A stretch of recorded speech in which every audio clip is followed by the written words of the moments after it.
Have you ever imagined how your life might change if, simply by falling asleep, you could wake up happier, calmer, and free from worry or anxiety?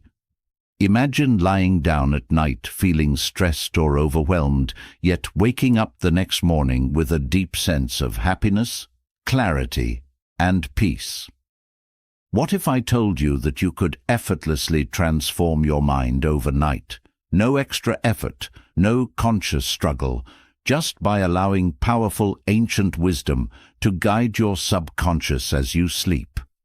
You see, your subconscious mind never truly rests. While your body sleeps, your subconscious stays active, quietly absorbing and processing every thought and emotion you carry into your dreams. If you drift off anxious or worried, your mind reinforces these feelings overnight, deepening the cycle of stress and uncertainty. But there's another path, an ancient, powerful approach to happiness and mental clarity that works quietly, effortlessly, and automatically night after night. Stoicism, the philosophy practiced by history's greatest minds, like Marcus Aurelius, Seneca, and Epictetus, is far more than just theory. It's profound mental training that gently transforms your mind, dissolving anxiety, clearing mental clutter, and fostering deep happiness and inner peace. And the most remarkable part, your subconscious can absorb these timeless lessons naturally as you sleep. Imagine yourself tonight, settling comfortably into bed, breathing deeply, calmly drifting into restful sleep. Instead of lying awake with anxious thoughts, your subconscious quietly soaks up these powerful Stoic lessons. Throughout the night, these ancient teachings gently reshape your mind, releasing stress, quieting anxiety, and filling your subconscious with calmness, strength, and genuine happiness. This isn't merely passive listening, it's deep subconscious training, quietly reshaping your mental patterns while you sleep. With every hour of restful sleep, you become calmer, happier, and clearer. Anxiety fades away, stress dissolves, and a lasting sense of joy, tranquility, and emotional control takes their place. When morning arrives, you won't simply feel rested, you'll feel genuinely happier. Life's challenges won't overwhelm you. Instead, you'll confidently face them with calm clarity and inner peace. Your mind will feel lighter, clearer, and effortlessly happy, transforming every aspect of your day. So, if you're tired of waking up anxious or unhappy, tonight marks a new beginning. Allow these 4 transformative hours of Stoic philosophy to gently reshape your subconscious, bringing you lasting happiness and deep inner peace while you sleep. Tonight, close your eyes knowing you're not just resting, you're building a happier mind and a happier life. Let's get real. Most people are too afraid to tell you to your face that they don't like you. Instead, they hide behind fake smiles, hollow compliments, and forced politeness. I've been there too, thinking someone was a friend, only to find out they were secretly hoping for my downfall. It's brutal, but here's the truth. If you don't recognize the signs, you'll end up wasting your time and energy on people who deep down can't understand you. So, let's cut through the BS and talk about the signs that someone dislikes you but is hiding it. You might not like what you hear, but it's better to face the truth than live in denial. 1. They're always joking about your flaws. We all know that one person who loves to joke, especially when the joke is at your expense. They'll pick at your quirks, mistakes, and imperfections, always with a smile, saying, "I'm just messing with you." At first it seems harmless, but let's be honest. These jokes are often more than just playful banter. They're calculated digs cleverly disguised as humor, meant to chip away at your self-esteem bit by bit. I remember a time when I was close to someone who always had something to say about me. How I dressed, the way I spoke, even the projects I was working on. At first, I laughed it off, thinking it was all in good fun. But over time, I noticed a pattern. The jokes were always aimed at my perceived weaknesses, never at my strengths. It wasn't long before I started second-guessing myself, wondering if maybe I was the problem. Here's where the controversy kicks in. People who consistently joke about your flaws aren't doing it out of affection. They're testing the waters to see how much disrespect you'll tolerate. It's a subtle form of manipulation, a way for them to assert dominance while keeping you in your place. They're telling you, in no uncertain terms, that you're beneath them. The most insidious part is that they get away with it because we've been conditioned to believe that if we can't take a joke, we're the ones with the problem. But let's flip that script. I'm here to tell you that there's nothing wrong with standing up for yourself when a joke crosses the line. In fact, it's essential. You deserve to be around people who lift you up, not those who knock you down for a cheap laugh. True friends don't need to point out your flaws to feel better about themselves. They celebrate your strengths and help you work through your weaknesses without making you the butt of the joke. I've seen it happen time and again. People who let these kinds of jokes slide, thinking it's easier to keep the peace than make waves. But here's the deep truth. Allowing others to disrespect you, even in jest, is a slippery slope. It starts with small comments, but over time those jokes can wear you down, making you question your worth. The more you allow it, the more they'll push until you're left doubting yourself, all because you didn't want to seem too sensitive. I had to learn this lesson the hard way. I realized that by laughing along, I was giving them permission to keep going. I was complicit in my own disrespect. It wasn't until I started setting boundaries and standing up for myself that I noticed a change, not only in how they treated me, but in how I began to see myself. I stopped allowing their words to define me and started taking control of my own story. Here's my advice. The next time someone makes a joke at your expense, don't just brush it off. Ask yourself, is this really funny, or is there something deeper going on here? If it's the latter, don't be afraid to call them out. It might feel uncomfortable, and it might even end the friendship, but your self-respect is worth more than someone else's misguided attempt at humor. Life is too short to be surrounded by people who don't value you. If their version of friendship is constantly putting you down, it's time to seek out new friends. True friends don't need to bring you down to feel good about themselves. So, stand tall, speak up, and never let anyone reduce you to a punchline. 2. They give compliments that feel like insults. We've all experienced it. Someone offers you a compliment, but instead of feeling uplifted, you're left with a bitter taste, like you've been slapped with a velvet glove. It's the kind of compliment that makes you pause and wonder, was that really a compliment or an insult? And here's the harsh truth. Often, it's a mix of both. These backhanded compliments are a subtle tactic used to undermine you while pretending to be kind. I remember a time when I was proud of a big project I had worked on. After putting in countless hours of effort, I finally shared it with a group of colleagues. One of them, someone I thought had my back, said with a smile, "Wow, this is actually pretty good for someone like you." At first, I was stunned. On the surface, it seemed like a compliment, but those last words, "for someone like you," hit me like a ton of bricks. What did that even mean? Was I not expected to do good work? Here's the problem. These so-called compliments aren't meant to lift you up. They're a way to keep you in your place. It's a subtle power play where the person giving the compliment is asserting their superiority while making you doubt your own abilities. What they're really saying is, "I see you trying, but you'll never be as good as me." It's toxic, but it's disguised so well that you almost don't see the harm in it. Let's face it, people who give backhanded compliments are often insecure themselves. They see your strengths and potential, and it intimidates them. So, they throw in these little digs to keep you questioning yourself, making sure you don't surpass them. It's like they're giving you a pat on the back with one hand while holding you down with the other. And here's where it gets even more complicated.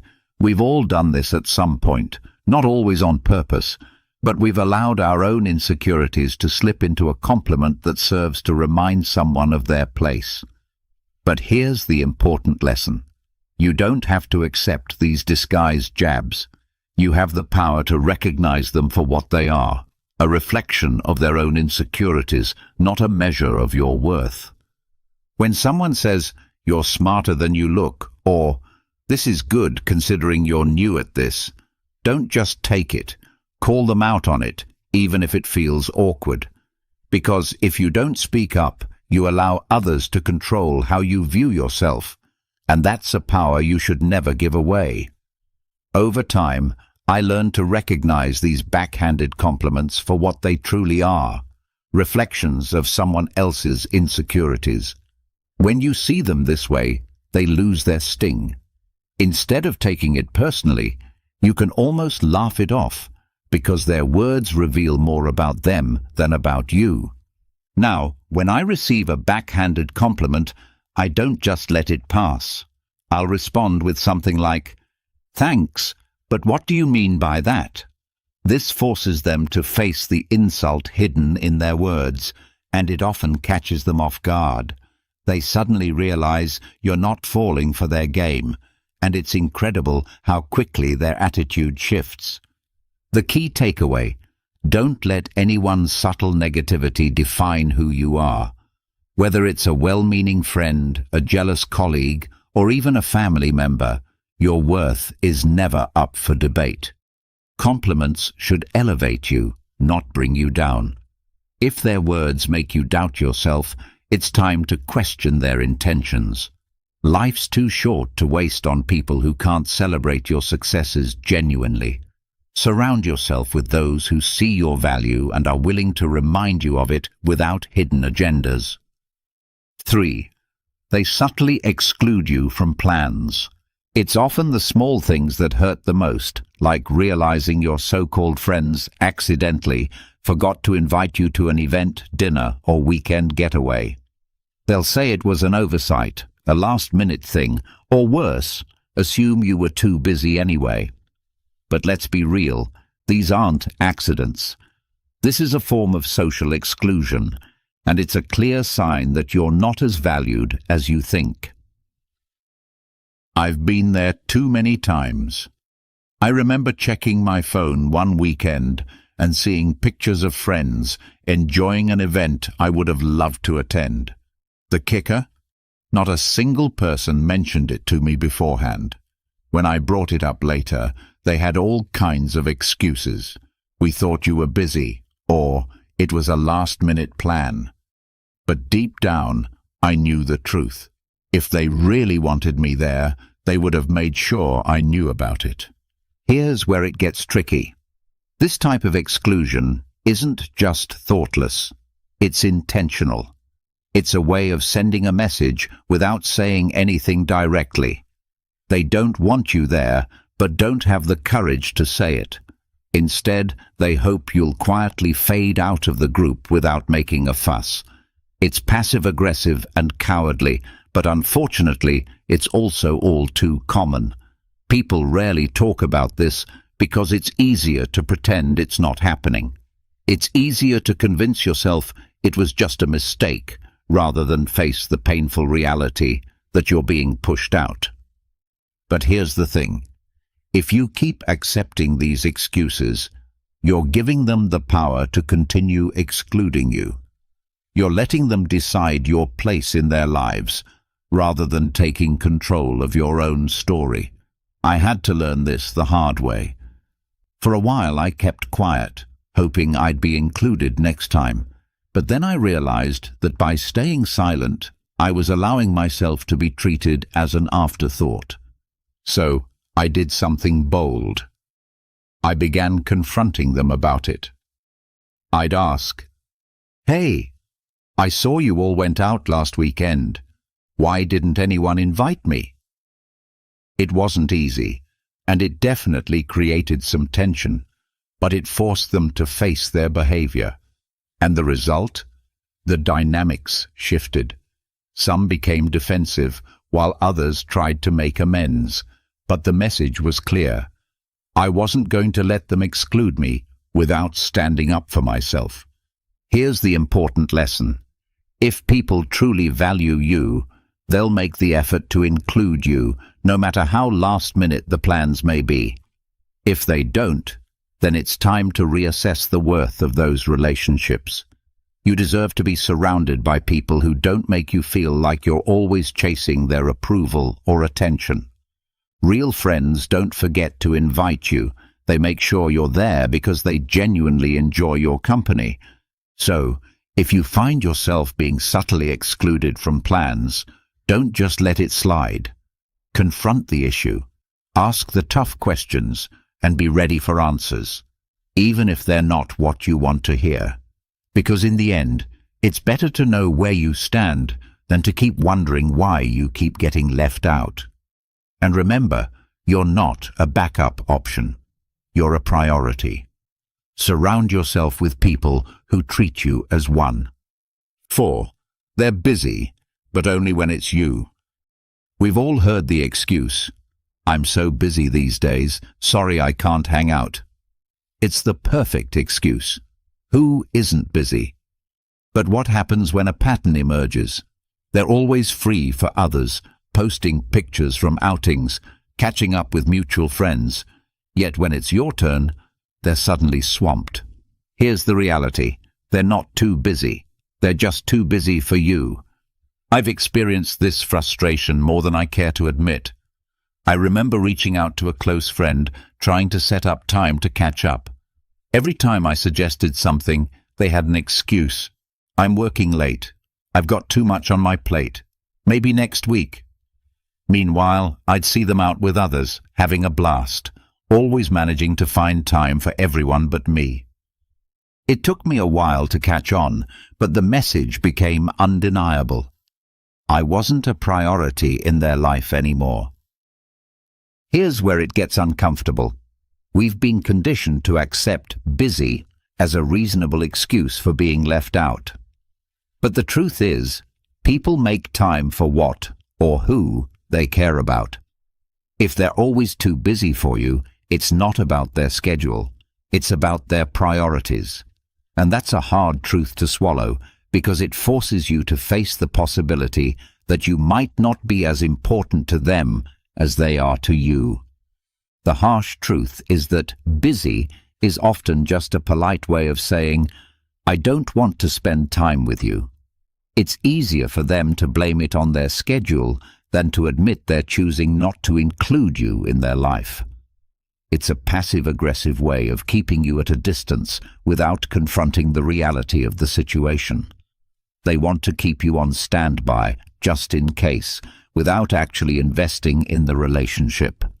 I've been on both sides of this, sometimes making excuses because I didn't know how to tell someone I'd outgrown the friendship.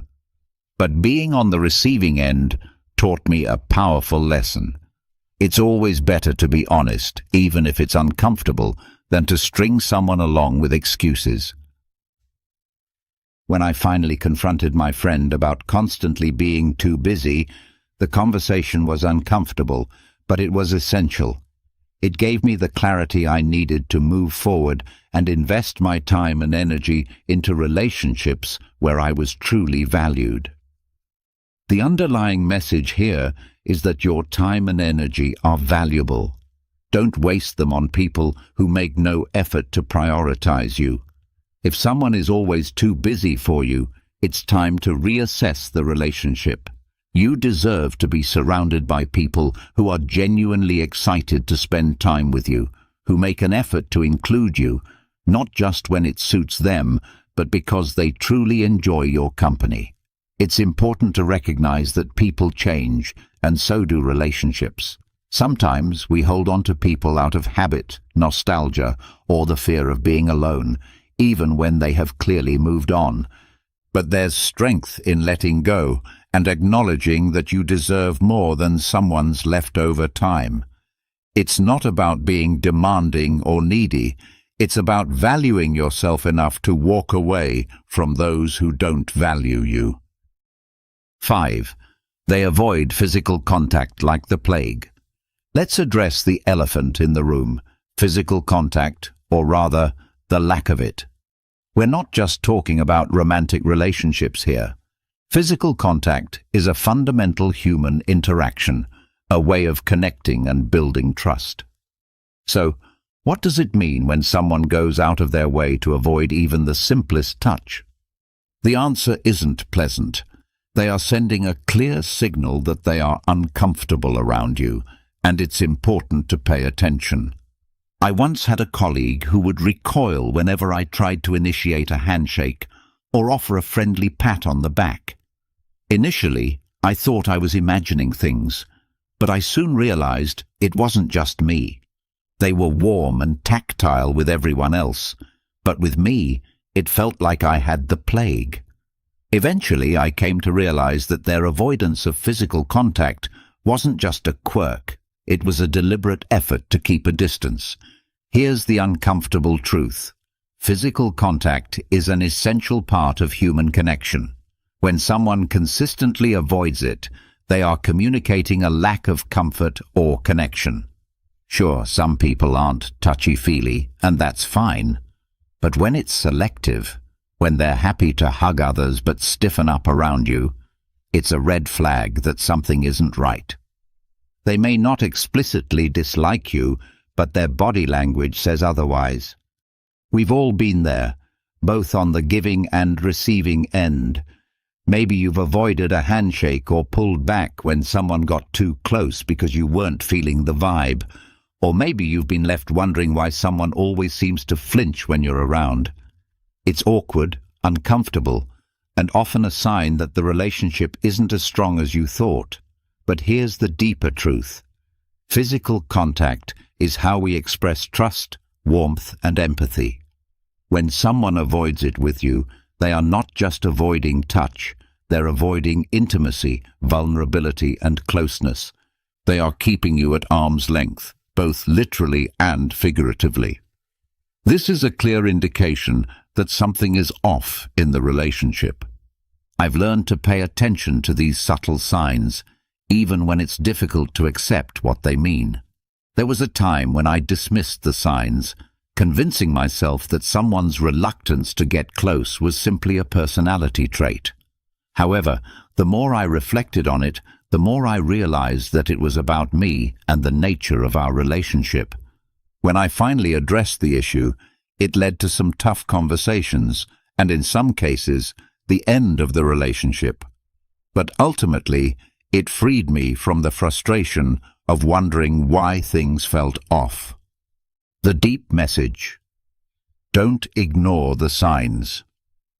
When someone avoids physical contact with you, it's more than just a preference.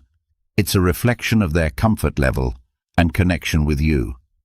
If you start noticing this pattern, don't hesitate to bring it up. It could lead to a deeper understanding or reveal that the relationship isn't as strong as you thought. In either case, it's better to face the truth than to live in denial. You deserve relationships where physical contact isn't something to be avoided, but something that happens naturally and comfortably. Whether it's a friendly hug, a handshake, or simply sitting close without feeling awkward, these small gestures are crucial for building trust and connection. If someone consistently avoids them, it's a sign that something is wrong. Don't be afraid to ask the difficult questions, and if necessary, make tough decisions. Life is too short to be surrounded by people who keep you at a distance, both literally and figuratively. 6. They disappear when you need support. Let's face it, nothing truly reveals the nature of a relationship like a crisis. When times get tough, you find out who your real friends are. So, what does it say about someone when they disappear just when you need them most? It's not just flakiness. It's a glaring sign that they're not as invested in you as you might have thought. I learned this the hard way during a particularly challenging time in my life. I was dealing with a major personal issue that deeply affected me. Naturally, I turned to the people I considered close friends, hoping for some support, even if it was just a simple text or call. But instead, I got silence. The people I thought would be there for me suddenly had every excuse in the book. I'm swamped at work. Sorry, I'm really busy right now. I'll check in later. Spoiler alert, they never did. Here's the controversial part. Many people love to say they'll always be there for you, but when the going gets tough, they're only around for the good times.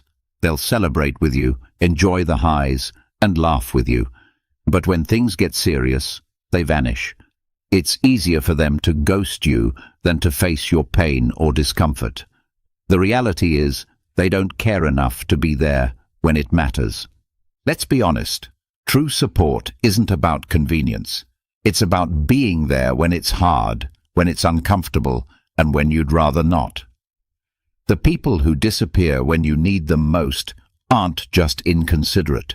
They're showing you exactly where you stand in their life. They're saying, without words, your problems aren't worth my time. I remember feeling completely heartbroken when I realized that the people I had been there for, during their breakups, family struggles, and career setbacks, couldn't be bothered to return the favor. It was a painful wake-up call, but also a valuable lesson.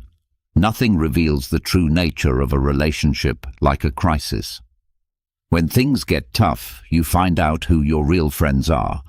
So what does it say about someone when they vanish the moment you need them most? It's not just a sign of flakiness, it's a neon warning that they're not as invested in you as you might have thought.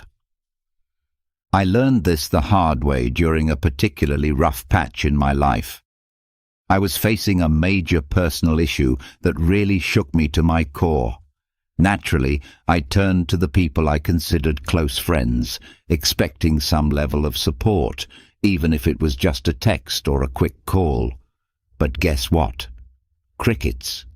The people I thought would be there for me suddenly had every excuse in the book. I'm so swamped at work. Sorry, I'm really busy right now. I'll check in with you later.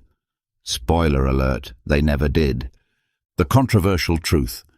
People love to talk about how they'll always be there for you, but when push comes to shove, many of them are only around for the good times. They'll party with you, laugh with you, and enjoy the high points of your life. But the minute things get real, they're nowhere to be found. It's easier for them to ghost you than to deal with your pain or discomfort.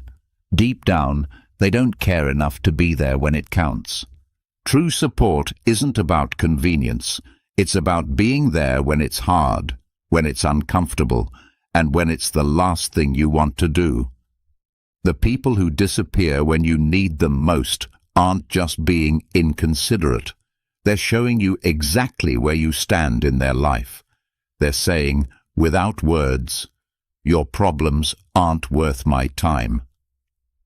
My wake-up call.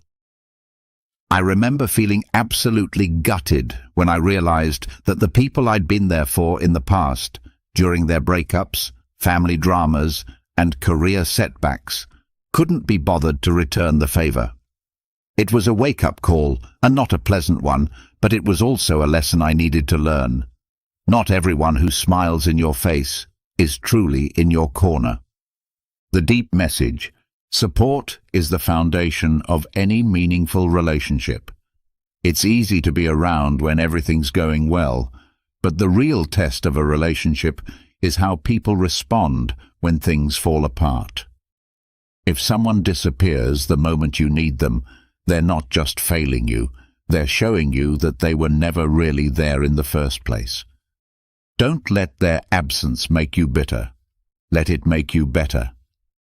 Use it as a filter to sift out the people who don't deserve a place in your life. The ones who stick around, check in and show up, even when it's inconvenient, those are the people who truly matter.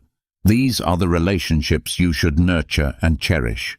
Life is too short to invest in fair-weather friends. Surround yourself with people who will stand by you in the storm, not just bask in the sunshine. When you find those rare individuals who stick around when the chips are down, you've found something worth holding on to. And as for those who disappear, let them go. They've already shown you their true colors. 7. They gossip about you behind your back. Gossip is the social poison that spreads faster than wildfire and can burn down relationships in an instant. The thing about gossip is that it's never as innocent as people often make it out to be. When someone you consider a friend talks behind your back, they aren't just sharing a harmless story. They're actively sabotaging your trust, your reputation, and your relationship. Let's be real. When someone gossips about you, it's a clear sign that they don't respect you, no matter how friendly they act in person. I've been the subject of gossip before, and let me tell you, it's one of the most gut-wrenching experiences. There was a time when I confided in someone I thought was a close friend about a personal issue. I trusted them to keep it between us, to unload some of the weight I was carrying.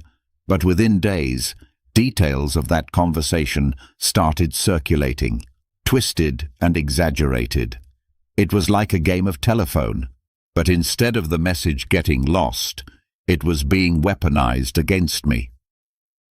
The person I trusted turned my vulnerability into entertainment for others.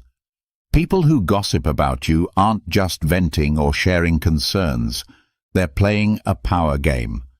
Gossip is a way for them to elevate themselves while putting you down, all without having to confront you directly. It's cowardly, manipulative, and toxic. They're not just damaging your reputation, they're damaging the very foundation of trust that any real relationship is built on. Let's get one thing straight. People who gossip about others to you will gossip about you to others. It's a pattern, not a one-time thing. I've seen it happen too many times to count. Someone who loves to spill the tea on everyone else will suddenly go quiet when they're around you. Guess what? They're probably spilling your tea when you're not around. Gossip is the worst kind of betrayal because it's done in the shadows without giving you the chance to defend yourself or even know what's being said. I remember confronting the friend who gossiped about me, expecting some sort of apology or at least an explanation. Instead, they brushed it off, acting like it was no big deal, just a bit of harmless talk. But here's the truth. Gossip is never harmless. It's a betrayal, plain and simple, and it says far more about the person spreading it than it does about the person it's about. In the end, it's crucial to recognize the red flags in your relationships. Whether it's people disappearing when you need them most or gossiping behind your back, these actions are clear signs that something isn't right. Confronting these issues, although uncomfortable, will help you focus on the relationships that truly deserve your time and energy. Did you know that the secret to transforming your life's biggest challenges into your greatest opportunities might have been discovered over 2,000 years ago? Imagine facing life's storms with a calm so powerful nothing could shake your inner peace. Sounds like a superpower, right? Well, it's not just a fantasy. This ancient superpower, it's an age-old philosophy that's as practical today as it was in the bustling markets and marble halls of ancient Rome and Greece. Stoicism teaches us that while we can't control every aspect of our lives, we have absolute power over how we choose to react. And in today's world, where uncertainty seems to be the only certainty, these teachings could be the anchor we've all been searching for. What if I told you that Stoicism is more about action than thought? It's about living a life filled with purpose, resilience, and happiness, no matter what life throws your way.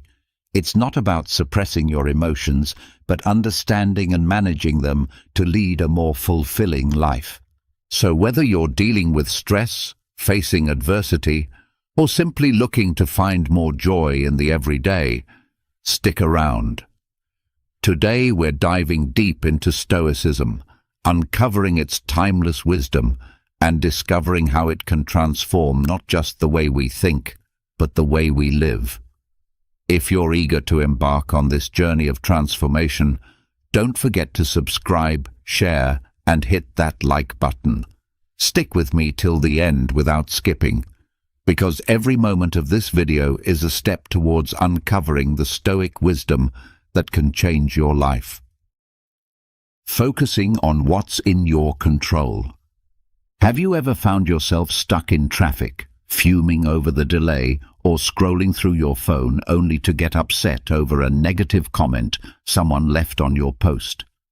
It happens to the best of us. It's almost like our day-to-day life is filled with these little tests, challenging our mood and our peace of mind at every turn. But here's a game-changing perspective from the world of Stoicism that can turn all that frustration on its head.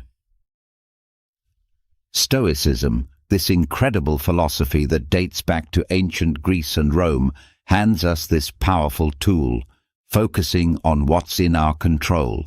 The great Stoic philosopher Epictetus once said, "It's not what happens to you, but how you react to it that matters."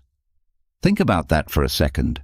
Traffic, bad weather, negative comments, these are all outside our control. We can't change them, no matter how much we wish we could. What we can change, however, is how we react to them. This idea isn't just ancient wisdom, it's backed by modern psychology too. Carl Jung, a giant in the field of psychology, famously stated, "I am not what happened to me. I am what I choose to become." This aligns perfectly with the Stoic practice. It's about recognizing that the only real power we have is over our own reactions, thoughts, and actions. Let's break it down a bit. Say you're in that traffic jam, late for an important meeting. You can spend that time stewing in anger, honking your horn, and stressing out, which, let's be honest, won't make the cars ahead move any faster. Or you can take a deep breath, accept the situation, and maybe use the time to listen to a podcast, an audiobook, or simply enjoy some music. The traffic hasn't changed, but your response to it has. And with that shift, your stress levels drop, and your day looks a bit brighter. This Stoic principle of focusing on what you can control extends far beyond just dealing with traffic or weather. It applies to our personal goals, our reactions to others, and our approach to obstacles in life. As Marcus Aurelius, another Stoic heavyweight, reminds us, "You have power over your mind, not outside events. Realize this, and you will find strength."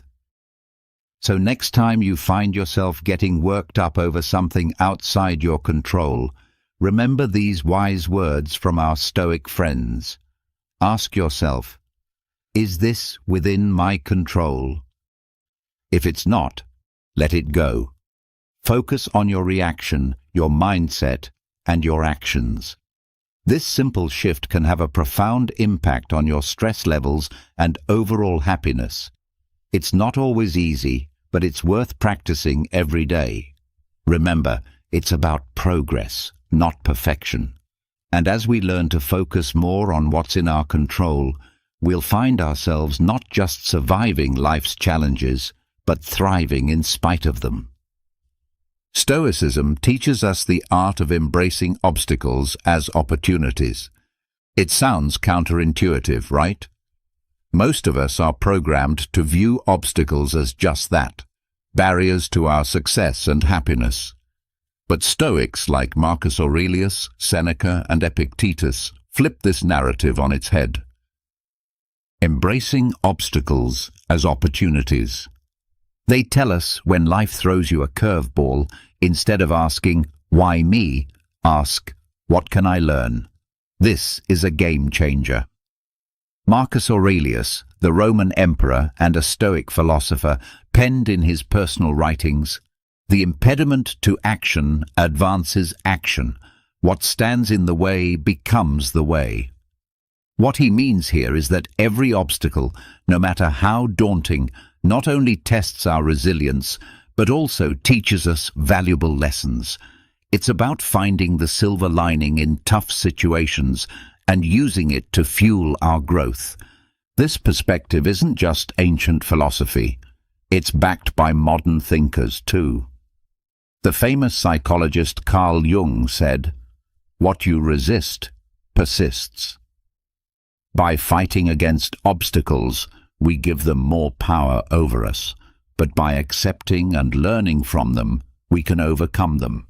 This Stoic mindset is about transforming challenges into stepping stones towards becoming stronger and wiser. Let's make it practical. Say you're facing rejection from job applications. It's easy to fall into a spiral of self-pity and doubt, but what if you viewed each rejection as feedback? Maybe there's a skill you need to improve or a new strategy for your job search. That shift in perspective can turn a series of rejections into a path for professional development. Another example is personal conflicts. They're uncomfortable and stressful, but they also offer a chance to practice patience, empathy, and communication skills. Every disagreement is an opportunity to understand different viewpoints and to refine our conflict resolution abilities. The essence of embracing obstacles as opportunities lies in asking ourselves, what can this situation teach me? Instead of being passive victims of circumstance, we become active learners and problem solvers. This doesn't mean that facing obstacles becomes easy, but it does mean that we approach them with a mindset geared towards growth and learning. Epictetus once said, "It's not what happens to you, but how you react to it that matters."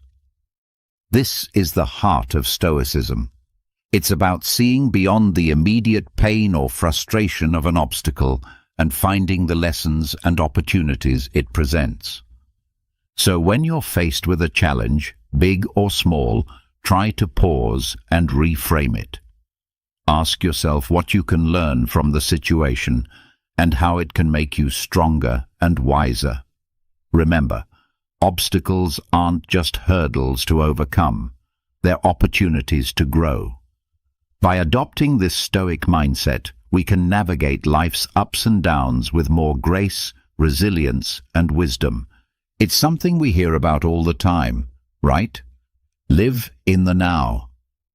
But what does that really mean? And why is it so important? Living in the present moment is about fully embracing and experiencing where you are at this very second, not letting your mind wander off to the worries of tomorrow or the regrets of yesterday. It's about realizing that life, with all its beauty, challenges, and surprises, happens in the now. This concept isn't new.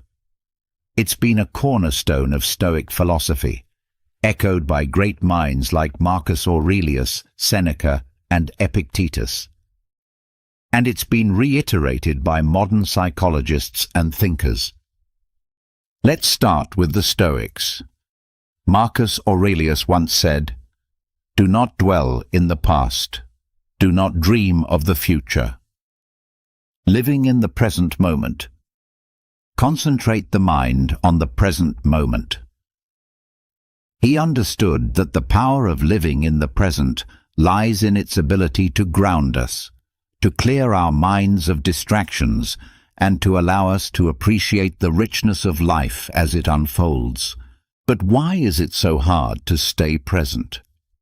Our minds are often cluttered with thoughts, worries about what's next, or replaying things that have already happened. This constant mental noise pulls us away from the beauty and potential of the here and now. As the famous psychologist Carl Jung put it, the least of things with a meaning is worth more in life than the greatest of things without it. Living in the present moment gives meaning to the small everyday experiences, enriching our lives beyond measure. Aristotle talked about the importance of being mindful of the present to achieve eudaimonia, a state of being happy, healthy, and prosperous. He believed that by focusing on the here and now, we could live a virtuous life, making the most of our human experience. So how can we practice living in the present? It starts with mindfulness, the art of paying attention to the present moment without judgment. When you eat, savor each bite. When you walk, notice the feeling of the ground under your feet. Listen actively when someone is speaking to you instead of planning what you're going to say next. These simple acts of mindfulness bring us back to the present, making our lives richer and more meaningful. Seneca offered this wisdom: true happiness is to enjoy the present without anxious dependence upon the future. He understood that anxiety about what's to come or what has been only serves to diminish our happiness in the now. Living in the present isn't about ignoring the future or forgetting the past. It's about finding a balance where we learn from our past and plan for our future without letting those activities consume our present. It's in this balance that we find peace and contentment. Remember, every moment is an opportunity to reset and refocus on the now. It's in the present that we live, love, and make memories. So let's make a conscious effort to be more present in our lives. Let's cherish the now, for this moment right here is where life truly happens. I know the word self-discipline might bring to mind images of rigid schedules and a life devoid of fun, but let's reshape that picture together. Self-discipline is not about restricting your life.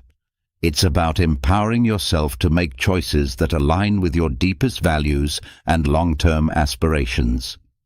It's choosing what's right for you, not what's easy in the moment. At its core, building self-discipline is about mastery over ourselves. It's about saying yes to things that serve us and no to things that don't, even when it's tough. Think about it.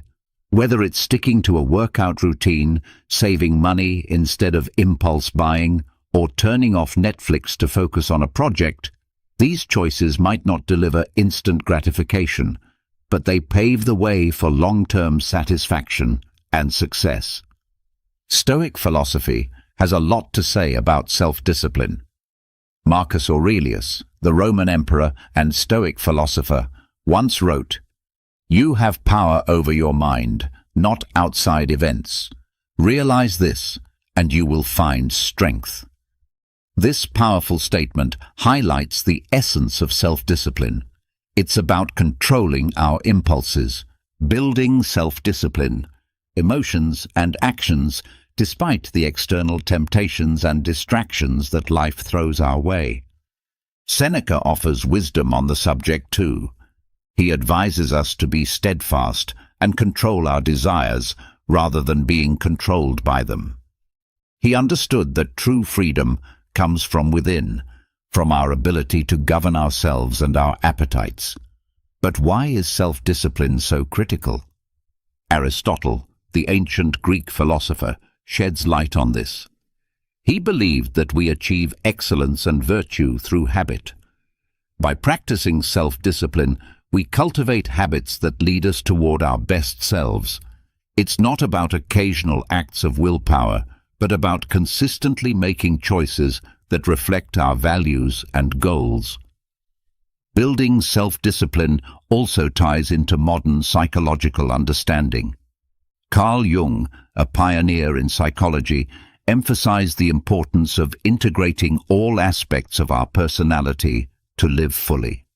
This integration requires self-discipline, as we must navigate the desires of different parts of our psyche, choosing paths that contribute to our overall well-being and growth. So how can we build self-discipline in our daily lives? Start small. Pick one area you want to improve, whether it's your diet, exercise routine, or spending habits. Set clear, achievable goals and take it one day at a time. Remember, every time you make a choice that aligns with your goals, you're building the muscle of self-discipline.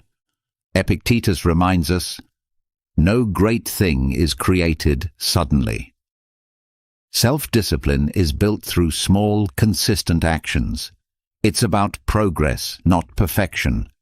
Every day presents new opportunities to practice self-discipline, to choose actions that move us closer to who we want to be. Building self-discipline is a journey. It's about finding balance between what we want now and what we want most. It's about making choices that might be hard in the moment, but will bring us closer to our goals, happiness, and peace in the long run. So let's commit to this journey together, supporting one another in choosing what's right, not what's easy. Remember, in the realm of self-discipline lies the path to achieving our dreams and living a life we truly love. When life throws its curveballs, we all experience a whirlwind of emotions. Feeling angry, sad, or frustrated is a natural part of being human. But here's the kicker. It's not just about the emotions we feel, it's about how we handle them. That's where the magic of emotional resilience comes in. Emotional resilience is like this superpower that allows us to navigate through life's storms with grace and come out stronger on the other side. It's about acknowledging our emotions, understanding them, and then taking positive steps to move forward rather than being swept away by the tide of our feelings. The Stoics had a lot to say about this. Marcus Aurelius, for example, reminds us, "You have power over your mind, not outside events. Realize this, and you will find strength." This profound insight touches the essence of emotional resilience. It's about recognizing that while we might not have control over what happens to us, we have control over how we respond. Developing emotional resilience. Our emotions don't have to control our actions. Seneca offers wisdom on facing adversity without losing our composure. He teaches that life's hardships are tests of our character and resilience. By facing our feelings with understanding and patience, we can grow wiser and more robust. But how do we develop this emotional resilience? It starts with self-awareness. Being mindful of our emotions and reactions helps us understand ourselves better. It's okay to feel what we're feeling, but instead of reacting impulsively, we can choose to respond in a way that aligns with our values and long-term well-being. Aristotle spoke about the golden mean, finding the balance between excess and deficiency. This concept applies beautifully to emotional resilience. It's about finding a balanced response to our emotions, not suppressing them or letting them overpower us. Carl Jung, a pioneer in psychology, emphasized the importance of integrating all aspects of our psyche to achieve wholeness. Part of this process involves confronting our emotions, understanding them, and learning from them. This is at the heart of developing emotional resilience. So what can you do when you're in the grip of strong emotions? First, give yourself permission to feel. Acknowledge your emotions without judgment. Then, take a step back and try to understand what triggered these feelings. This reflection can provide valuable insights into your emotional patterns and triggers. Epictetus said, "It's not what happens to you, but how you react to it that matters." This is a powerful reminder that our reactions to our emotions can shape our experiences. Instead of being reactive, we can choose to respond in a way that is constructive and healing. Developing emotional resilience is a journey. It involves practicing mindfulness, self-reflection, and patience. It's about building a toolkit of coping strategies, like journaling, talking to a trusted friend, or practicing relaxation techniques. Most importantly, it's about treating yourself with kindness and compassion as you navigate through your emotions. Emotional resilience is not about never feeling negative emotions. It's about learning to ride the waves of those emotions with grace and coming out on the other side stronger and more self-aware. By developing emotional resilience, we empower ourselves to face life's challenges with courage and poise. Let's embrace this journey together, supporting each other in becoming more emotionally resilient and ultimately living a more fulfilling life. The Stoics, including great minds like Marcus Aurelius, Seneca, and Epictetus, used this concept not to create fear, but to inspire a deeper appreciation for every moment. They believed that by keeping the inevitability of death in mind, we would live more fully, consciously, and with gratitude for the present. Marcus Aurelius, in his Meditations, often reflected on the transience of life, encouraging us to live in a way that's true to our values and to make the most of the time we're given. You could leave life right now. Let that determine what you do and say and think, he wrote. This isn't about being morose. It's a call to action, a reminder to focus on what truly matters. Memento mori, remember you will die. To let go of petty concerns and to live with purpose and integrity. Seneca too spoke about the shortness of life, urging us not to waste time on trivialities, but to focus on creating a meaningful existence. He believed that being mindful of death encourages us to live more wisely and to cherish our relationships and experiences. Epictetus emphasized the importance of focusing on the present and making the best use of our time. By remembering that we won't live forever, we're more likely to live ethically and to appreciate the beauty and richness of life. But how can we incorporate memento mori into our own lives without it feeling like a dark cloud over our heads? It starts with shifting our perspective. Instead of seeing the awareness of death as something fearful, we can view it as a powerful motivator to live our lives to the fullest. It's about embracing the present, not postponing our dreams or happiness for some undefined future that's not guaranteed. Think about the things you've been putting off. Maybe it's pursuing a passion, reconnecting with loved ones, or simply taking time to appreciate the small joys of everyday life. Memento mori reminds us not to take our time for granted. It encourages us to live more authentically, to say what we mean, to love openly, and to be present in our lives.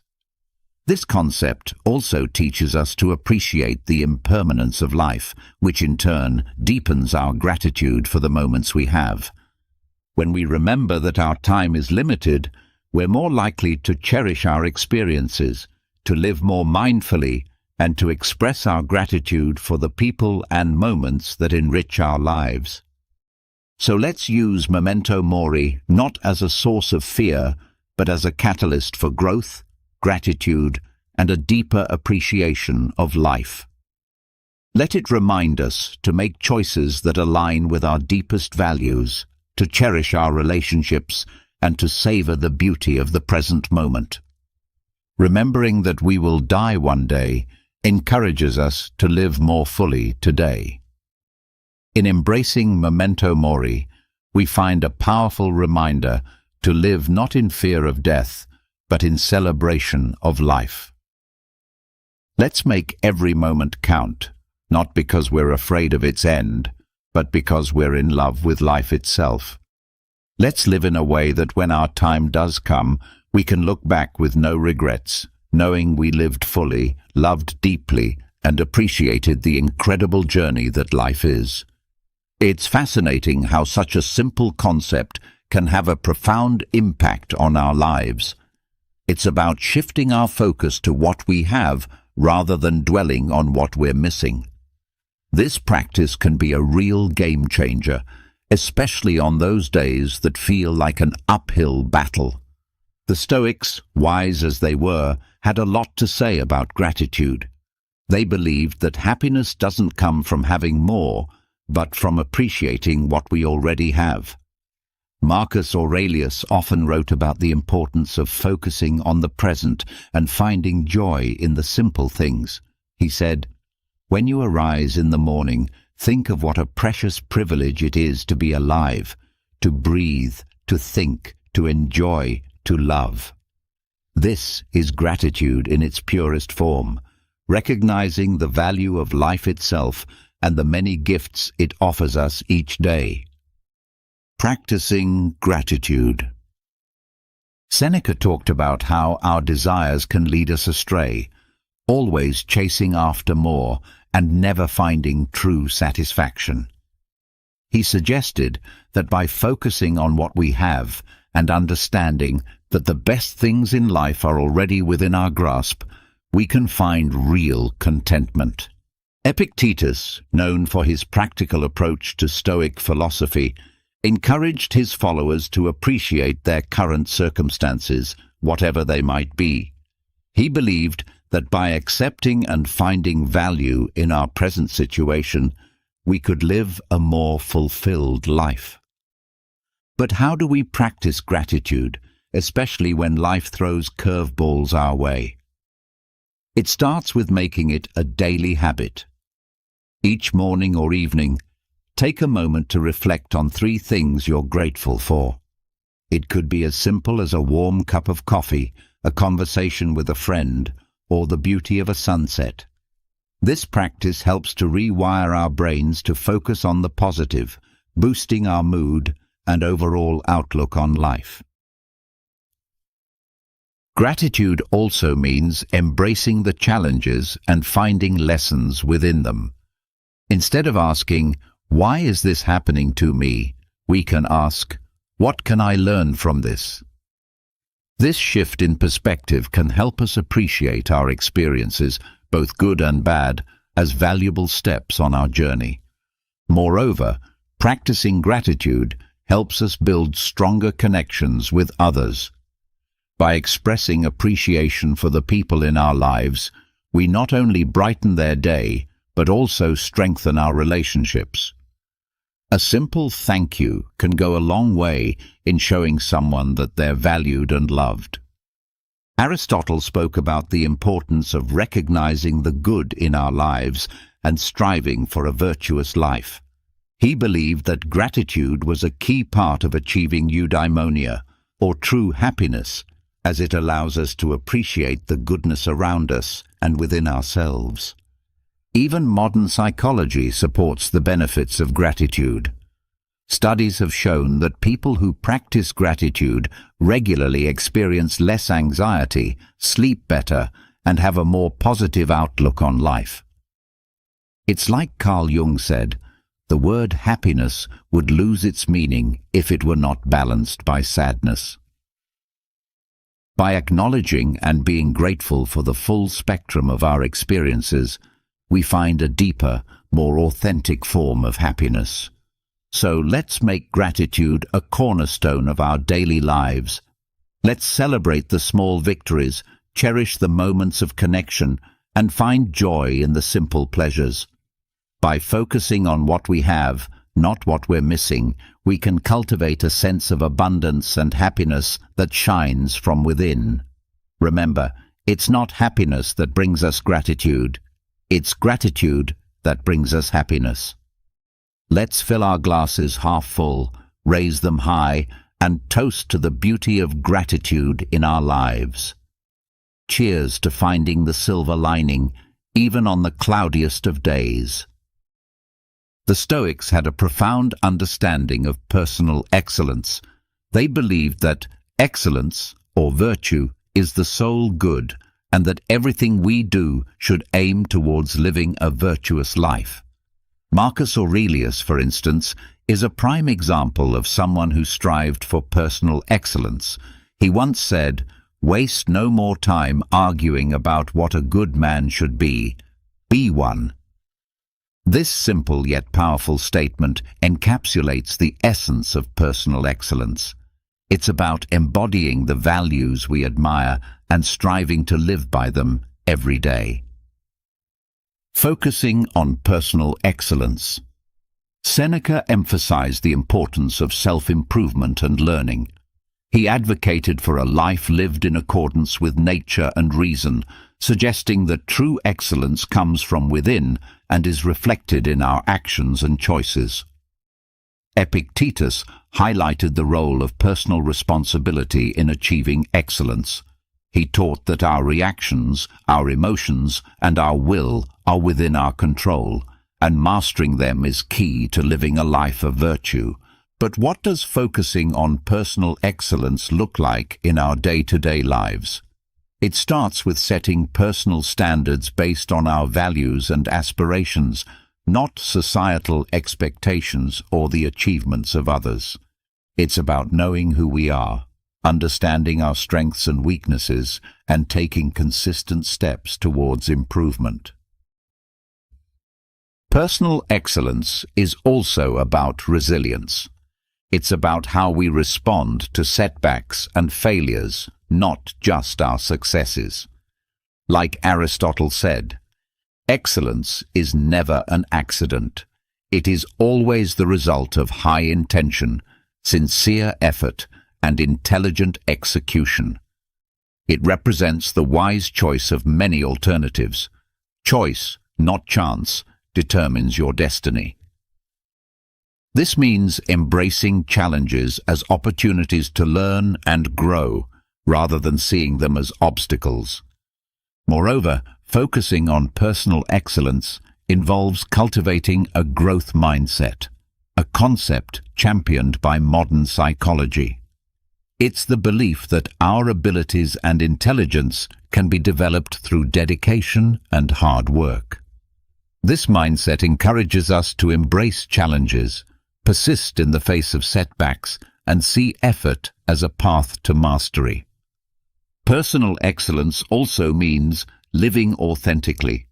It's about being true to ourselves and our values, even when it's not easy. It's about making choices that reflect who we are and who we want to be, and taking pride in our journey, including the struggles and the triumphs. Practicing gratitude, as we discussed earlier, ties into personal excellence too. By appreciating what we have and where we are on our journey, we foster a positive outlook that supports our growth and well-being. So let's commit to focusing on personal excellence. Let's set our own standards, embrace our unique paths, and take pride in our progress. Remember, it's not about being perfect. It's about being proud of who we are and how we live. It's about celebrating our efforts, learning from our experiences, and always striving to be the best versions of ourselves. Together, let's make personal excellence not just a goal, but a way of life. In a world saturated with social media, where likes, follows, and comments often dictate our self-worth, it's easy to fall into the trap of valuing ourselves through the lens of others' opinions. But here's a liberating truth. Your worth isn't based on external validation. It's about being true to yourself, embracing your authenticity, and living in alignment with your values. The Stoics, those ancient philosophers we keep turning to for timeless wisdom, had a lot to say about this. They taught that our inner peace and freedom come from focusing on what's within our control, our actions, our thoughts, our integrity, not the fluctuating opinions of others, not caring what others think. Marcus Aurelius wisely stated, "I have often wondered how it is that every man loves himself more than all the rest of men. but yet sets less value on his own opinion of himself than on the opinions of others. This striking observation highlights the paradox many of us live with, valuing others' judgments over our own self-assessment. Seneca echoed this sentiment by emphasizing the importance of living a life true to oneself, not one shaped by the expectations or approval of others. He believed that true contentment comes from within, from living a life that's congruent with our principles and values. Epictetus taught that worrying about others' opinions is outside our control and therefore not worth our energy. He encouraged focusing instead on our own actions and on living virtuously, as that's where our true power lies. So how can we start caring less about what others think and more about being true to ourselves? First, it's about understanding that you are the author of your life story. You have the power to define your worth, not society, not your social media followers, nor the people around you. It's about grounding your self-esteem in who you are, the values you stand for, the kindness you spread, and the effort you put into being your best self. Second, practice self-reflection. Ask yourself, whose life am I living? Am I making choices based on my desires, or am I trying to fit into someone else's mold? Reflecting on these questions can help realign your actions with your true self. Third, embrace vulnerability. Being true to yourself means being open about your flaws and all, understanding that perfection is an illusion. It's okay to be a work in progress, making mistakes and learning from them. This authenticity attracts the right people into your life, those who appreciate the real you. Moreover, remember the words of Aristotle, who spoke about the golden mean, finding balance in life. Applying this to our concern for others' opinions, it's about finding a healthy balance between considering constructive feedback and maintaining our autonomy and self-worth. Incorporating a Stoic mindset into our lives means understanding that our worth is determined by our virtues, our actions, and our commitment to living a meaningful life, not by external accolades or approval. It's about building a strong inner fortress that remains unshaken by the fleeting opinions of others. Let's commit to valuing ourselves for who we truly are, not for the likes, follows, or approval we receive. Let's be courageous in our authenticity, living lives that resonate with our deepest truths. Remember, your worth is inherent and unique, and by being true to yourself, you shine your light in the most genuine way possible. Let's not just navigate life, but thrive in it, with the confidence that comes from knowing we are living authentically, aligned with our values and true to ourselves. Here's the thing.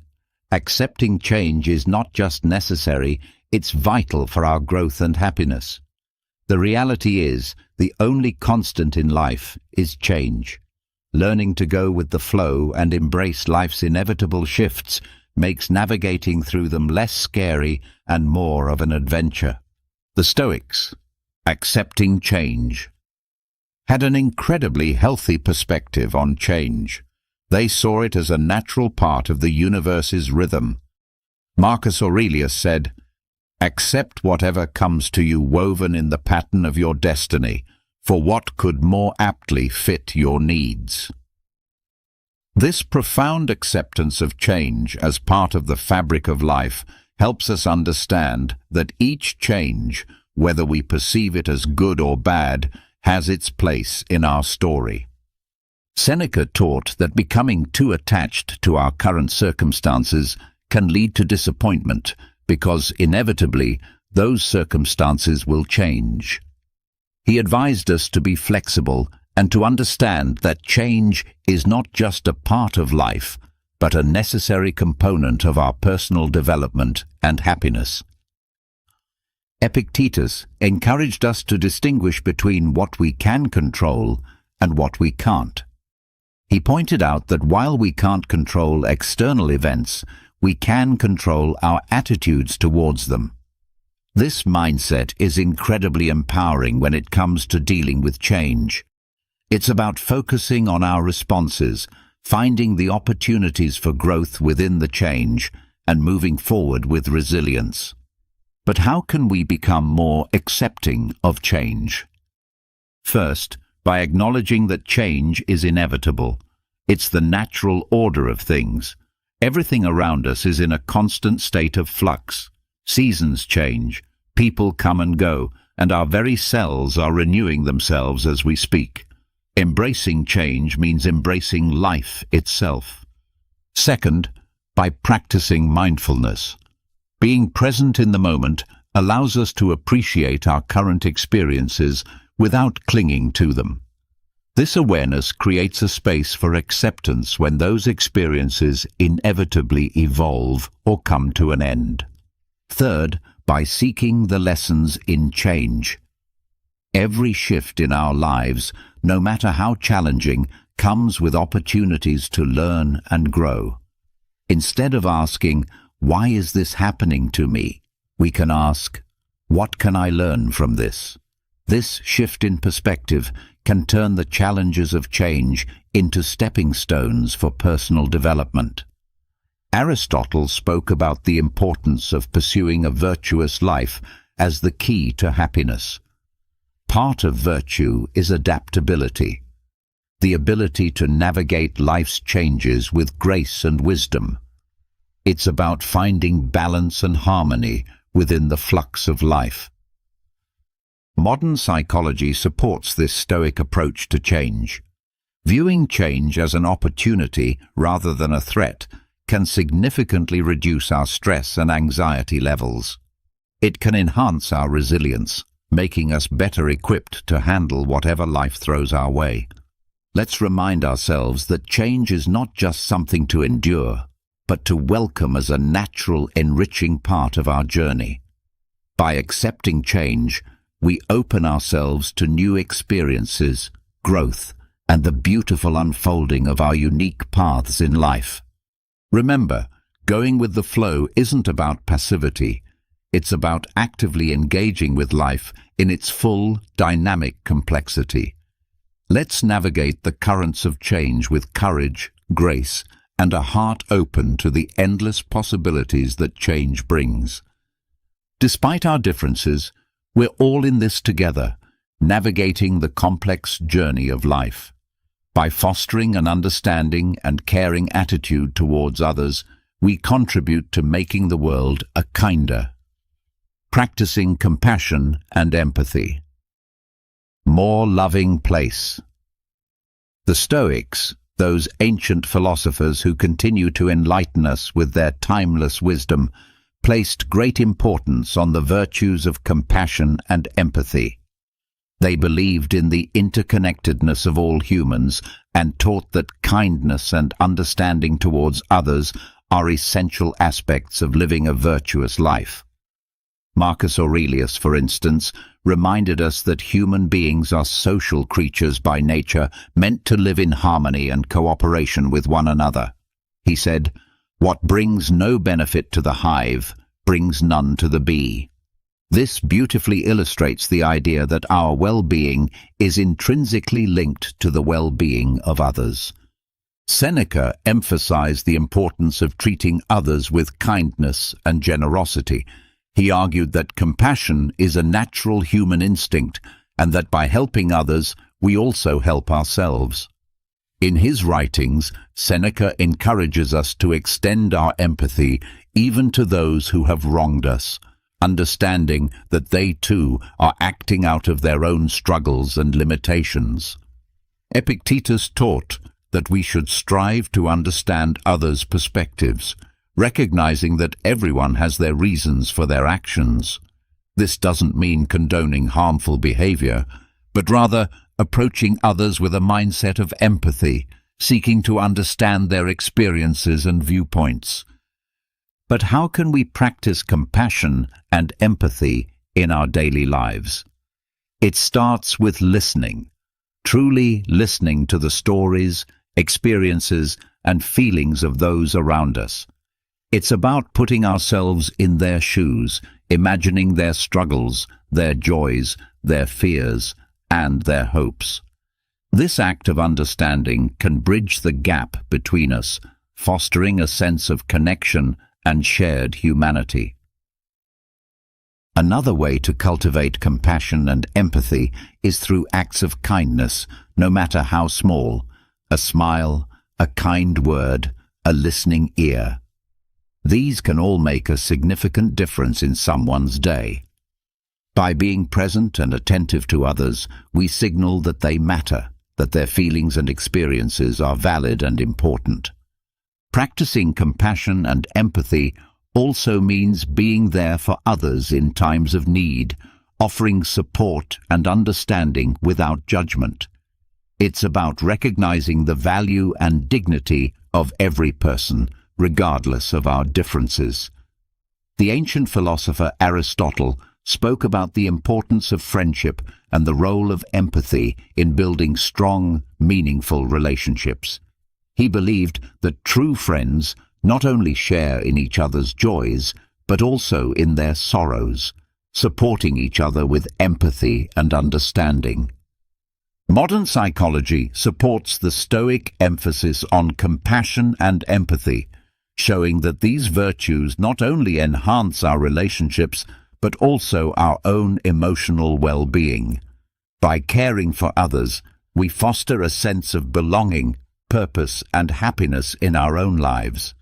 Let's remind ourselves that behind every face is a story, behind every action is a reason, and that by understanding and caring for each other, we make the world a kinder, gentler place. In doing so, we not only enrich the lives of those around us, but also find deeper fulfillment and joy in our own lives.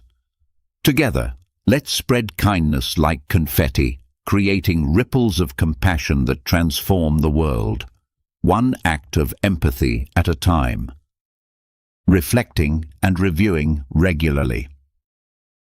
This is about taking a pause, a real, meaningful pause, to look back on our actions, our thoughts, and the paths we've tread. It's about growth, introspection, and aligning our lives with our deepest values. In a world that's always rushing forward, this practice is our anchor, ensuring we're not just being swept away, but are sailing in the direction that's true to us.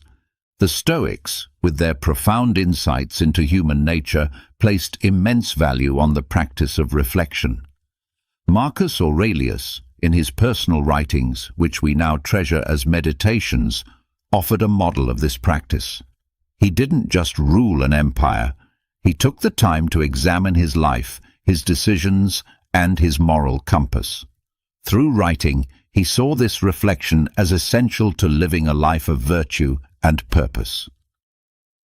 The happiness of your life depends upon the quality of your thoughts, he wrote, reminding us that our internal dialogue shapes our external reality. Seneca recommended regular self-assessment as a way to foster self-improvement and wisdom. He likened life to a play, suggesting that we periodically review our roles and performances. Are we acting in harmony with the character we wish to embody? Are our actions reflective of the script we value, the script of our lives? Epictetus encouraged his students to end each day with a review of their actions and attitudes. This wasn't about self-criticism, but about self-awareness and growth. He urged us to ask ourselves, what did I do well? What did I do wrong? What duties left undone? Through such questions, we can steer our lives more consciously, making adjustments that bring us closer to our ideals. But how do we incorporate this Stoic practice of reflection and review into our modern lives? First, by making it a habit.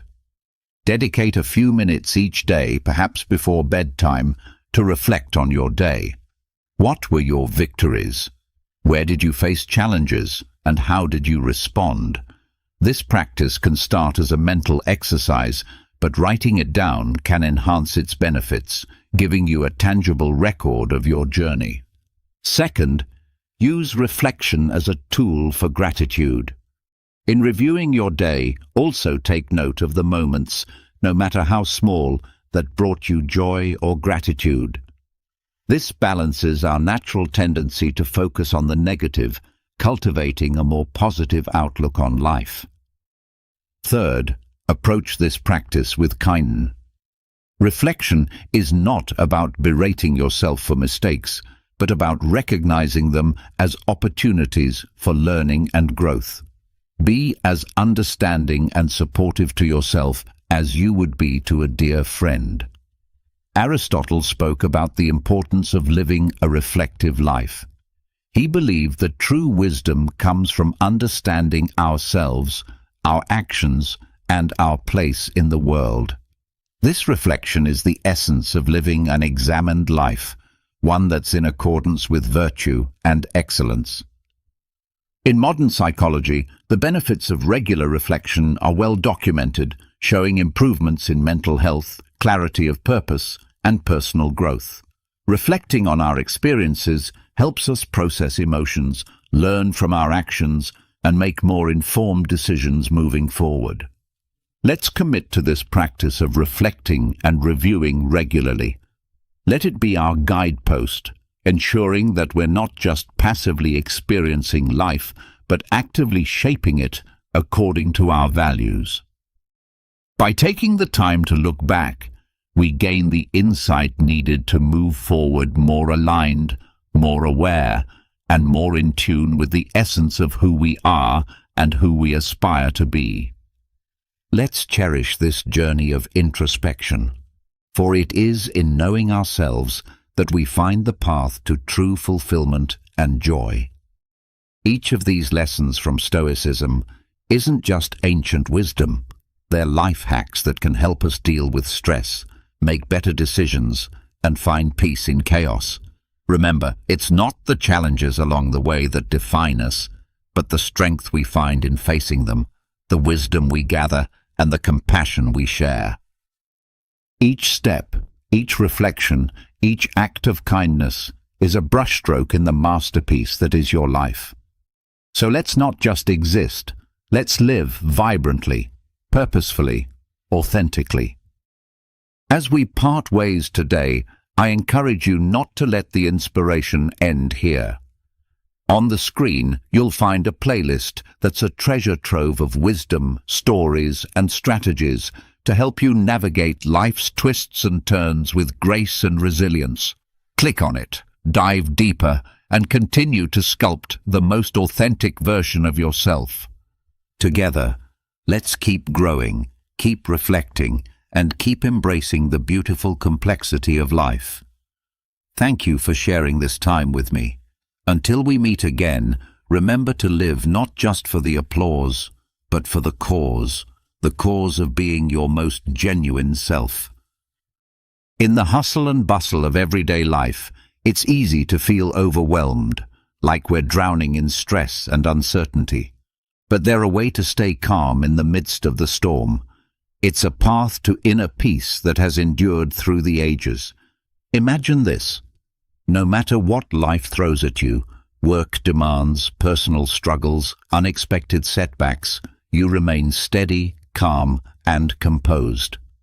This isn't just a fantasy, it's the core of Stoicism, a philosophy that teaches us how to manage our emotions and reactions to live a more meaningful life. In this video, we're going deep into the heart of Stoicism, exploring 10 timeless principles that can completely reshape the way you handle life's challenges. These aren't vague ideas, they're practical, everyday tools for building emotional strength and resilience. If you're dealing with a tough relationship, drowning in responsibilities, or just searching for greater meaning, Stoic wisdom offers powerful insights and real strategies to help you rise above. So stay with me as we walk through these life-changing Stoic teachings. From finding your life's purpose to gaining control over your emotions, Each principle will move you closer to a life where your peace of mind is no longer at the mercy of outside circumstances. By the end of this video, you'll have practical knowledge and tools to help you stay calm and confident, no matter what life brings.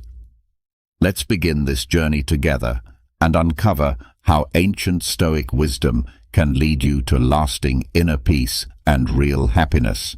And hey, if you're enjoying this content and want to support the channel, do me a small favor.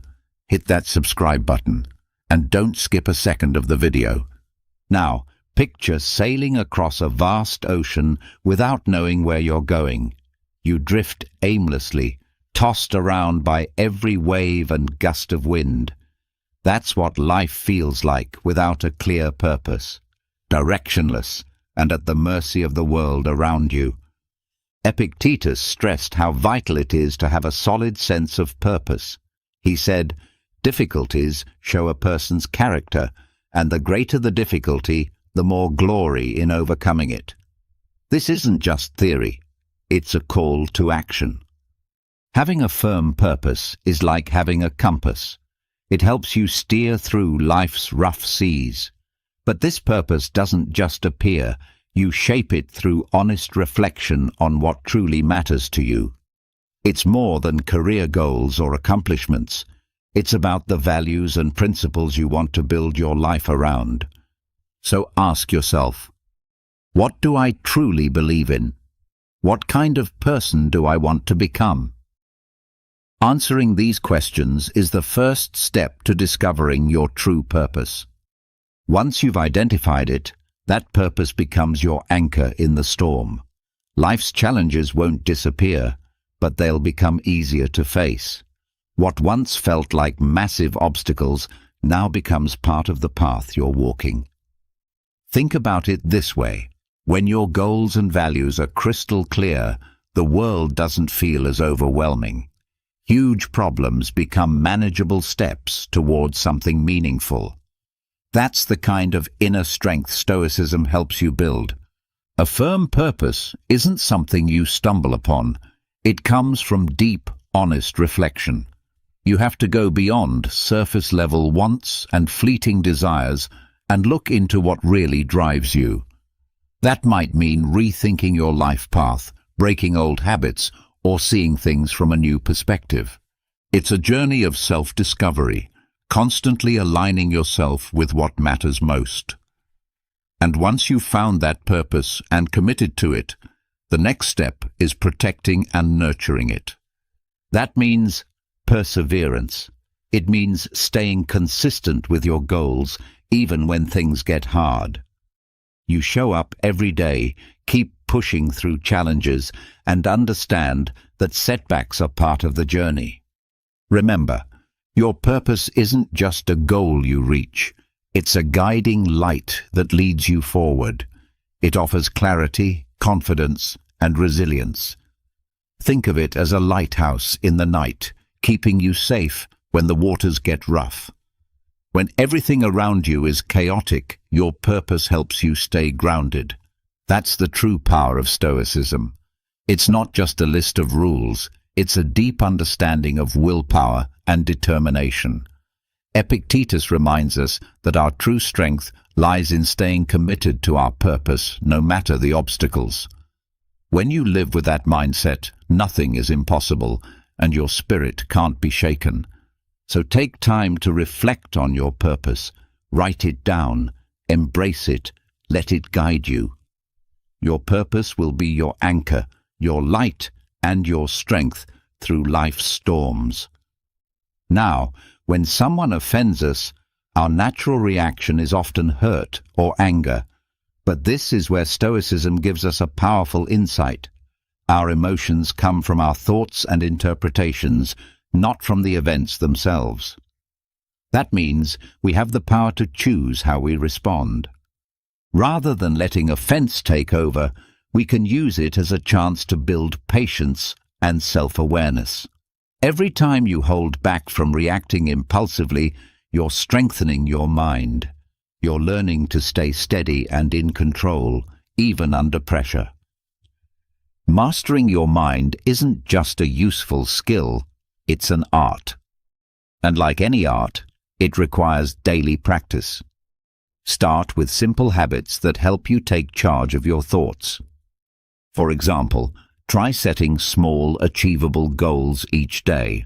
Every time you hit a goal, you boost your self-confidence and strengthen your ability to manage your thoughts. Focus on being present and gaining a deeper understanding of your emotions.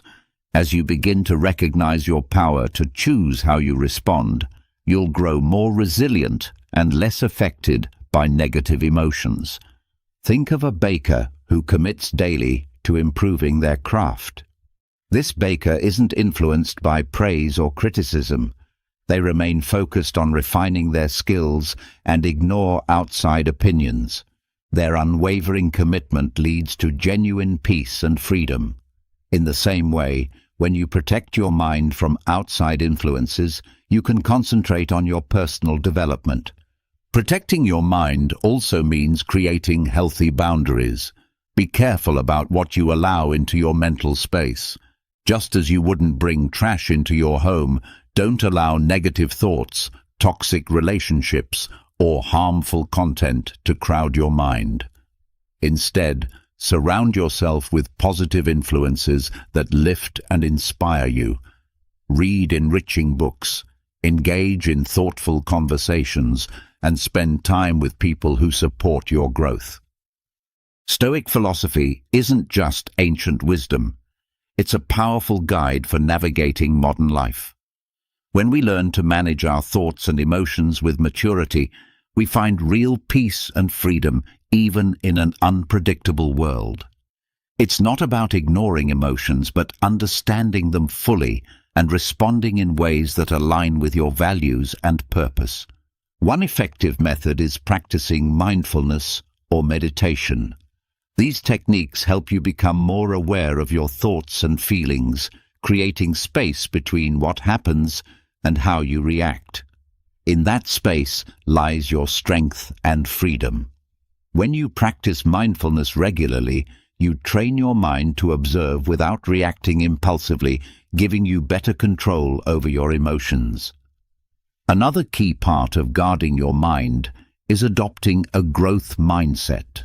See challenges not as threats, but as chances to grow.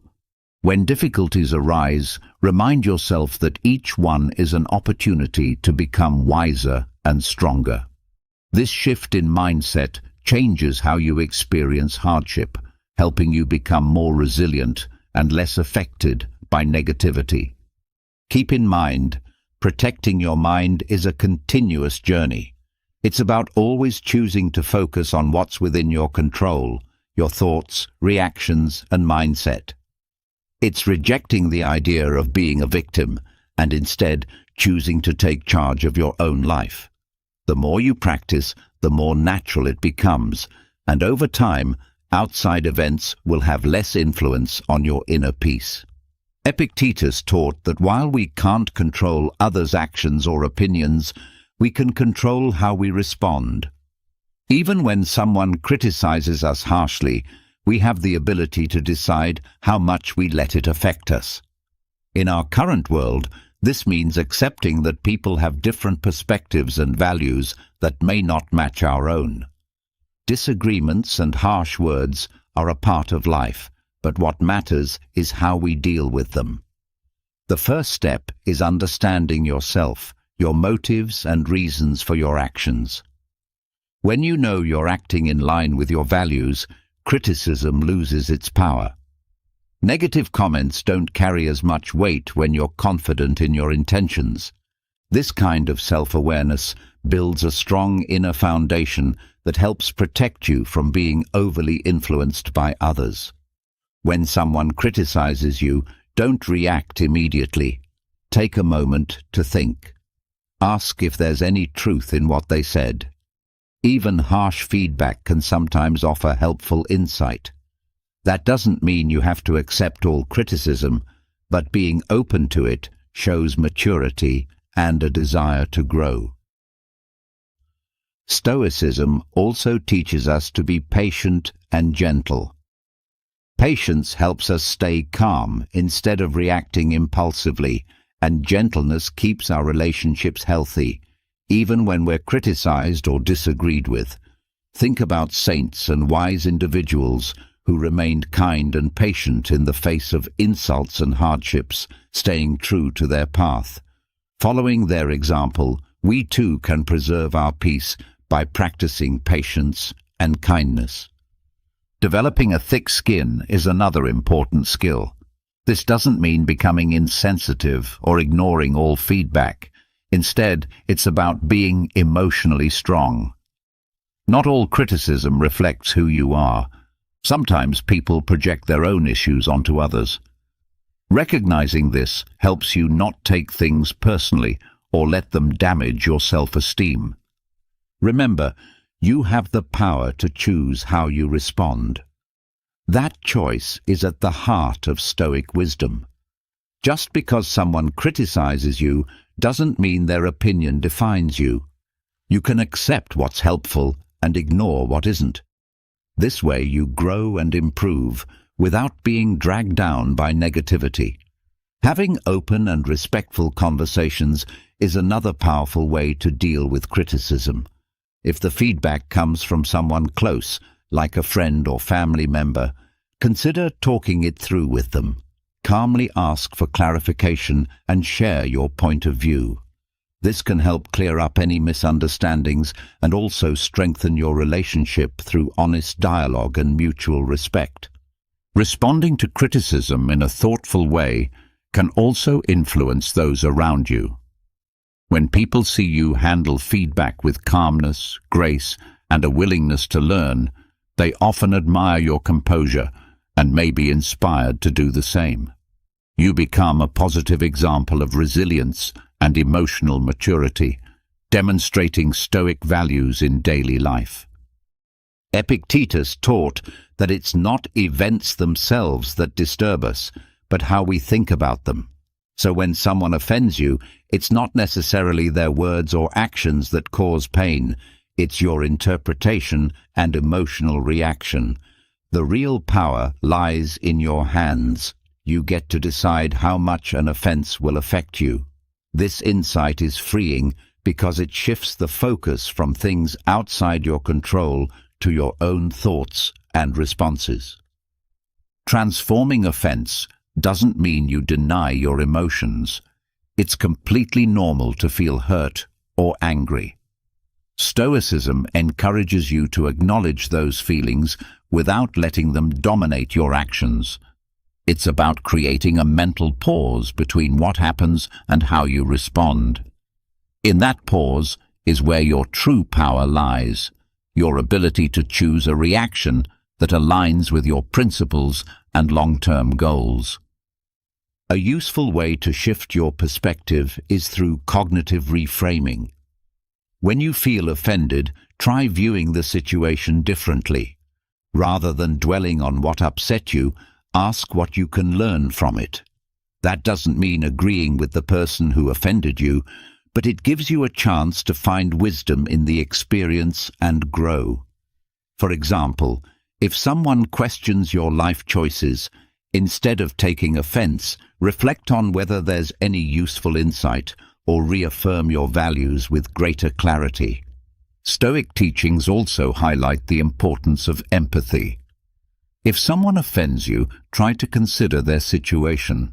What might they be dealing with that led them to act that way? This empathetic outlook helps you respond with understanding rather than anger. It's not about excusing poor behavior, but recognizing that everyone faces personal battles.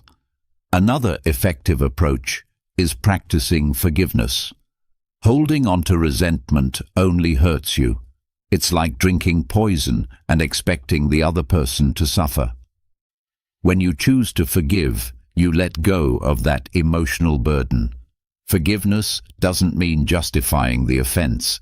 It's about freeing yourself so you can move forward with clarity and peace. According to Stoicism, real strength comes from facing and rising above life's challenges, not avoiding them. Every offense is an opportunity to grow stronger emotionally. Just like muscles develop through resistance, your character builds through adversity. The more you practice turning offenses into learning moments, the more natural it becomes, and eventually, external negativity will have less impact on your peace of mind. Keep in mind that transforming offense is an ongoing process. It's not about being perfect, but about being intentional and committed to growing over time. Each time you choose a constructive response, you strengthen the habit and make it easier to stay composed in the future. Epictetus also made a profound point. We are the ones who assign meaning to events, which in turn creates emotions like fear and shame.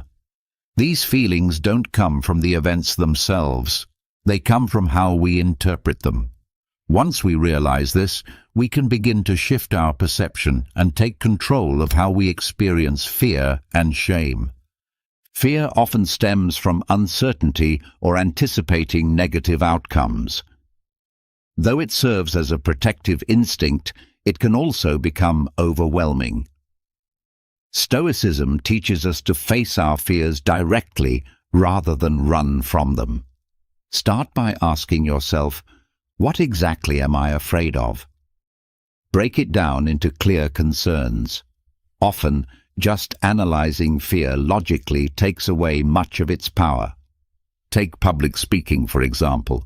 You might fear being judged or making mistakes, but once you recognize that your audience is there to listen and learn, not to criticize, you realize that even if you stumble, it's not a disaster. Most speakers have missteps.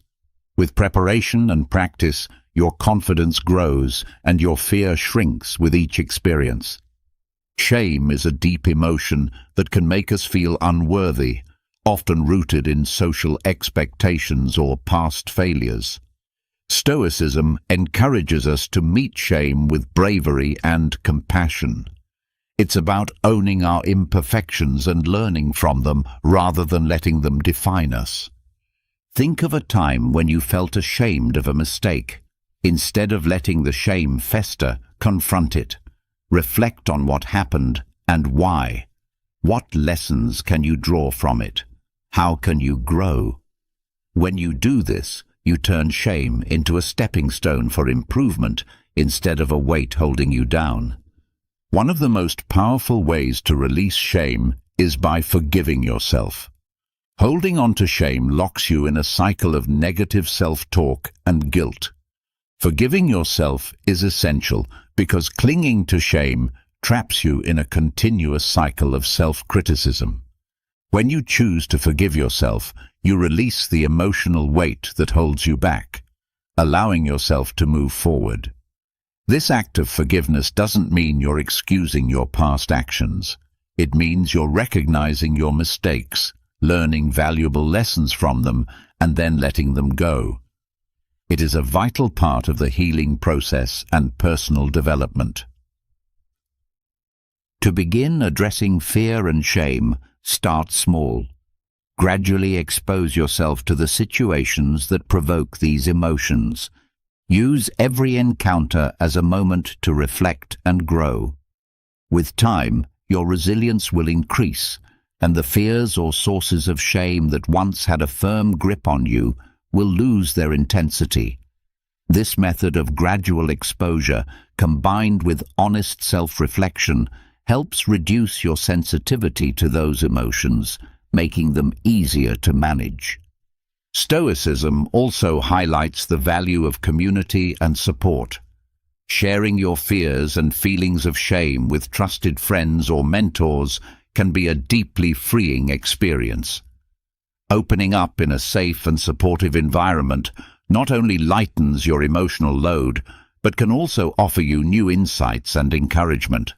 Often, you'll find that others have faced similar struggles and can share helpful advice or reassurance based on their experiences. Epictetus taught that by mentally preparing for the difficulties we might face, we become better equipped to handle them with calmness and thoughtful responses. This isn't about being negative or assuming the worst. It's about being prepared and realistic. When you anticipate that challenges may arise, you're less likely to be caught off guard. Instead, you're already mentally prepared with strategies to manage your reactions and address the situation. One practical approach to this preparation is a Stoic exercise called premeditatio malorum, or the premeditation of evils. This technique involves taking time to imagine possible problems that could occur and considering how you would handle them. For instance, before an important meeting, you might think about things that could go wrong, like technical issues, difficult questions, or feelings of nervousness. By visualizing these scenarios in advance, you can plan your responses and reduce the impact of being surprised. This practice is not about dwelling on negativity, but about developing mental strength. When you've already rehearsed how you might respond to difficulties, you're less likely to be shaken when they actually happen. You become more flexible and capable of staying composed, a key trait in Stoic thought. Preparing for obstacles also involves being open to change. Life rarely unfolds exactly the way we plan, and rigid expectations often lead to disappointment and stress. If you anticipate that things might go differently than expected, you can adapt more easily. This kind of mental flexibility is crucial for handling life's uncertainties with grace and effectiveness. Maintaining a balanced mindset is another essential part of anticipating challenges. While it's helpful to consider what might go wrong, it's equally important to recognize your strengths and the resources you have. Reflect on the skills, knowledge, and support systems available to you that can help you deal with difficulties. This balanced view keeps you grounded and prepared without falling into excessive worry or negativity. By learning to expect difficulties, you naturally develop patience and persistence. When you understand that challenges are a normal part of life, you adopt a mindset focused on long-term endurance rather than short-term results. You become more patient with the process and more capable of weathering setbacks. This commitment to perseverance and inner resolve is a key part of Stoic philosophy, which values strength of character over immediate success. Regular self-reflection can further enhance your ability to anticipate obstacles. Spend time thinking about your past experiences. What kinds of difficulties did you encounter, and how did you deal with them? What strategies worked for you, and where could you improve? By learning from your own history, you become better prepared for what lies ahead and more effective in solving future problems. Integrating mindfulness into your routine can also sharpen your awareness and response to challenges. Mindfulness helps you stay present and attentive, allowing you to spot potential problems early and respond with intention. It improves your emotional regulation, helping you stay composed and centered, even under pressure or stress. Epictetus expressed a powerful truth. It's not what happens to us, but how we respond that truly matters. This simple yet profound idea captures the heart of inner strength. Our real power doesn't come from controlling the outside world. It comes from mastering our internal responses. When we face adversity, whether it's tough criticism from someone close or an unexpected difficulty, we always have the power to choose our response. That choice reflects who we are and influences the direction of our lives. Building inner strength begins with self-awareness and intentional effort. It starts with noticing your emotions and choosing not to let them control you. This doesn't mean you ignore or bury your feelings. It means you observe them, understand where they come from, and respond thoughtfully. When you become more aware of what triggers your emotional reactions, you gain better control over how you behave. That awareness is the foundation for lasting strength. Another central idea in Stoicism is the importance of knowing what you can and cannot control. This distinction is essential for maintaining peace of mind. You cannot control what others say or do, but you can always control your attitude and behavior. By focusing on the things within your control, you conserve energy and reduce unnecessary stress. This shift in mindset is incredibly empowering and helps keep you grounded, even when the world around you is uncertain. Forgiveness is also a key part of cultivating inner strength. Holding on to resentment and past grievances drains your emotional energy and clouds your judgment. In line with Stoic wisdom, just as we aim to master our reactions, we are encouraged to let go of bitterness. Forgiveness doesn't mean approving of harmful behavior. It means choosing to release its emotional grip on us.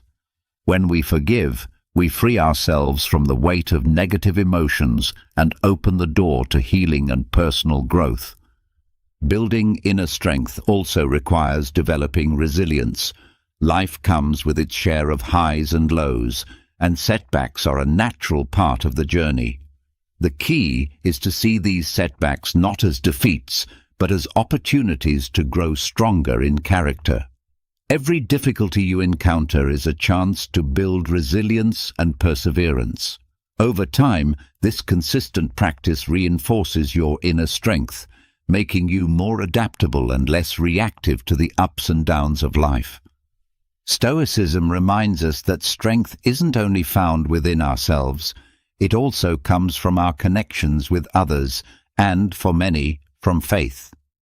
Surround yourself with supportive, like-minded people who uplift and encourage you. Engage in meaningful conversations that stretch your thinking and broaden your perspective. If you have a spiritual practice, lean into it for guidance and strength. These external sources of support can deepen your sense of inner stability and give you a stronger sense of belonging and purpose. Gratitude is another powerful tool for cultivating inner strength. It shifts your focus from what's missing in your life to what you already have, helping you maintain a positive outlook even during tough times. There is always something to be grateful for. By making a habit of recognizing and appreciating these blessings, you build emotional resilience and keep a healthier, more balanced perspective. True inner strength also involves embracing vulnerability. Owning your fears and insecurities doesn't make you weak, it makes you human. When you confront your vulnerabilities with courage and kindness, you begin to turn them into strengths. This process of self-acceptance plays a crucial role in developing authentic confidence and resilience, allowing you to live more honestly and boldly. This doesn't mean you ignore or suppress your emotions. Rather, it's about acknowledging your feelings while not letting them dictate your actions. It's about creating a pause, a moment between stimulus and response, where you can choose your reaction with intention. This simple pause is incredibly powerful and can reshape the way you respond to the world around you. Take a common situation like driving in heavy traffic. Someone cuts you off, and your immediate reaction might be frustration or anger. Instead of reacting impulsively with road rage, Stoicism teaches you to take a breath and think before acting. Will honking or shouting really improve the situation?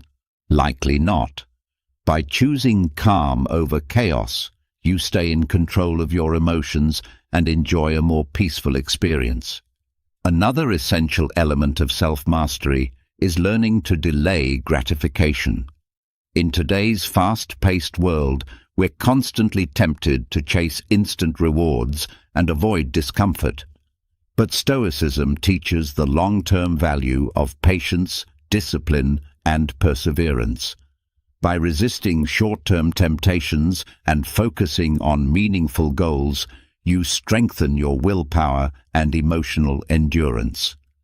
This also extends to communication, especially during conflict.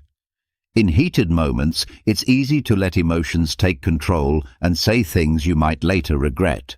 Stoicism encourages you to pause and reflect before speaking. Ask yourself, are my words constructive? Do they align with my values? Speaking with intention not only prevents harm, but also builds deeper, more respectful relationships. Practicing self-restraint requires awareness and consistent effort. It means becoming conscious of your impulses and deliberately choosing how to respond. This might involve setting clear personal boundaries, cultivating mindfulness, or building habits that support your growth. For example, if you struggle with procrastination, create a structured routine that keeps you focused. If anger is an issue, explore calming techniques that help you manage tension more effectively. Stoicism emphasizes making decisions based on reason, not impulse. It's about thoughtful action. Let's say you're facing a major decision at work. Instead of rushing into a choice, take time to gather facts, evaluate your options, and reflect on how your decision aligns with your values and long-term goals. This thoughtful approach often leads to wiser outcomes and a greater sense of control. Self-restraint doesn't mean avoiding action or becoming passive. It means being intentional. It's the understanding that every choice carries consequences and that we are responsible for those outcomes. When you practice restraint, you become more effective in achieving your goals and preserving your inner peace. Daily self-reflection can sharpen this skill even more. At the end of each day, take a moment to consider your actions. Where could you have shown more restraint? What triggered your impulsive reactions? How might you handle things differently next time? This continual self-assessment builds greater awareness and strengthens your resolve to act mindfully. Another powerful practice for strengthening self-control is mindfulness. Staying present helps you notice impulsive urges as they arise and choose more thoughtful responses. Whether through meditation, deep breathing, or simply being aware of your surroundings, practicing mindfulness regularly can greatly enhance your ability to manage your behavior and stay grounded. Acceptance is the foundation for taking meaningful action. When we resist reality, we waste precious energy and often cause unnecessary suffering. For example, losing your job is a difficult experience, but denying or fighting that reality only delays the healing. Accepting what has happened doesn't mean giving up. It means acknowledging the truth of the moment so you can take clear, purposeful steps forward. This proactive mindset helps you handle challenges more effectively and reduces emotional strain. A powerful way to develop acceptance is through mindfulness and meditation. These practices ground you in the present moment, helping you observe your thoughts and feelings without judgment. Over time, regular mindfulness practice strengthens your ability to accept life as it is, with all its flaws and uncertainties. This mindset becomes a foundation for inner peace and resilience. Stoicism teaches that acceptance isn't about surrender. It's about discovering strength in adversity. It encourages us to see every experience, no matter how difficult, as an opportunity for growth. When faced with a challenge, ask yourself, what can I learn from this? How can it make me stronger? This shift in thinking transforms obstacles into stepping stones for personal development. Another aspect of acceptance is letting go of perfectionism. Many of us strive for perfection in our careers, relationships, and personal goals, but this pursuit often leads to stress and dissatisfaction. Accepting that perfection is unrealistic allows you to value your efforts and progress. It doesn't mean lowering your standards. It means understanding that imperfections are part of the human experience. When we embrace our flaws with self-compassion, we live more authentically and fully. Gratitude is also a powerful tool for nurturing acceptance. When we focus on what we have instead of what we lack, we move from a mindset of scarcity to one of abundance. Practicing gratitude helps us notice the good in our lives, even during hard times. Over time, it fosters a more positive outlook and enhances our ability to accept life as it unfolds. Acceptance extends to our relationships as well. We often set expectations for how others should behave, leading to disappointment when they don't meet them. By accepting people as they are, with both strengths and flaws, we build healthier, more meaningful connections. This doesn't mean tolerating harmful behavior. Rather, it means recognizing that everyone has their own journey, shaped by unique experiences. Through empathy and compassion, we create space for genuine understanding and mutual growth. Epictetus and other Stoic philosophers emphasized living according to nature, which means recognizing our role in the world and acting in line with our rational and social nature. At its heart, this principle is about living truthfully and harmoniously within the universe. Living according to nature begins with self-awareness. It involves understanding who we are, our values, strengths, purpose, and natural tendencies. Through introspection and reflection, we can make choices that align with our true selves, rather than simply conforming to societal pressures or expectations. This way of life also includes accepting the natural cycles we all go through: growth, stability, decline, and renewal. Just as the seasons change, our lives evolve. Embracing these transitions allows us to move through them with greater ease and grace. Central to Stoic living is the practice of core virtues: wisdom, courage, justice, and temperance. These guide us in making ethical decisions and handling life's challenges. Wisdom helps us see clearly and make thoughtful choices. Courage empowers us to face adversity and take necessary action. Justice ensures we treat others fairly and honorably. Temperance helps us maintain balance and self-control. By developing these virtues, we align our actions with our rational nature and live with integrity. Stoicism also teaches that we're inherently social beings. Living in harmony with others is part of our nature.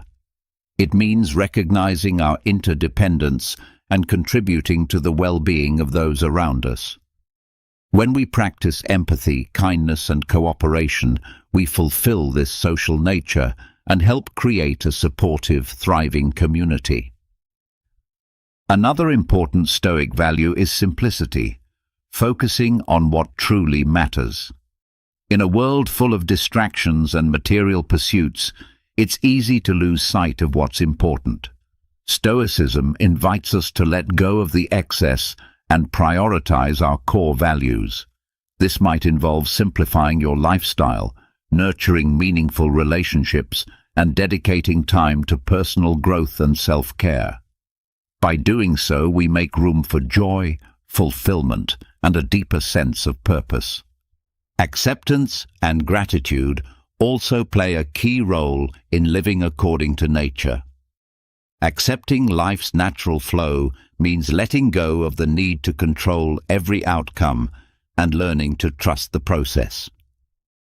Gratitude helps us recognize the abundance we already have, cultivating a mindset of peace and contentment in the present moment.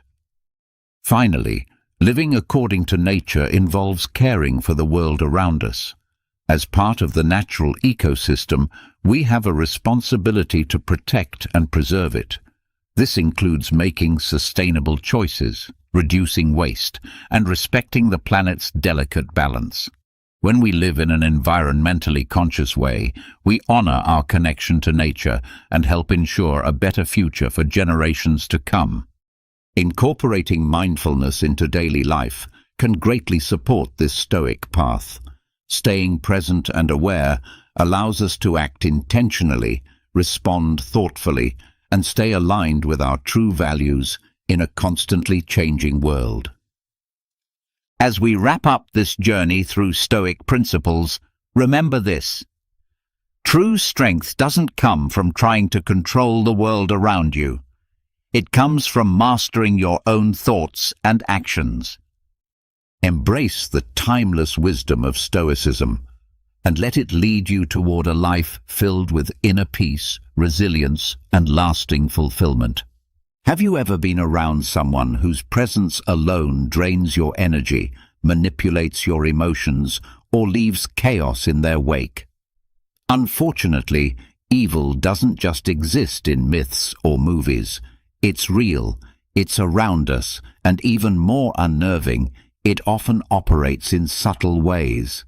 But don't worry, with a little awareness, you can spot the warning signs and protect yourself.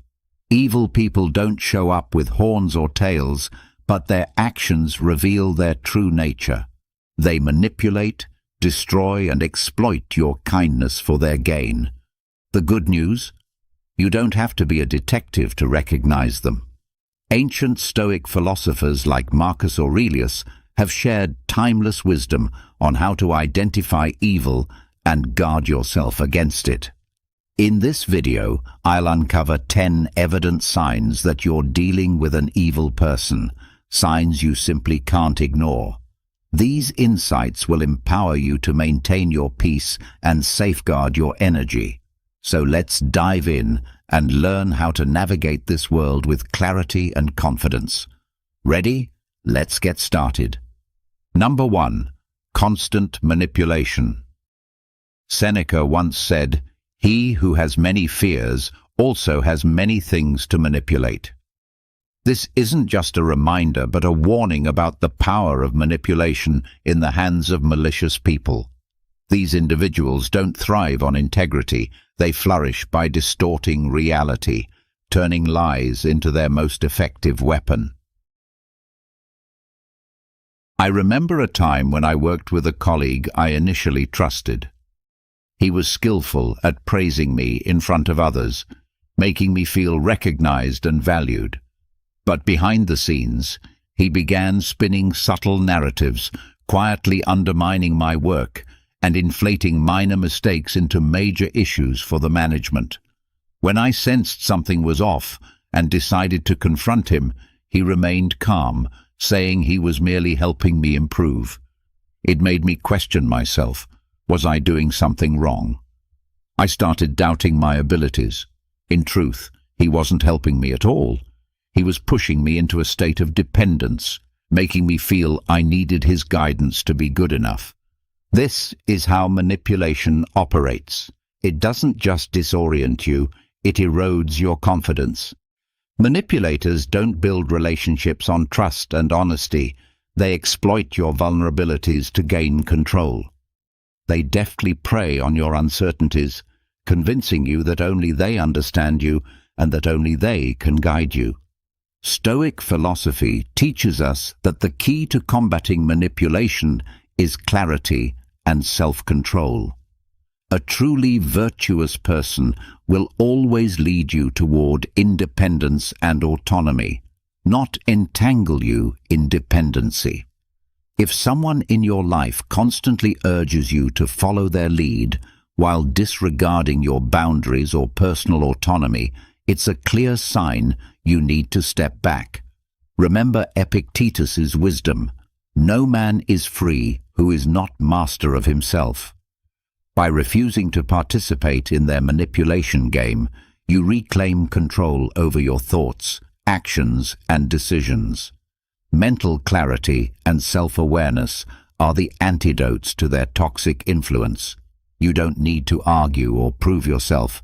Just step out of their manipulation and hold on to your freedom. Number 2.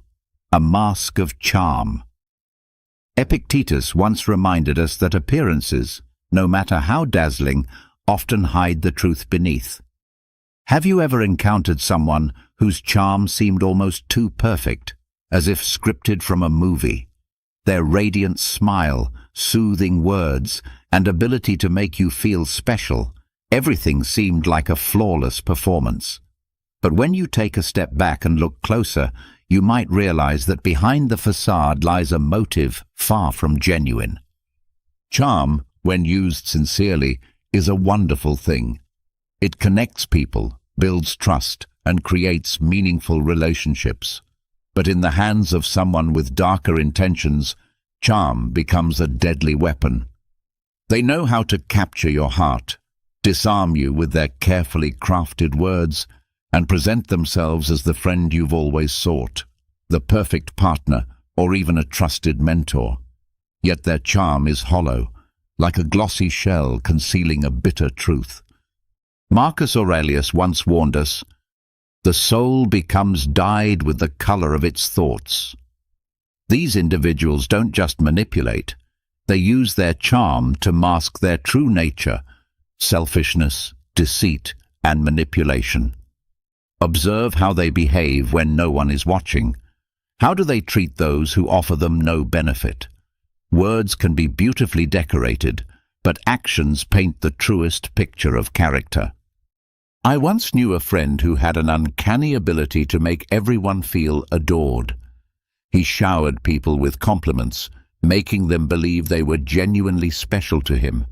But over time, I realized he wasn't the person he appeared to be. His praise felt calculated, serving as a tool to extract something in return, and when there was nothing left to gain, he quickly distanced himself, often bad-mouthing the same people he once flattered. How do you break free from their enchantment? Don't ignore the subtle warnings in your gut. If you feel charmed yet uneasy, trust that instinct. These manipulative individuals rely on your willingness to overlook the red flags, to believe in the illusion they've created. Stoic philosophy teaches us that the truth doesn't need a mask. Genuine kindness shines on its own without pretense. So step past the glittering surface and seek the truth beneath. Authentic goodness doesn't need a disguise. Number 3. Lies without conscience. Marcus Aurelius once advised that nothing should be done if it isn't right, and nothing should be said if it isn't true.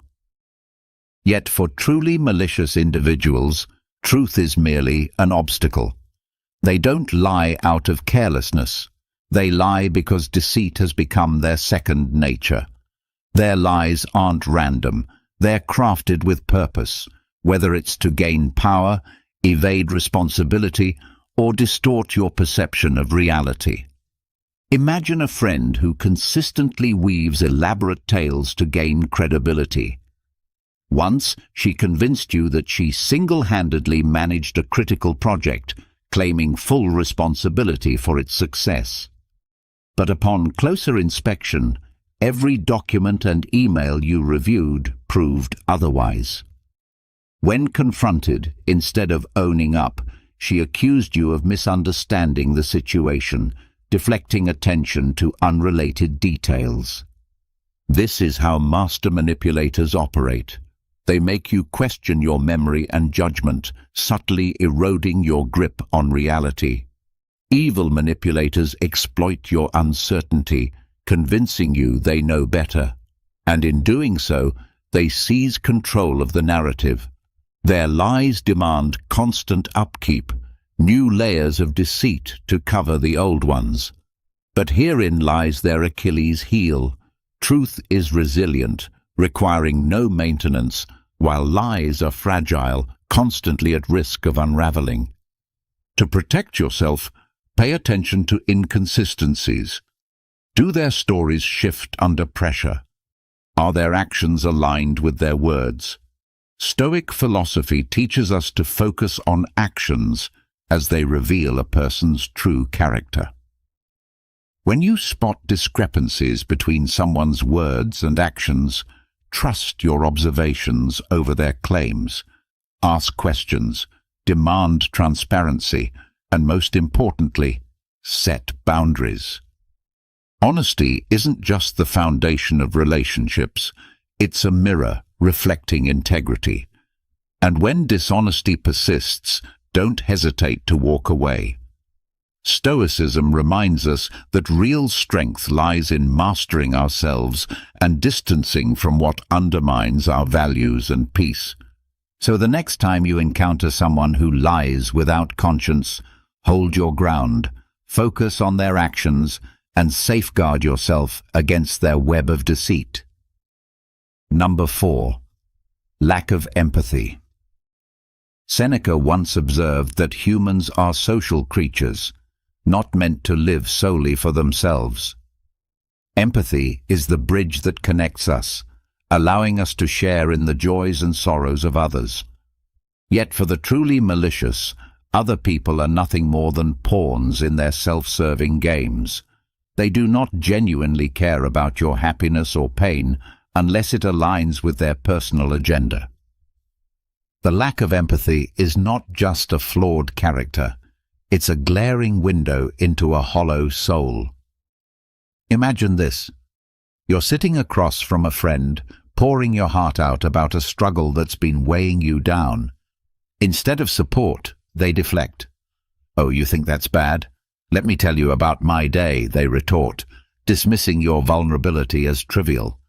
This is not an isolated act, it's a pattern. These individuals are unwilling, or worse, incapable, of stepping outside their own interests to connect with your experience. Their detachment manifests in a chilling indifference or even silent delight in your misfortunes, leaving a void where empathy should reside. Empathy isn't just a nice-to-have, it's the cornerstone of meaningful relationships. Without it, interactions become transactional, one-sided, and emotionally draining. Malicious individuals leverage their lack of empathy to further their selfish goals. They may feign compassion when it's convenient, but their apathy becomes evident the moment their mask slips. As Marcus Aurelius wisely advised, no more arguing about what a good man should be. Be one. So what do you do when faced with such indifference? Set firm boundaries. Protect your peace, and do not allow their coldness to diminish your worth. Seek relationships built on mutual respect and understanding, relationships that uplift rather than tear down. Surround yourself with people who celebrate your joy and stand with you in sorrow, because true connection is rooted in empathy, not exploitation. Before we move on to the next sign, if you're liking the video, don't forget to hit the like button and subscribe to the channel with the bell so you don't miss out on future videos. And if you enjoy this kind of content as much as I do, comment, "I see the signs." Let's keep learning. Number 5. The hunger for control. For an evil person, control isn't just a habit, it's their lifeline. They want to dominate everything around them, from relationships and thoughts to even the smallest of your decisions. Marcus Aurelius once said that your mind is under your control, not external circumstances. When you realize this, you discover your true strength. But this strength is precisely what malicious individuals seek to strip from you, because they know that controlling your mind is the key to ruling your entire life. I once knew someone who initially appeared trustworthy. At first, their advice seemed thoughtful and genuinely helpful. Over time, however, a troubling pattern emerged. They began inserting subtle, undermining remarks into conversations, casting doubt on my decisions and making me feel as though I needed their guidance to make the right choices. Once, when I was considering joining an important project, they convinced me that I wasn't capable, urging me to let them take the lead. At the time, I complied because they made me feel incapable of trusting my own judgment. In hindsight, it was clear they simply wanted to keep me under their control, ensuring I would never outgrow them. People like this don't just want to influence your actions, they aim to dominate your thoughts and emotions. They use guilt, shame, or sweet words to make you dependent on them. They're not invested in your growth. Their goal is to keep you within their grasp. Over time, you begin doubting yourself, your abilities, and your worth, leaving your autonomy eroded. Epictetus wisely said that freedom is the only worthy goal in life, and that freedom comes from refusing to be controlled by what lies beyond our influence. Malicious individuals know this well, and they'll stop at nothing to imprison your mind. But you don't have to live that way. You have the right to reject their games. Ask yourself, does this align with my values? And use that question as a compass to guide your actions. Autonomy is the greatest power you possess, and it's not for anyone to take from you. Marcus Aurelius reminded us that the quality of our thoughts determines the happiness of our lives. Don't let anyone shape your reality or make you question your value. Protect your mind. It is the starting point of true freedom. Those who genuinely care for you will never try to control you.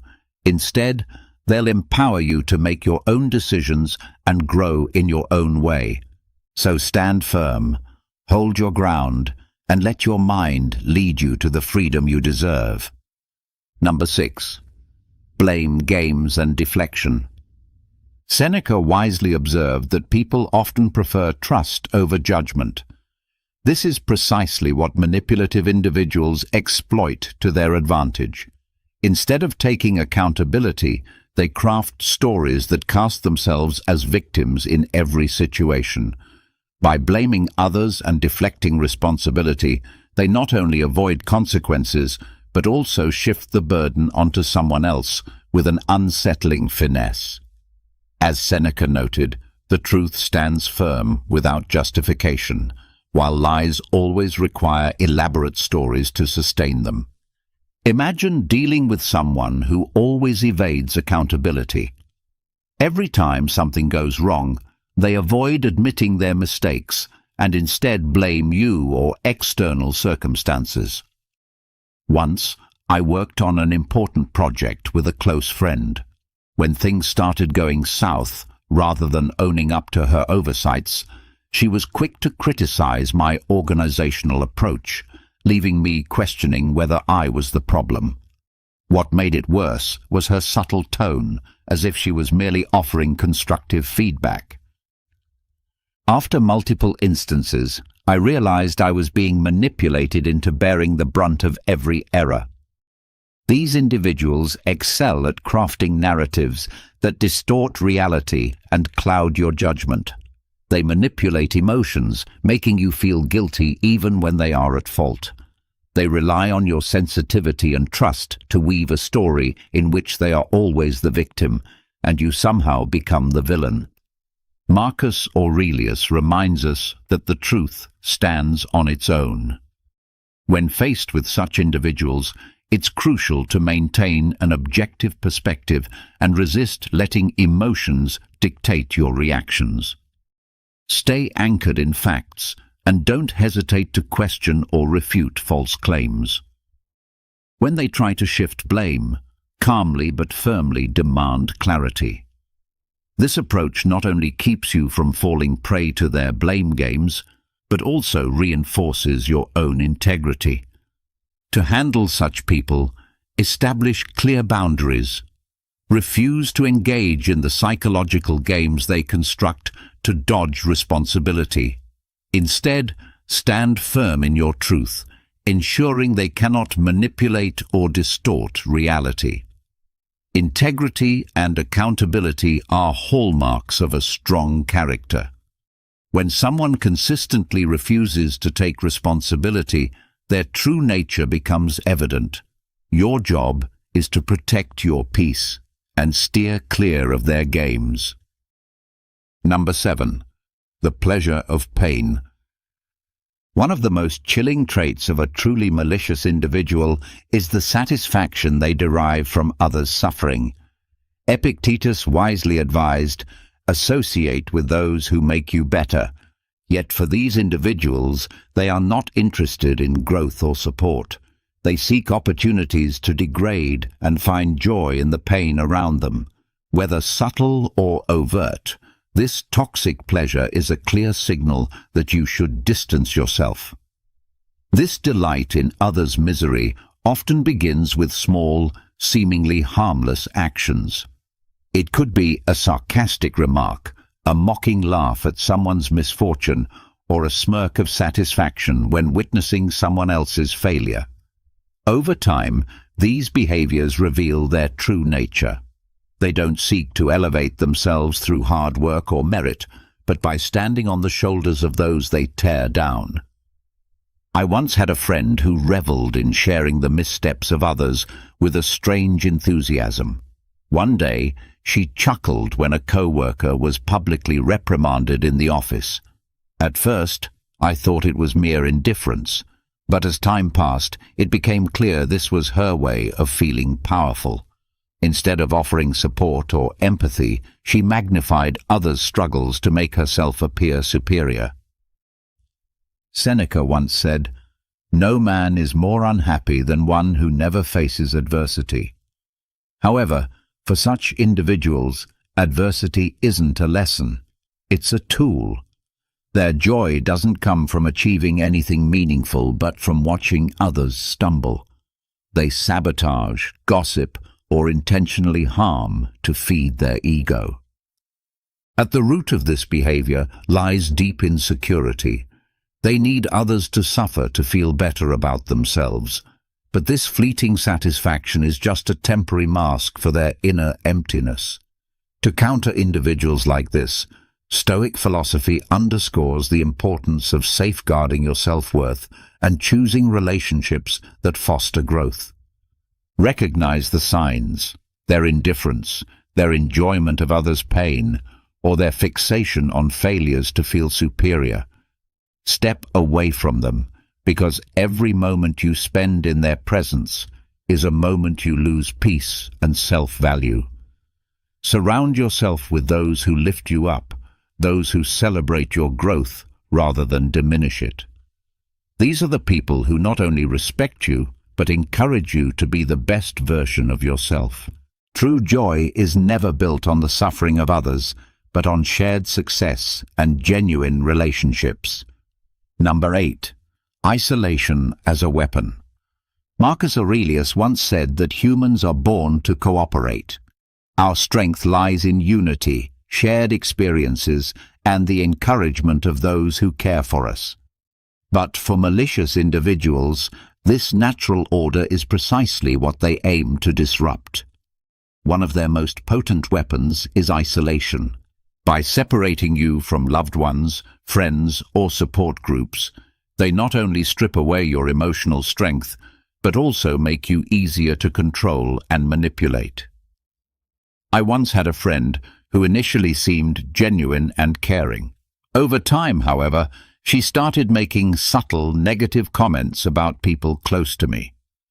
"Your best friend doesn't really treat you well," she'd say, with a serious tone, or, "Your family doesn't understand you the way I do." At first, I brushed off her remarks, thinking she was just looking out for me.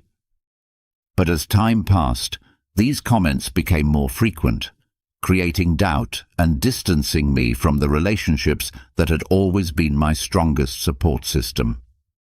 Her approach was gentle, yet calculated, effectively isolating me from those who mattered most. This tactic is no accident. It's a deliberate psychological maneuver used by toxic individuals to sow insecurity and make you believe they're the only ones who truly care. The more isolated you become, the greater their control over you grows. But here's what they don't want you to realize. True strength comes from connection, from genuine and solid relationships. Unity is the foundation of resilience. If you start noticing feelings of loneliness or detachment from your loved ones, pause and reflect. Reevaluate the situation. Trust your instincts, and don't hesitate to reach out to those who truly matter to you. Speak to friends, family, and close confidants. They are the foundation that keeps you grounded, even when life feels unstable. Stoic philosophy reminds us that we are not meant to live in isolation. We are part of a larger community, and authentic relationships are where our true power lies. So don't let anyone convince you otherwise. Protect your connections, and you'll find the strength to rise above any manipulation. Number 9. Jealous in disguise. Envy is a toxic emotion, but it becomes most dangerous when it's disguised as concern or goodwill. Seneca once reminded us that envy is the ulcer of the soul, and for those who harbor it, their advice or attention often isn't meant to uplift you, but rather to chip away at your confidence. Such individuals can't stand the happiness or success of others. Cloaked in seemingly helpful advice or compliments, they sow seeds of doubt about your worth. I once had a friend who always seemed deeply invested in my achievements. After I completed a major project I was incredibly proud of, she said, "That's great, but maybe next time you should push yourself a bit more to really reach a higher standard." At first, I thought it was genuine advice, but upon reflection, her tone carried an undertone, a subtle cut not to lift me up, but to diminish what I'd accomplished. What seemed like harmless feedback was, in reality, a way to make me feel like I wasn't good enough. These false compliments are often mixed with remarks that undermine. A jealous person won't attack you outright. Instead, they plant small doubts in your mind, making you question your capabilities and success. They might say things like, "You did really well, but don't get too excited. There's always room for improvement." Or, "That's amazing, but I heard someone else did something similar and got even better results." This behavior is neither care nor goodwill. It's a strategy to pull you down to their level. Envious individuals cannot celebrate your light because it highlights the shadows within themselves. They don't want to see you thrive. They want to see you shrink so they no longer feel threatened. Stoic philosophy teaches us to trust our intuition. If you sense something off in someone's praise or advice, listen to that feeling. Look deeper into the true intentions behind seemingly harmless words. A truly kind person will elevate you, praise you wholeheartedly, and encourage you to go further. In contrast, a jealous person uses their words as tools to control your emotions and chip away at your confidence. To protect yourself, set clear boundaries and don't let anyone diminish your worth. Surround yourself with those who genuinely celebrate your success, people who not only help you shine, but push you to reach new heights. Remember, you don't need to dim your light to make others feel more comfortable. Stand firm in your value and let your light shine brightly. Number 10. The unrepentant heart. One of the clearest signs of an evil person is an unrepentant heart. Marcus Aurelius taught that we should not waste time debating what a good person should be, but instead focus on taking actions to improve ourselves. However, evil individuals often do the exact opposite. They cling to destructive habits, never admit fault, and certainly have no intention of repairing the damage they cause. They live in denial, justifying their actions with elaborate excuses, making it seem as if the problem never lies with them. Think of someone you've known, a person who always had an excuse for every mistake. When they hurt others, instead of apologizing, they'd blame the circumstances or argue that others are no better. Whenever someone tried to explain how their behavior caused harm, they'd deflect, shift blame, or even accuse the other person of overreacting. But what truly stands out is their complete refusal to change. To them, self-reflection and correcting wrongs are seen as weaknesses, while stubbornness is viewed as a strength. This mindset starkly contrasts with Stoic philosophy. A Stoic understands that self-reflection, admitting mistakes and making amends are not signs of weakness, but of courage and self-respect. Those with unrepentant hearts not only hurt others, but also reject the opportunity for personal growth and maturity. If you're close to someone who constantly justifies their actions, avoids accountability, and never seeks to repair the harm they've done, take a moment to reflect. Not everyone is willing to grow or change. Protect yourself from toxic relationships like these, and invest your energy in those who lift you up, people with the courage to confront their own flaws and strive to be better. Marcus Aurelius reminded us, focus your mind on thoughts and people who elevate the quality of your life. So we've just walked through 10 evident signs that there might be an evil person lurking close to you. Chilling, right? But remember, awareness is your most powerful weapon. Evil people can only manipulate you when you're unaware of their tactics. Once you recognize their strategies, you not only protect yourself, but also shield your inner peace from their chaos. Marcus Aurelius taught us that true strength lies in mastering your mind and your reactions. Don't let toxic individuals invade your mental space or disrupt your serenity. Set boundaries, stand firm, and keep shining, because your light is the very thing they fear most. If you found this video helpful, hit that like button, subscribe to the channel, and comment, "I see the signs," to let the world know you're ready to safeguard yourself from negative influences. All right, let's get real. Ever notice how some people just love to test your boundaries? They interrupt, make passive-aggressive comments, or act like your time and feelings are optional, and we're supposed to just smile and let it slide? Not today. If you're done putting up with people who don't respect you, this video is for you.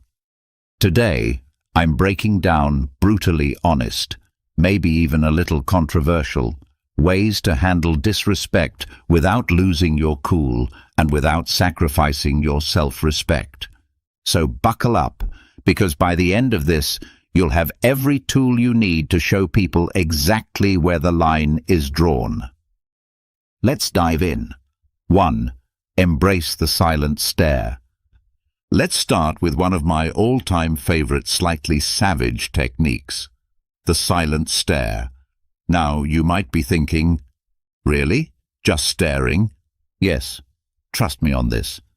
When someone's being openly rude or disrespectful, nothing throws them off more than a long, calm, completely unbothered stare.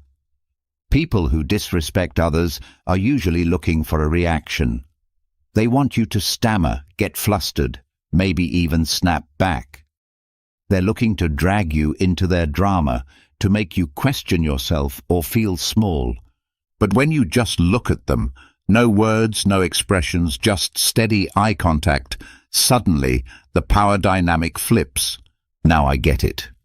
This might sound a little passive-aggressive, but hear me out. There's something deeply unsettling about someone who doesn't give the reaction they were expecting. When you hold a steady, silent stare, you're saying without a word, "I'm not playing this game with you." It's a way of reclaiming control without even lifting a finger, and sometimes that silent stare is the clearest, most powerful no you'll ever say. Let me tell you about a time this technique worked like magic. I was in a group meeting where one guy kept talking over me, cutting me off like he was on a mission. You know the type, loud, overconfident, thinking everyone's there to listen to his wisdom. I tried interjecting. I tried being polite. but he wouldn't stop. So finally, I just looked at him. I leaned back in my chair, crossed my arms, and held his gaze. No blinking, no expression, just stared. For 5 solid seconds, I said nothing. You could feel the tension build, and the best part? Everyone else at the table started looking at him too, wondering what he'd do. You know what happened? He got uncomfortable, stumbled over his words, and suddenly looked anywhere but at me. He didn't interrupt me for the rest of the meeting. That silent stare did more than any words could have, and it didn't just stop his behavior in the moment. He actually started treating me with more respect after that, as if he'd finally realized I wasn't someone he could just bulldoze. Sometimes you have to show people who you are without saying a word. Let's dig a little deeper, because this is more than just a power move. When you embrace the silent stare, it's like a reminder, to them and to yourself, that you don't have to dance to someone else's tune. You don't owe anyone an emotional reaction, and you don't have to prove yourself to people who don't see your worth. This is about reclaiming your space, your peace, and your dignity. Too often, when someone is disrespectful, we feel an urge to defend ourselves, to make our case, or worse, to let it slide because we don't want to create a scene. But the silent stare, it's not about being aggressive. It's about showing that you're grounded, unbothered, and unapologetically in control of your own emotions. It's also about accountability. People who are used to disrespecting others often do it without even thinking. They've never been called out, never faced real consequences for treating others poorly. When you give them that silent, deadpan look, it's like you're holding up a mirror. Suddenly, they're left alone with their own behavior. You're not telling them they're wrong, you're showing them. And most people don't like to see themselves like that. That's why this works. I've noticed that the silent stare tactic does more than just get the other person to back off. It also strengthens your sense of self-worth. When you stand there silent and still, you're reminding yourself that their words or actions can't shake you. I used to be the type who'd nervously laugh off rude comments or try to explain myself when someone questioned my choices. But honestly, that just drained my energy and made me feel worse. Learning to just look at someone, to let that silence fill the room without backing down, was a game changer. It feels like a small act of defiance, a quiet but powerful declaration of self-respect. So if someone's being rude, pushing boundaries, or making you feel less than, try the silent stare. Just look at them. Let them feel the weight of your calm. You'll be surprised at how uncomfortable it makes them and how empowered it makes you feel. The silent stare says, I respect myself too much to get dragged into your negativity, and that's a message worth sending. 2. Embrace silence as your answer. Here's a little secret weapon that's incredibly underrated. Silence. When someone disrespects you, one of the most powerful responses is no response at all. Now I know what you're thinking. Silence feels passive, almost like you're letting them get away with it, right? But here's the truth. Silence is far from passive. It's a choice. And sometimes it's the boldest, loudest answer you can give. When someone's throwing negativity at you, they're trying to pull you into their drama, to make you feel small or defensive.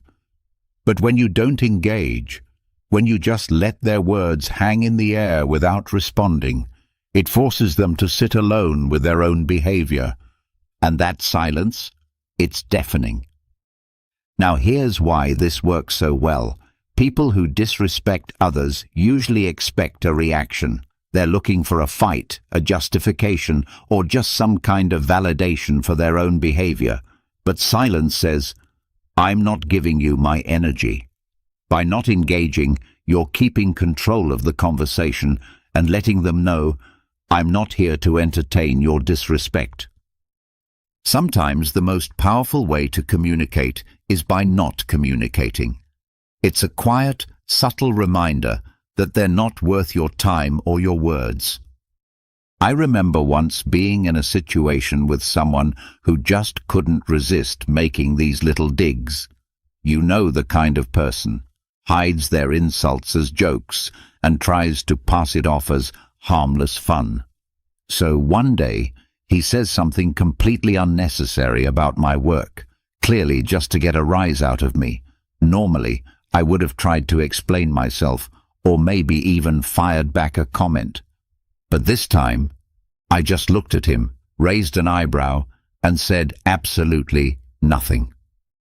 I let his words hang in the air, letting him feel that awkward, silent pause. And you know what? He didn't know what to do. He looked at me, then looked down, mumbled something, and moved on. That moment was the last time he tried pulling that with me. It was like he realized that if I wasn't reacting, there was no power to be gained. That's the beauty of silence. It starves disrespect of the attention it craves. Here's the deeper message. When you choose silence, you're choosing yourself. You're saying, "I value my peace over your opinion of me." And that's not just empowering, it's revolutionary. So often, we feel pressured to respond, to explain ourselves, to defend our choices, or to prove our worth to people who frankly aren't interested in respecting us. But by embracing silence, you're refusing to play by their rules. You're taking a stand without lifting a finger. You're letting them know, "You're not worth my words." It's not just about controlling the situation, it's about reclaiming your energy. Silence is like a filter. It keeps your peace intact by blocking out the negativity that others try to project onto you. The moment you stop feeling the need to respond to every rude comment or passive-aggressive jab, you free yourself. You stop giving people access to your inner world, and you start living on your own terms. I'll be real with you. Learning to use silence wasn't easy for me. I used to think that if I didn't defend myself, I'd look weak or passive. But I started noticing something interesting. Every time I responded to people who disrespected me, I'd end up drained and frustrated. But when I held my tongue and let their comments pass by like white noise, I realized I felt lighter, stronger, and more in control. It was like I took back a piece of my power every time I chose silence over reaction. Here's my challenge to you. The next time someone disrespects you, just pause, take a deep breath, look them in the eye, and say nothing. Let your silence speak for itself. You might be surprised by how uncomfortable they get and how freeing it feels for you. Embrace silence as your answer, because sometimes saying nothing is the most powerful statement of all. All right, this one's going to hit home for a lot of us. Stop explaining your choices. Seriously. How many times have you made a decision for yourself only for someone to immediately start asking, "Why? Why did you do that? Why didn't you go to that event? Why'd you take that job?" People seem to think they're entitled to an explanation for everything we do. And here's the honest truth. They're not. Your choices are your own, and you don't owe anyone an explanation for how you live your life. It might sound controversial, but let's face it. If someone's questioning your choices, they're often not looking to understand. They're looking to judge. They're looking to poke holes, make you doubt yourself, or feel better about their own decisions by making you second-guess yours. You don't have to play along. When you stop explaining yourself, you reclaim your autonomy and show them that your life isn't up for debate. Let's dig a bit deeper into why people feel so entitled to an explanation in the first place. When people question your choices, it's often because your decision challenges their view of the world. Maybe you're taking a risk they're too scared to take, or maybe you're stepping out of the norm they find so comforting. Your independence or willingness to do things differently can make them uncomfortable, and asking you to explain is their way of trying to fit you back into their comfort zone. But here's the kicker. Just because they're uncomfortable doesn't mean you're responsible for reassuring them. Your life isn't a public service announcement. You don't have to justify your choices to anyone. I remember when I decided to switch careers, moving from a safe job to something I was actually passionate about. But that came with a lot more risk. The moment people found out, it was like I'd announced I was moving to Mars. I kept getting asked, why would you leave a stable job? And how are you going to make it work? At first I'd try to explain, talk about how I wanted something more fulfilling, about how I had a plan. But I quickly realized that no matter what I said, it never felt like enough. The more I explained, the more people questioned me, poking holes and making me feel like I needed to prove myself.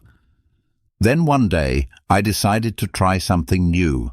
When someone asked, "But why would you leave that job?" I simply replied, "Because I wanted to." No extra details, no breakdown of my strategy, just a simple answer. And let me tell you, it felt amazing. The silence that followed was everything. People didn't know how to respond because I'd taken away their power to question my choices. And you know what? They eventually stopped asking. Here's the real beauty of not explaining yourself. It's freeing. It's you standing in your own truth, knowing that your decisions are enough simply because you've made them. When you stop justifying your actions, you give yourself permission to live authentically, without the weight of other people's expectations. You stop wasting your energy on explanations, and you start pouring it into actually living the life you want. There's a powerful lesson here. Your life doesn't need an audience vote. Not every decision has to be analyzed or approved by others. When you stop explaining yourself, you're letting people know, I'm confident enough in my choices that I don't need your approval. Think about it. When was the last time you saw a truly confident person breaking down their decisions for others? Probably never. Because people who own their lives don't need external validation. They know that the only approval that matters is their own. Look, I've been there. I used to be the person who'd give a full PowerPoint presentation on why I was doing something just to get people on board. But over time, I realized that explaining myself to everyone was only making me second-guess my choices. So I made a pact with myself. If someone asks me about a decision, I'll answer briefly, maybe give a sentence or two. If they push for more, I smile and move on. And you know what? Life got a lot lighter. The more I stopped explaining, the more confident I became in my own decisions. So here's my challenge to you. The next time someone questions your choices, resist the urge to explain. Just say, "Because I wanted to," or "That's what felt right for me." Then let the silence speak. Watch how powerful that simple statement is. You'll feel stronger, more in control, and more at peace with yourself. And the best part, you'll realize that your choices don't need anyone else's stamp of approval. They're valid simply because you made them. Keep your distance. Let's be real. Sometimes the best way to handle people who don't respect you is to just keep your distance. I know it sounds harsh, maybe even a little cold, but here's the hard truth. Not everyone deserves a front row seat in your life, and if someone's consistently disrespecting you, one of the healthiest moves you can make is to give yourself some space from them. This doesn't mean you hate them or that you're being dramatic. It means you respect yourself enough to protect your energy. Keeping your distance isn't about being mean or ignoring people. It's about choosing where and how you spend your time and energy. Imagine your life as a limited access club. Not everyone gets a VIP pass. If someone's constantly crossing your boundaries, making you feel small, or just radiating negativity, why on earth would you keep them close? It's okay to step back. In fact, it's crucial. Distance can give you the clarity to see things as they really are, free from the fog of emotional manipulation or guilt. Think about it. When you keep people who disrespect you close, it's like inviting them to a mental and emotional buffet where they take, criticize, and judge as much as they want. And then we wonder why we feel drained, anxious, or frustrated. Giving yourself space from these people is an act of self-preservation. It's about protecting your mental health, preserving your peace, and making room for people who actually respect and uplift you. Letting go of the guilt around distancing yourself can be liberating. You're not obligated to keep disrespectful people in your orbit. I'll share a little story. I once had a friend who would always find a way to make snide comments about every choice I made, my career, my relationships, even my taste in music. At first I thought, well, that's just how they are. Maybe I'm overreacting. So I kept them around, kept trying to brush it off, thinking it wasn't that big of a deal. But over time, those little jabs started getting under my skin. I realized I was walking on eggshells, always bracing myself for the next criticism or the next joke that felt more like a punch. One day, I decided to try a different approach. I didn't make a big announcement or call them out. I just started limiting my time with them. Instead of seeing them every week, I'd see them maybe once a month. And guess what? I felt lighter. I felt freer. And in that space, I realized just how toxic that friendship had become. Distancing myself gave me the mental clarity to see that I deserved better friends. Friends who would build me up instead of tearing me down. Here's the thing. Some people are going to tell you that keeping your distance is selfish. They'll say, but they're family, or you've been friends for years. It can feel uncomfortable, maybe even a little taboo, to admit that someone you know well just isn't good for you. Society tells us to be loyal, forgiving, and nice, but at what cost? Here's a little secret. Protecting your peace isn't selfish, it's necessary. You're not here to be anyone's emotional punching bag or their constant source of validation. Sometimes the best way to show someone you've had enough is by simply stepping back. Here's where it gets deep. Keeping your distance is a powerful reminder that you are your own priority. You don't have to play the role someone else has assigned to you. You don't owe anyone access to your mind, your time, or your emotions. When you put a little space between yourself and disrespectful people, you're making a statement. Your well-being comes first, and that's not just self-care, it's self-respect. Distance also gives you the chance to focus on the relationships that matter, the ones that genuinely uplift you. Think about it. The more time you spend around people who respect you, the more confident and fulfilled you feel. The less time you spend around those who tear you down, the less room they have to impact your thoughts, your mood, and your life. I used to feel so guilty about distancing myself from people, even if they weren't treating me well. I'd think, what if they think I don't care? Or maybe I'm overreacting. But over time, I learned that distancing myself wasn't just about removing negativity, it was about creating space for growth. When I started giving myself permission to distance from disrespectful people, I felt a new kind of freedom. I had more energy, more peace, and a clearer vision of who I wanted in my life. So, here's my challenge to you. Think about the people in your life who constantly disrespect you, who make you feel small or drained. Then ask yourself, do they really deserve this much access to me? Hold your head high. All right, let's talk about an old-school classic that never goes out of style. Holding your head high. Now, I know this might sound like generic advice, but trust me, this one is pure gold when dealing with people who don't respect you. Here's the thing. When someone is disrespectful, they're banking on making you feel small. They want you to doubt yourself, to lower your eyes, to shrink into yourself. But when you stand tall and hold your head high, you're saying, without a word, I know exactly who I am, and nothing you say or do will make me feel less. Here's what's powerful about this. Confidence makes people uncomfortable, especially people who disrespect others. Why? Because they rely on the idea that their words or actions have the power to influence you, to control you in some way. When you refuse to let their disrespect touch you, when you literally stand taller and hold your head up high, you're showing them that they don't have the power to bring you down.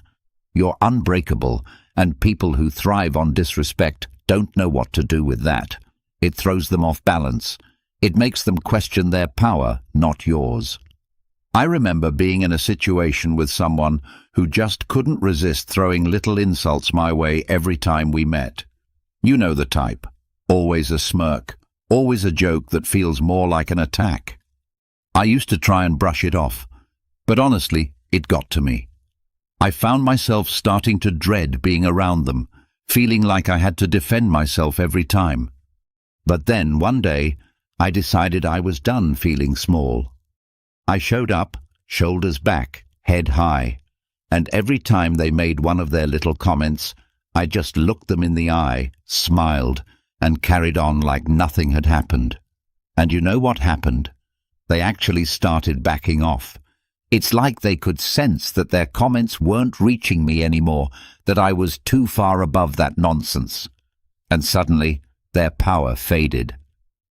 There's something magnetic about holding your head high.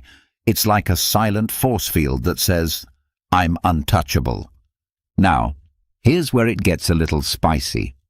People who don't respect you often hate seeing you confident. It messes with their worldview. They want to believe they're above you, that they've got something on you. And when you walk around confidently, it disrupts that narrative. To them, it's almost offensive. Society doesn't always know what to do with people who are unapologetically sure of themselves, especially when they refuse to let others' negativity define them. And let's be real, that can make you a bit of a target. But here's the thing, holding your head high isn't about them, it's about you. It's about living as if you're fully aware of your worth, as if you've got nothing to prove. That can feel like a radical act of self-respect. When you hold your head high, you're making a statement about your self-worth. You're declaring that, no matter what, you see yourself as valuable, deserving of respect, and inherently enough. Here's the deeper message.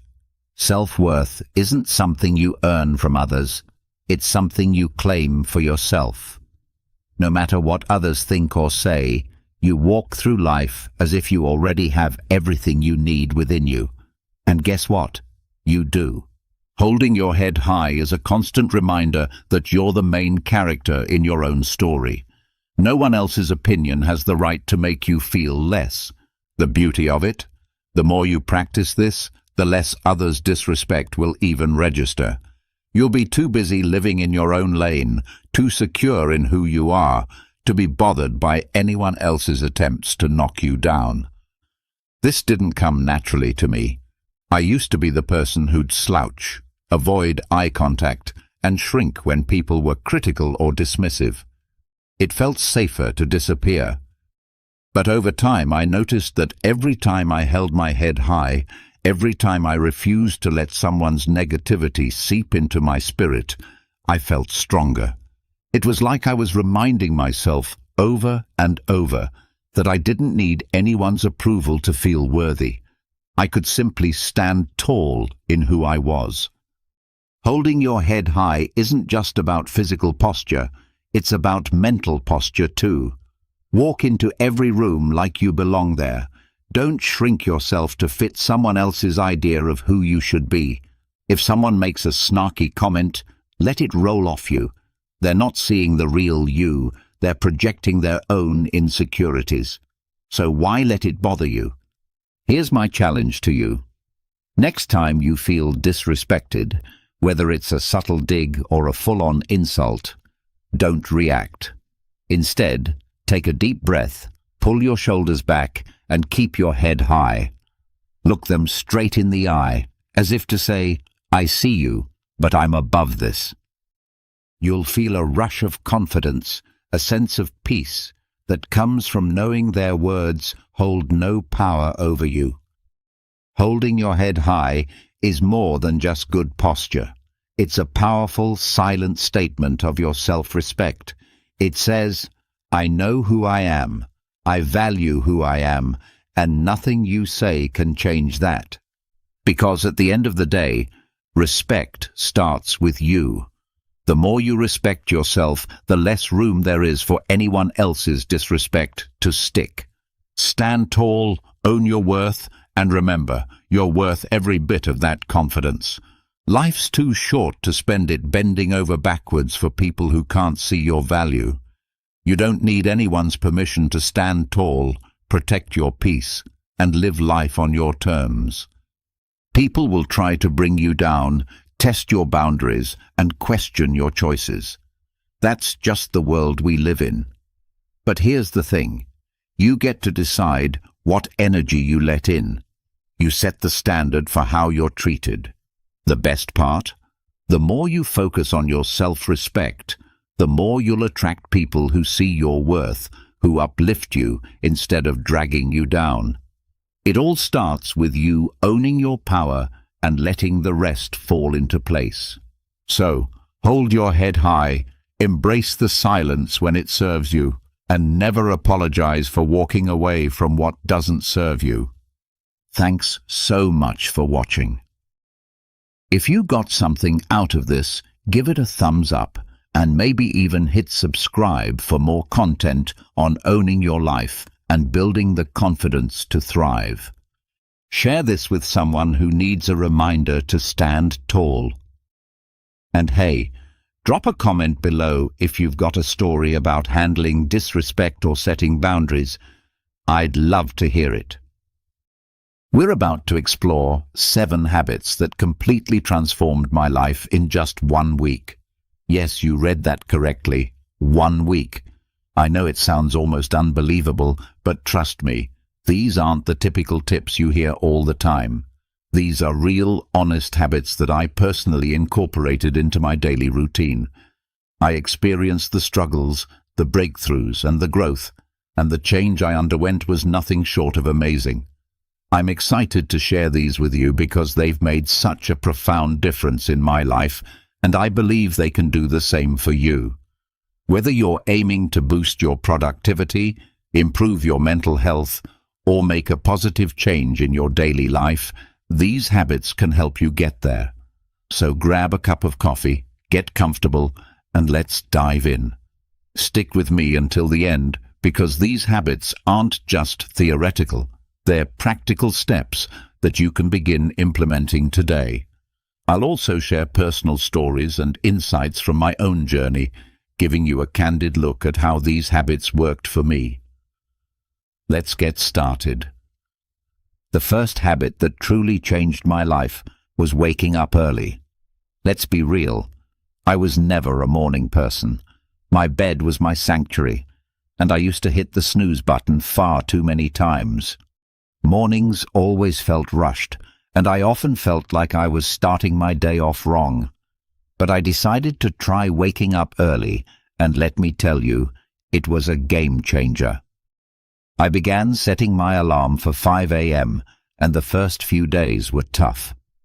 I dragged myself out of bed, feeling groggy and questioning whether this was worth it.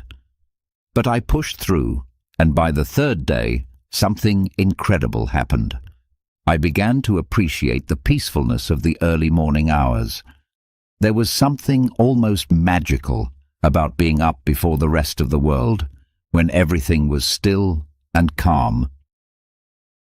With those extra hours in the morning, I had time for things I'd never been able to fit into my day before. I started with some light exercise, nothing intense, just stretching or a short jog around the neighborhood. This helped wake me up and energized me for the rest of the day. I also took time to meditate and set my intentions for the day. These few moments of mindfulness had a huge impact on my overall mindset and productivity. An unexpected benefit of waking up early was that I no longer felt rushed. I had plenty of time to enjoy a healthy breakfast, savor my coffee, and plan out my day. This calm, unrushed start set a positive tone for the entire day. I felt more organized, less stressed, and had a greater sense of control over my time. One memory that stands out was the morning I watched the sunrise from my balcony. It was such a simple moment, but deeply beautiful. As the sky changed colors and the world slowly came to life, I felt an overwhelming sense of gratitude and peace. It was in that moment that I truly understood the power of waking up early. I encourage you to give it a try, even if it's just for a week. Start by waking up just 15 minutes earlier than usual and gradually increase that time. You might be surprised by how much of a positive impact it can have on your life. It's not just about gaining extra hours in the day, it's about using those hours to create a more mindful, intentional, and fulfilling start to your day. Speaking of daily habits, daily exercise was habit number 2 that truly transformed my life. Let me be upfront. I wasn't always the most active person. I used to find every excuse in the book to avoid working out. I'm too tired, I don't have time, or I'll start tomorrow. Sound familiar? But one day, I decided that enough was enough. I made a commitment to move my body every single day for a week, and the results were incredible.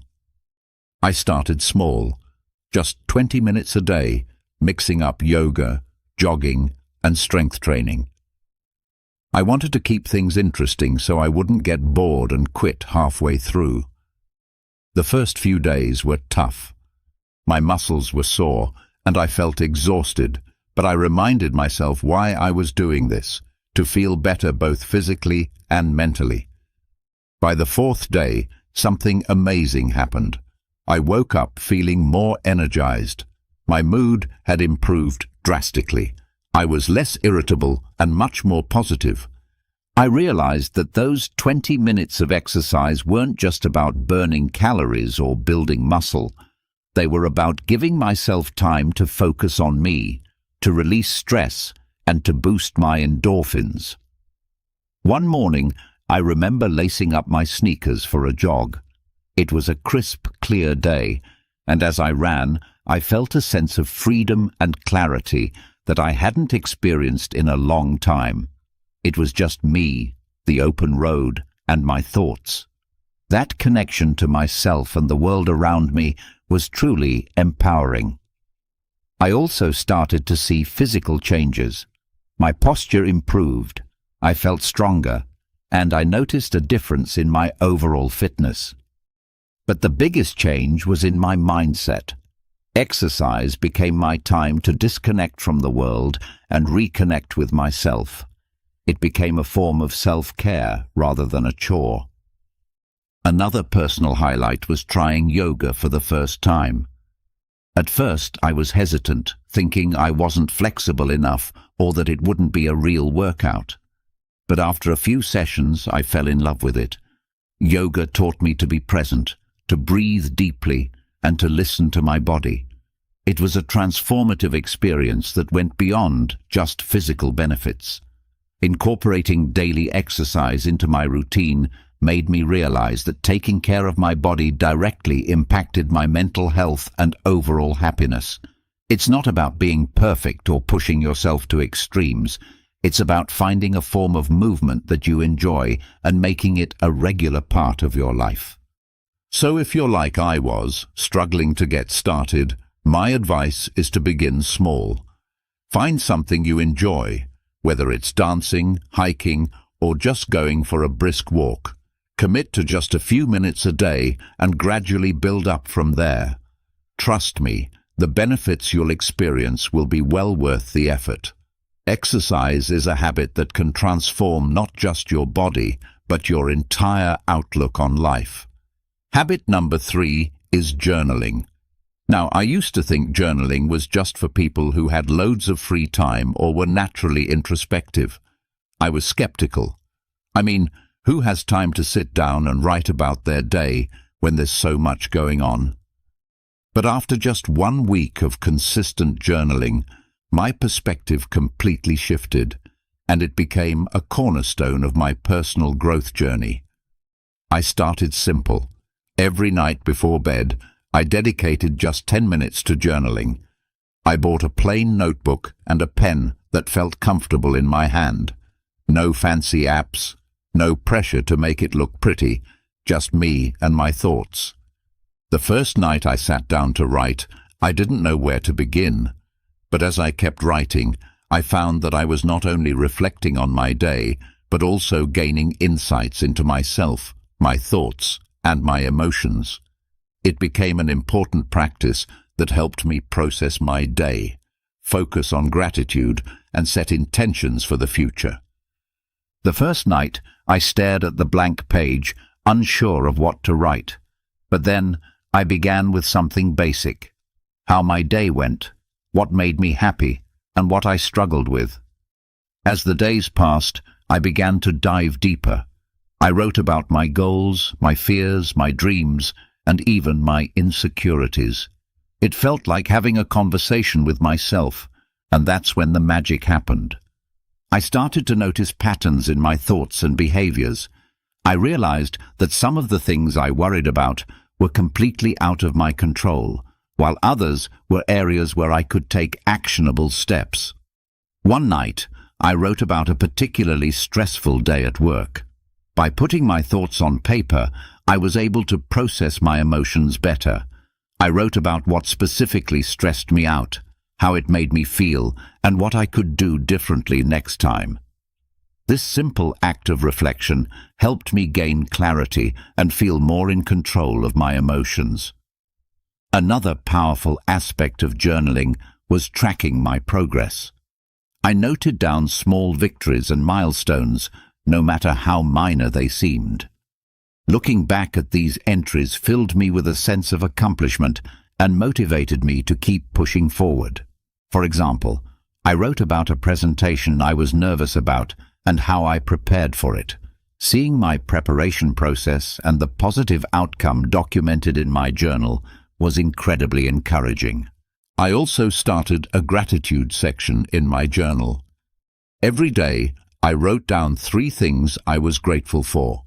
This practice shifted my focus from what was lacking in my life to appreciating what I already had.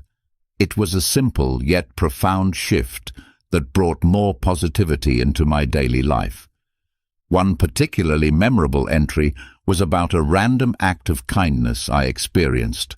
A stranger helped me when I was struggling with my grocery bags. Writing about this act of kindness not only made me feel grateful, but also inspired me to pay it forward. Through journaling, I discovered a lot about myself, my desires, my fears, my strengths, and my weaknesses. It became a form of therapy, a way to untangle the complex web of thoughts and emotions that we all carry around. It provided a safe space where I could be completely honest with myself without fear of judgment. If you've never tried journaling, I highly encourage you to start.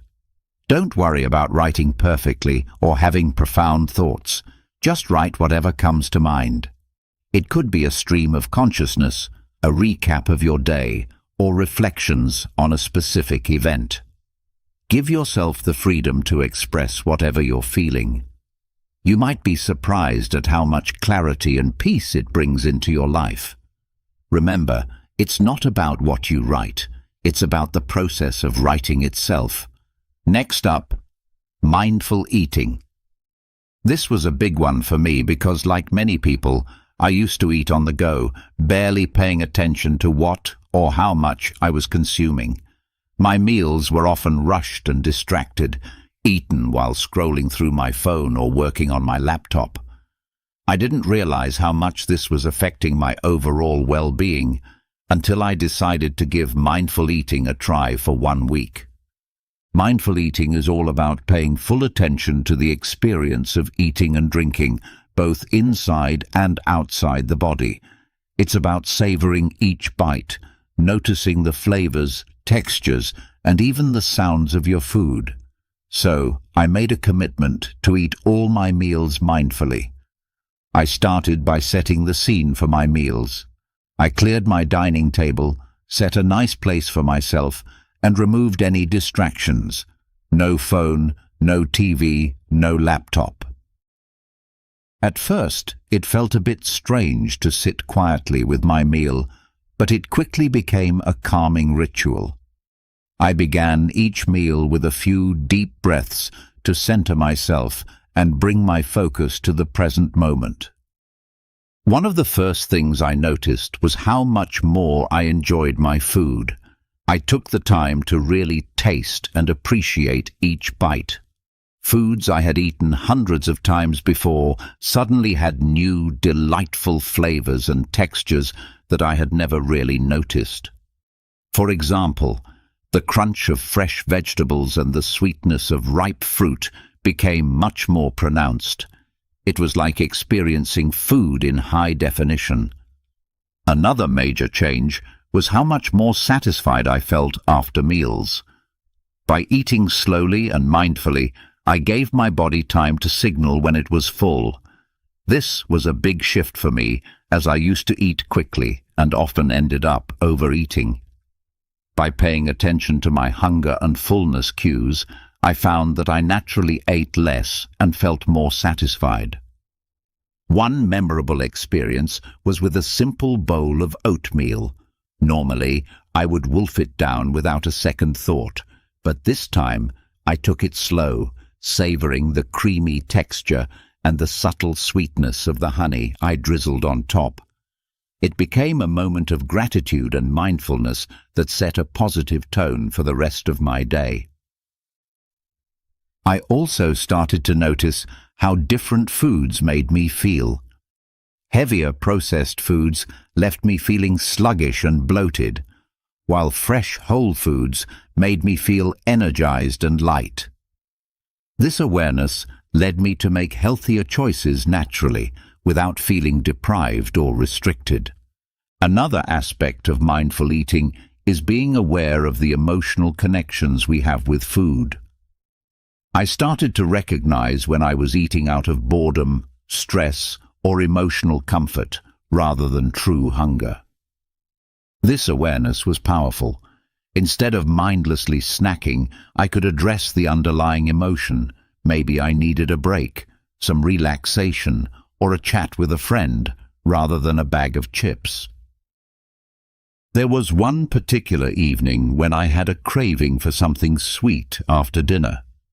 Instead of automatically reaching for dessert, I paused and asked myself if I was truly hungry or just seeking a reward after a long day. I realized I wasn't actually hungry and opted for a warm cup of herbal tea instead. It was a small victory that highlighted how powerful mindful eating can be.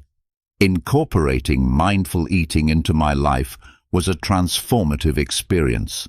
It helped me develop a healthier relationship with food, improved my digestion, and even enhanced my overall sense of well-being. It's a habit I've continued beyond that initial week, and I can't recommend it enough. If you're interested in trying mindful eating, start with just one meal a day. Sit down without distractions, take a few deep breaths, and savor each bite. Pay attention to the flavors, textures, and how the food makes you feel.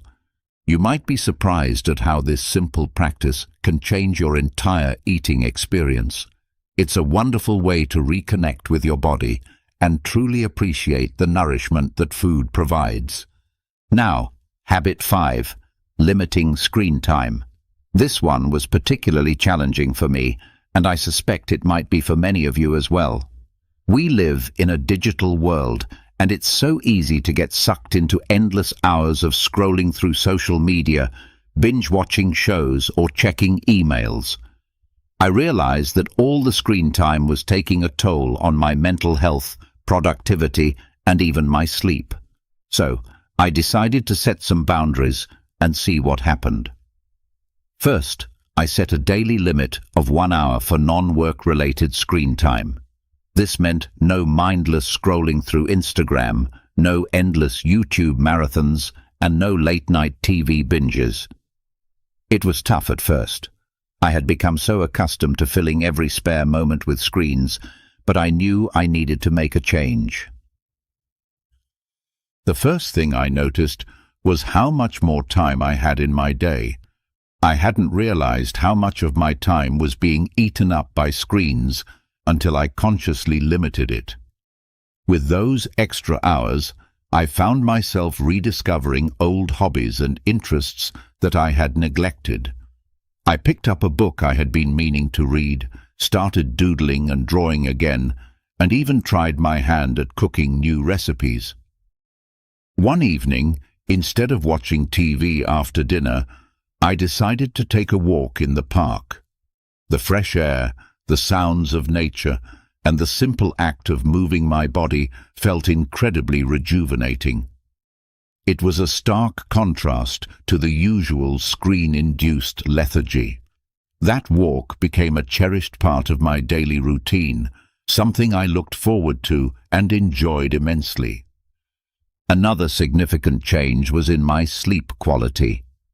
I used to take my phone to bed, scrolling through social media or watching videos until I felt sleepy. But this habit often left me feeling wired and restless, leading to poor sleep. By limiting screen time, especially before bed, I found it much easier to wind down and fall asleep.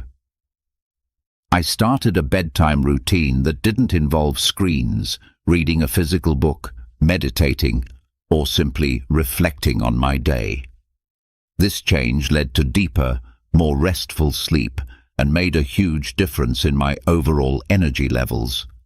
I also noticed improvements in my mental health. Without the constant barrage of news updates, social media comparisons, and digital distractions, I felt less anxious and more present. I was more focused during conversations, more attentive to the people around me, and more engaged in my daily activities. It was like a fog had lifted, allowing me to see and experience life more clearly. One particularly memorable day was when I spent an entire afternoon at a local cafe with just a notebook and a pen. I wrote down my thoughts, planned some goals, and even sketched a bit. It was such a peaceful and productive time, free from digital interruptions. I felt more connected to myself and my surroundings in a way that screens had never allowed. Of course, there were moments of temptation and slips along the way, but each time I noticed myself reaching for my phone out of habit, I gently reminded myself of the benefits I was experiencing and redirected my focus to something more fulfilling. Limiting screen time isn't about completely eliminating technology from your life. It's about creating a healthier balance and being more intentional with your time. If you're feeling overwhelmed or disconnected, I encourage you to try setting some screen time boundaries. Start small, maybe with an hour less each day, and gradually increase it. Use that extra time to reconnect with yourself, your loved ones, and the world around you. You might be surprised at how much richer and more fulfilling life can be when you step away from the screens and engage more with the real world. All right, everyone, that wraps up our journey through the 7 habits that dramatically changed my life in just 1 week. It's been an incredible experience, not just implementing these habits, but also sharing them with you. Each of these habits has the power to bring about significant positive changes, and I truly believe that if they worked for me, they can work for anyone. If any of these habits have inspired you, I encourage you to try them out for yourself. Start small, maybe with just 1 habit, and see how it feels. Adjust according to what suits your lifestyle and needs. Remember, the goal isn't perfection. It's progress. It's about making small, manageable changes that, over time, lead to substantial transformations.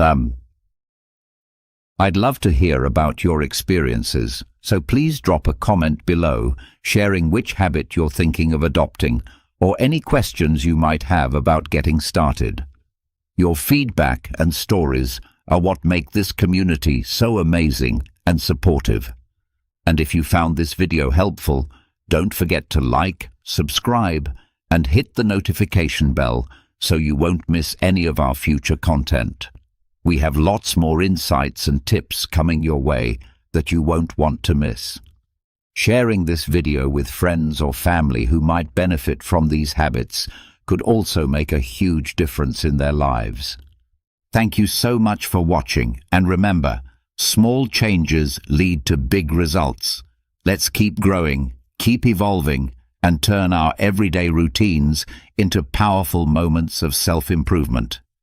The Stoics, an ancient school of philosophy, believed that true strength lies not in conquering external forces, but in mastering our own emotions. In today's world, this wisdom is more relevant than ever. Have you ever felt drained by negativity after interacting with someone? Toxic people can disrupt our mental well-being, leaving us feeling frustrated and powerless. But what if there were practical strategies to navigate these difficult dynamics? We'll go over 13 practical, Stoic-inspired ideas in this video that will give you the ability to handle toxic people with compassion, grace, and even resilience. Join me on a journey to protect your emotional well-being and subscribe to the channel for more tips on developing mental resilience. By the end of this video, you'll be equipped with a toolbox of Stoic wisdom to handle toxic people effectively. So take a deep breath and let's begin. Number 1. Identifying and understanding the toxic threat. Take a moment to picture yourself serving as a guard at the entrance to your very own personal citadel. Your inner tranquility, your physical health, and your emotional safety are all represented by this citadel. Without a doubt, awareness is the first line of defense in the process of protecting this fortress as well. In the same way that a watchful guard has to be able to notice potential dangers, you need to be able to recognize the indicators that a poisonous individual is approaching you. Epictetus, a Stoic philosopher who was a proponent of reason and self-control, tells us in his Enchiridion that it is not what happens to you that upsets you. More importantly, it is your judgment of what happens. It is especially important to keep this piece of advice in mind while dealing with poisonous people. It is not the case that their negative attitudes and manipulative acts have the ability to exert force over you. Your emotional reaction to these activities and how you perceive them are the factors that determine the effect that they have on your sense of inner peace at any given moment. How to cultivate a Stoic gaze, that is, a calm and objective method of viewing the situation, is the key to success. Learning to recognize the characteristics of poisonous conduct is a necessary step in this process. Listed below are some important warning signs. Constant criticism. A toxic individual may find nothing but fault with you, your conduct, or the decisions you make on a consistent basis. Although this criticism may be indirect or overt, it will always leave you feeling deflated and uncertain about your abilities. Toxic people frequently resort to deceptive strategies in order to achieve the goals they have set for themselves. In an effort to exert control over your conduct, they may resort to flattery, guilt trips, or even threats. A toxic person appears to thrive on negativity. Negativity is a toxic person. They are continuously whining and pulling others down with their pessimism so that they can focus on the worst aspects of the problems they are concerned with. Additionally, in addition to these general indications, there are also several types of toxic personalities that you should be aware of. The narcissist is a person who is constantly looking for approval and adoration throughout their life. It is possible that they are charming at first, but in the end, their interactions are one-sided, leaving you feeling emotionally exhausted. This individual lives on social turmoil. According to the gossip, they are known to propagate rumors, stir up trouble, and take pleasure in causing friction between other people. Known as the energy vampire, this individual has the ability to drain your vitality. As the term says, interactions with them leave you feeling cognitively and emotionally drained and fatigued. Emotionally, the development of a mental map of the potential dangers that could befall your inner citadel can be accomplished by first gaining an awareness of the many toxic personalities and the actions that they display. In the same way that a Roman Stoic philosopher like Seneca might devise a plan to combat an adversary on the battlefield, you may make use of your newly acquired awareness to anticipate the strategies employed by potentially harmful individuals and devise a strategy to safeguard your emotional well-being. Number 2. Fortify your walls. Put yourself in the shoes of Marcus Aurelius, the famous Stoic emperor of Rome. In order to rule a wide empire, one needed to possess power, knowledge, and unyielding determination. When it comes to strengthening the walls of your own inner citadel, often known as your emotional well-being, these same attributes are vital. Undoubtedly, the boundaries that you have established are the foundation of this citadel. When dealing with toxic people, boundaries are the obvious lines that you create in the sand to demarcate your boundaries. They determine the kinds of conduct that you will and will not approve of. You should not permit poisonous people to intrude on your emotional territory in the same way that a powerful monarch would not permit his boundaries to be violated. What comes into play here is the Stoic philosophy, which emphasizes the importance of reason and self-control. In order to take the initial step, you must first determine which activities deplete your energy or violate your sense of who you are. Is it the persistent pessimism shared by a friend when a coworker engages in manipulative behavior, the intrusive counsel of a member of the family? Make sure that you are open and honest with yourself about the things that you will not bear. The next step, when you have determined these boundaries, is to communicate them in a clear and concise manner. Tap into your inner Marcus Aurelius and be firm while still being fair. To facilitate effective communication, the following are some strategies. Think about how you are feeling and use I statements. Rather than making accusing words such as, "You are always so negative," you could try saying something like, "I feel drained when you constantly focus on the unpleasant things." Be as specific as possible. Take care not to leave any chance for misunderstanding. Rather than saying something like, "I need some space," you should say something like, "I can't talk right now, but I'd be happy to chat later this week." Keep your word, but be kind at the same time. There is a distinction between being assertive and being aggressive. It is important to convey your point with self-assurance while avoiding animosity. On the other hand, establishing boundaries is not a one-time experience. When it comes to enforcing your boundaries, you need to be hard and consistent, just like a Stoic ruler who is always on guard against barbarian invasions. A wall that is unstable is simple to dismantle. In the event that a toxic individual disregards your limits, you should remind them in a calm manner of the line that has been established. It may even be necessary for you to restrict your interaction with the person or completely withdraw from the situation. Keep in mind that establishing limits is not about punishing someone, rather, it is about protecting yourself. Envy, a vice that frequently serves as a source of poisonous talk, was vigorously avoided by the Stoics. Through the establishment of boundaries, you are not engaging in selfish behavior. Rather, you are merely safeguarding your emotional well-being and establishing the space that is necessary for you to build inner peace within the context of your Stoic path toward a life of peace. A strong citadel that is characterized by boundaries that are clearly defined and well defended is an essential component. Number 3. Become uninteresting to the emotional barbarian.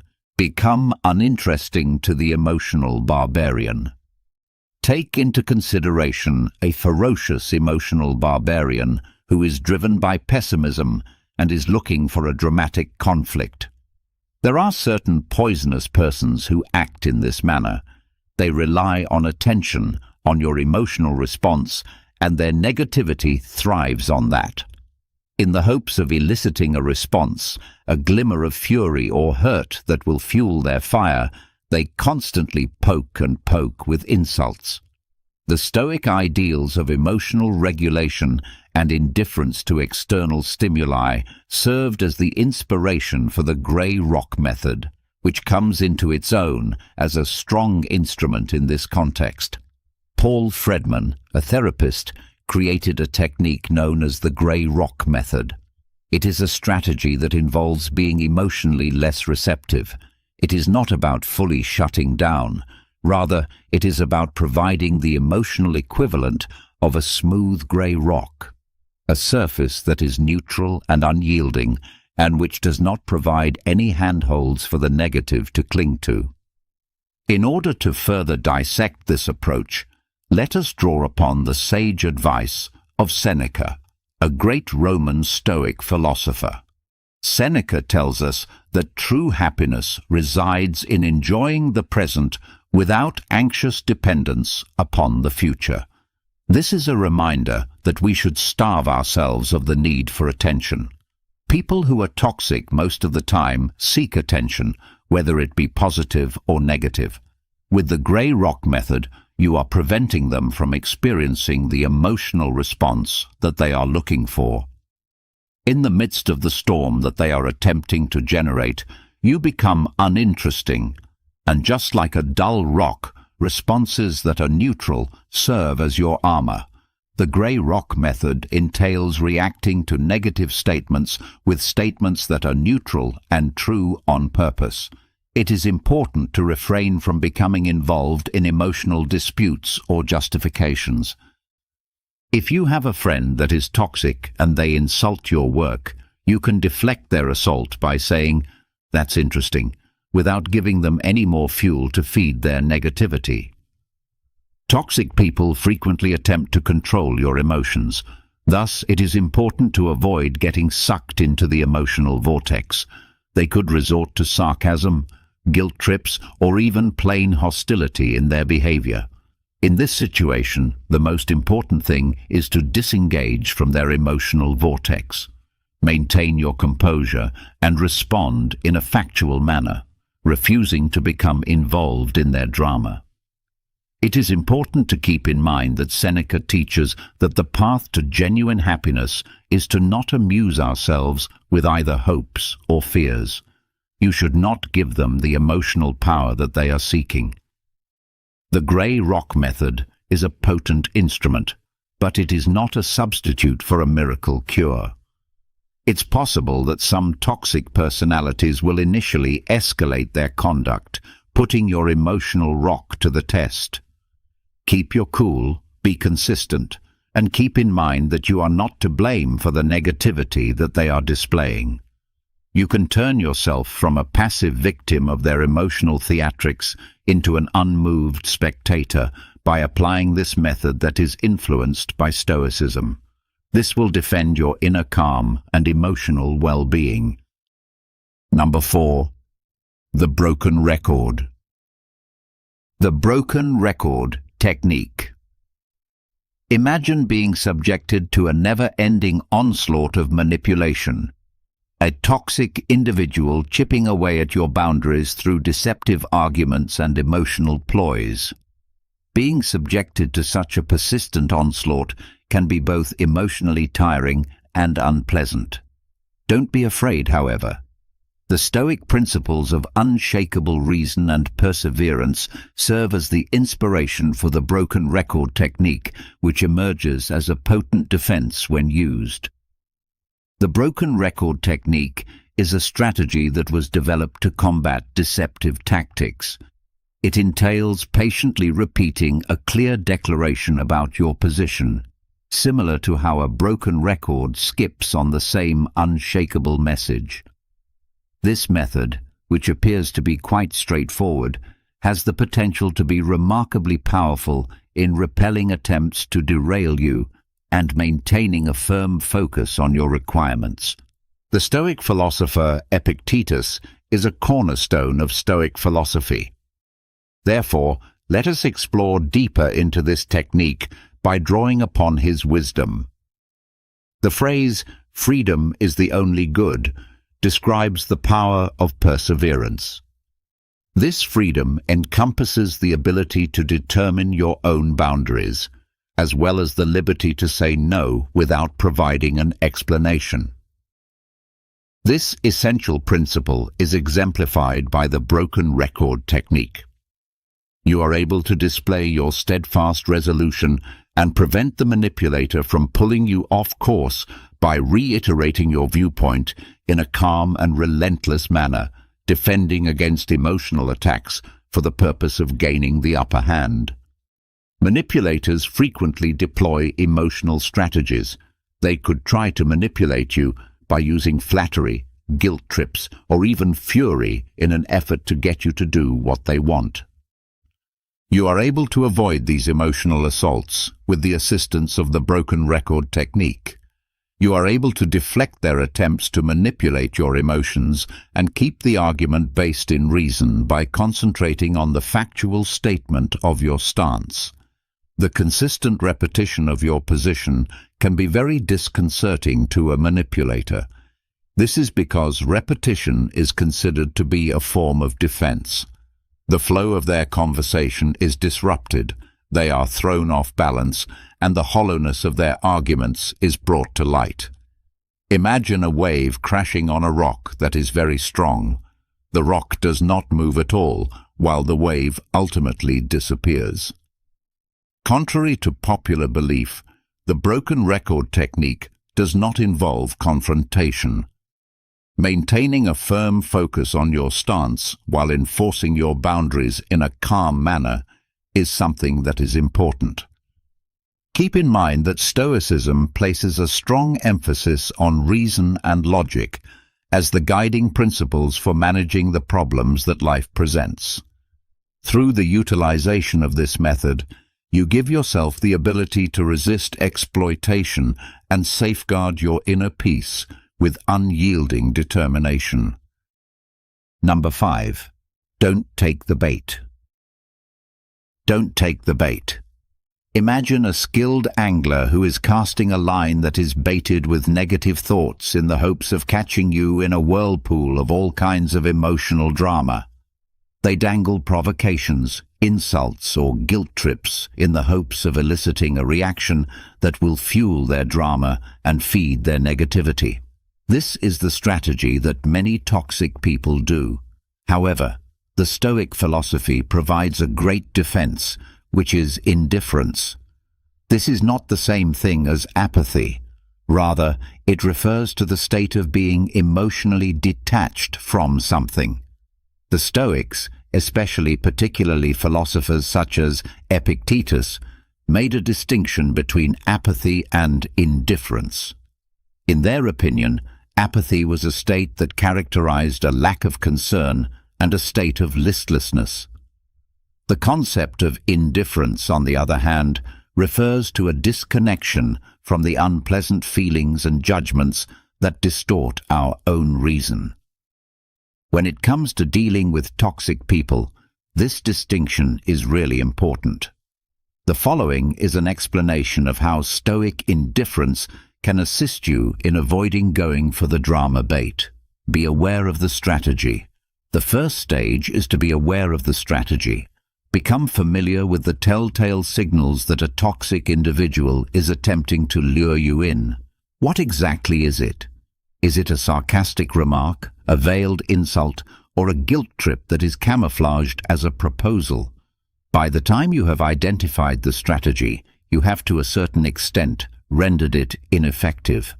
The bait is intended to elicit a response such as wrath, annoyance, or defensiveness, and it is important to detach yourself from the emotional hook. Stoic indifference, on the other hand, is a choice that allows you to avoid becoming emotionally tied to the negative aspects of the situation. Consider the scenario in which you are unable to take the bait that is hanging in the water. You examine it with cool composure, unaffected by the power it possesses to anger you. Let the drama dissolve. When you don't respond to their negative comments, the power that they have over you is diminished due to a shortage of fuel. The drama that they are attempting to build is unable to last in the absence of a response. Their scathing remarks remain suspended in the air, eventually losing their power. It is not necessary to transform into a heartless and uncaring machine. The practice of Stoicism promotes the expression of good emotions. On the other hand, it places an emphasis on detaching from negative emotions that you are unable to control and channeling your feelings toward things that you can control. You can turn yourself from a passive player in their drama into a peaceful observer by practicing Stoic indifference. This allows you to demonstrate that you are not willing to become involved in their emotional web. It is your own inner serenity that continues to exist, a refuge that is unaffected by the storms that others attempt to generate. Number 6. The art of the non-reaction. The art of the non-reaction. Imagine somebody who is a verbal gladiator, someone who is a master of insults and barbs and who thrives on the heated back and forth of an argument. There are some poisonous folks who call this domain their home. They use words as weapons with the intention of inciting anger, humiliating you, and ultimately luring you into their emotional sphere. Presented here is a Stoic strategy that is not only effective but also frequently underappreciated: the art of the non-reaction. When deployed in a planned manner, silence has the potential to be an effective weapon against the lethal verbal assault by causing a disruption in the dynamic that they want. It disarms them. Astonishingly, quiet, on the other hand, is not something that comes effortlessly to everyone. The desire to answer, to defend ourselves, or to win the argument is something that we are frequently conditioned to feel for ourselves. Stoicism, on the other hand, teaches us the significance of mastering our reactions, and a stillness maintained at the appropriate moment indicates true control. In order to have a clearer understanding of the strength of the non-reaction, let us consider the writings of Marcus Aurelius, the well-known Roman Stoic emperor. Putting a stop to the toxic dance. People who are toxic frequently rely on a pattern that is predictable. Their tone is pessimistic, and they anticipate a response from you. When you show anger, annoyance, or defensiveness toward them, you are adding fuel to their fire and maintaining the toxic dance. Having no reaction causes this pattern to be disrupted. You are denying them the emotional response that they are looking for by choosing silence. Just for a moment, picture a tennis player swinging their racket toward a court that is completely empty. Their tremendous serve falls with a thud, and everything that follows is complete silence. In this perspective, silence is not empty. It is a form of communication that conveys meaning without words. This demonstrates that you have a high level of self-control and that you are unwilling to partake in their negative behavior. The message that it sends is one of strength and non-attachment to the emotional manipulation that they are engaging in.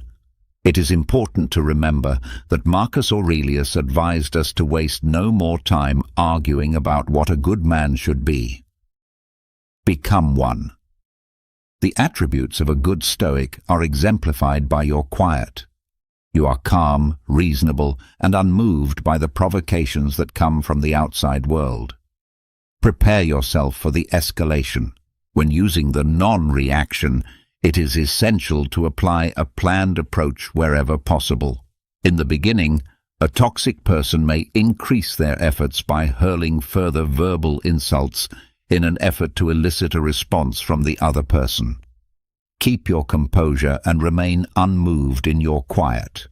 It is important to keep in mind that quiet is not a sign of weakness. Rather, it is a powerful instrument that is utilized by those who are truly strong. The non-reaction is not a solution that can be applied in every situation, but it is an important weapon in your Stoic armory. It has the potential to disarm poisonous people, defend your inner peace, and demonstrate that you have power over your own emotions when it is utilized strategically. When you choose quiet, you are making a powerful message in and of itself because you are choosing not to play their game. Number 7. Limit your exposure. Limit your exposure. Imagine that you are inside your walled citadel, where your mental health is being painstakingly preserved by strict boundaries.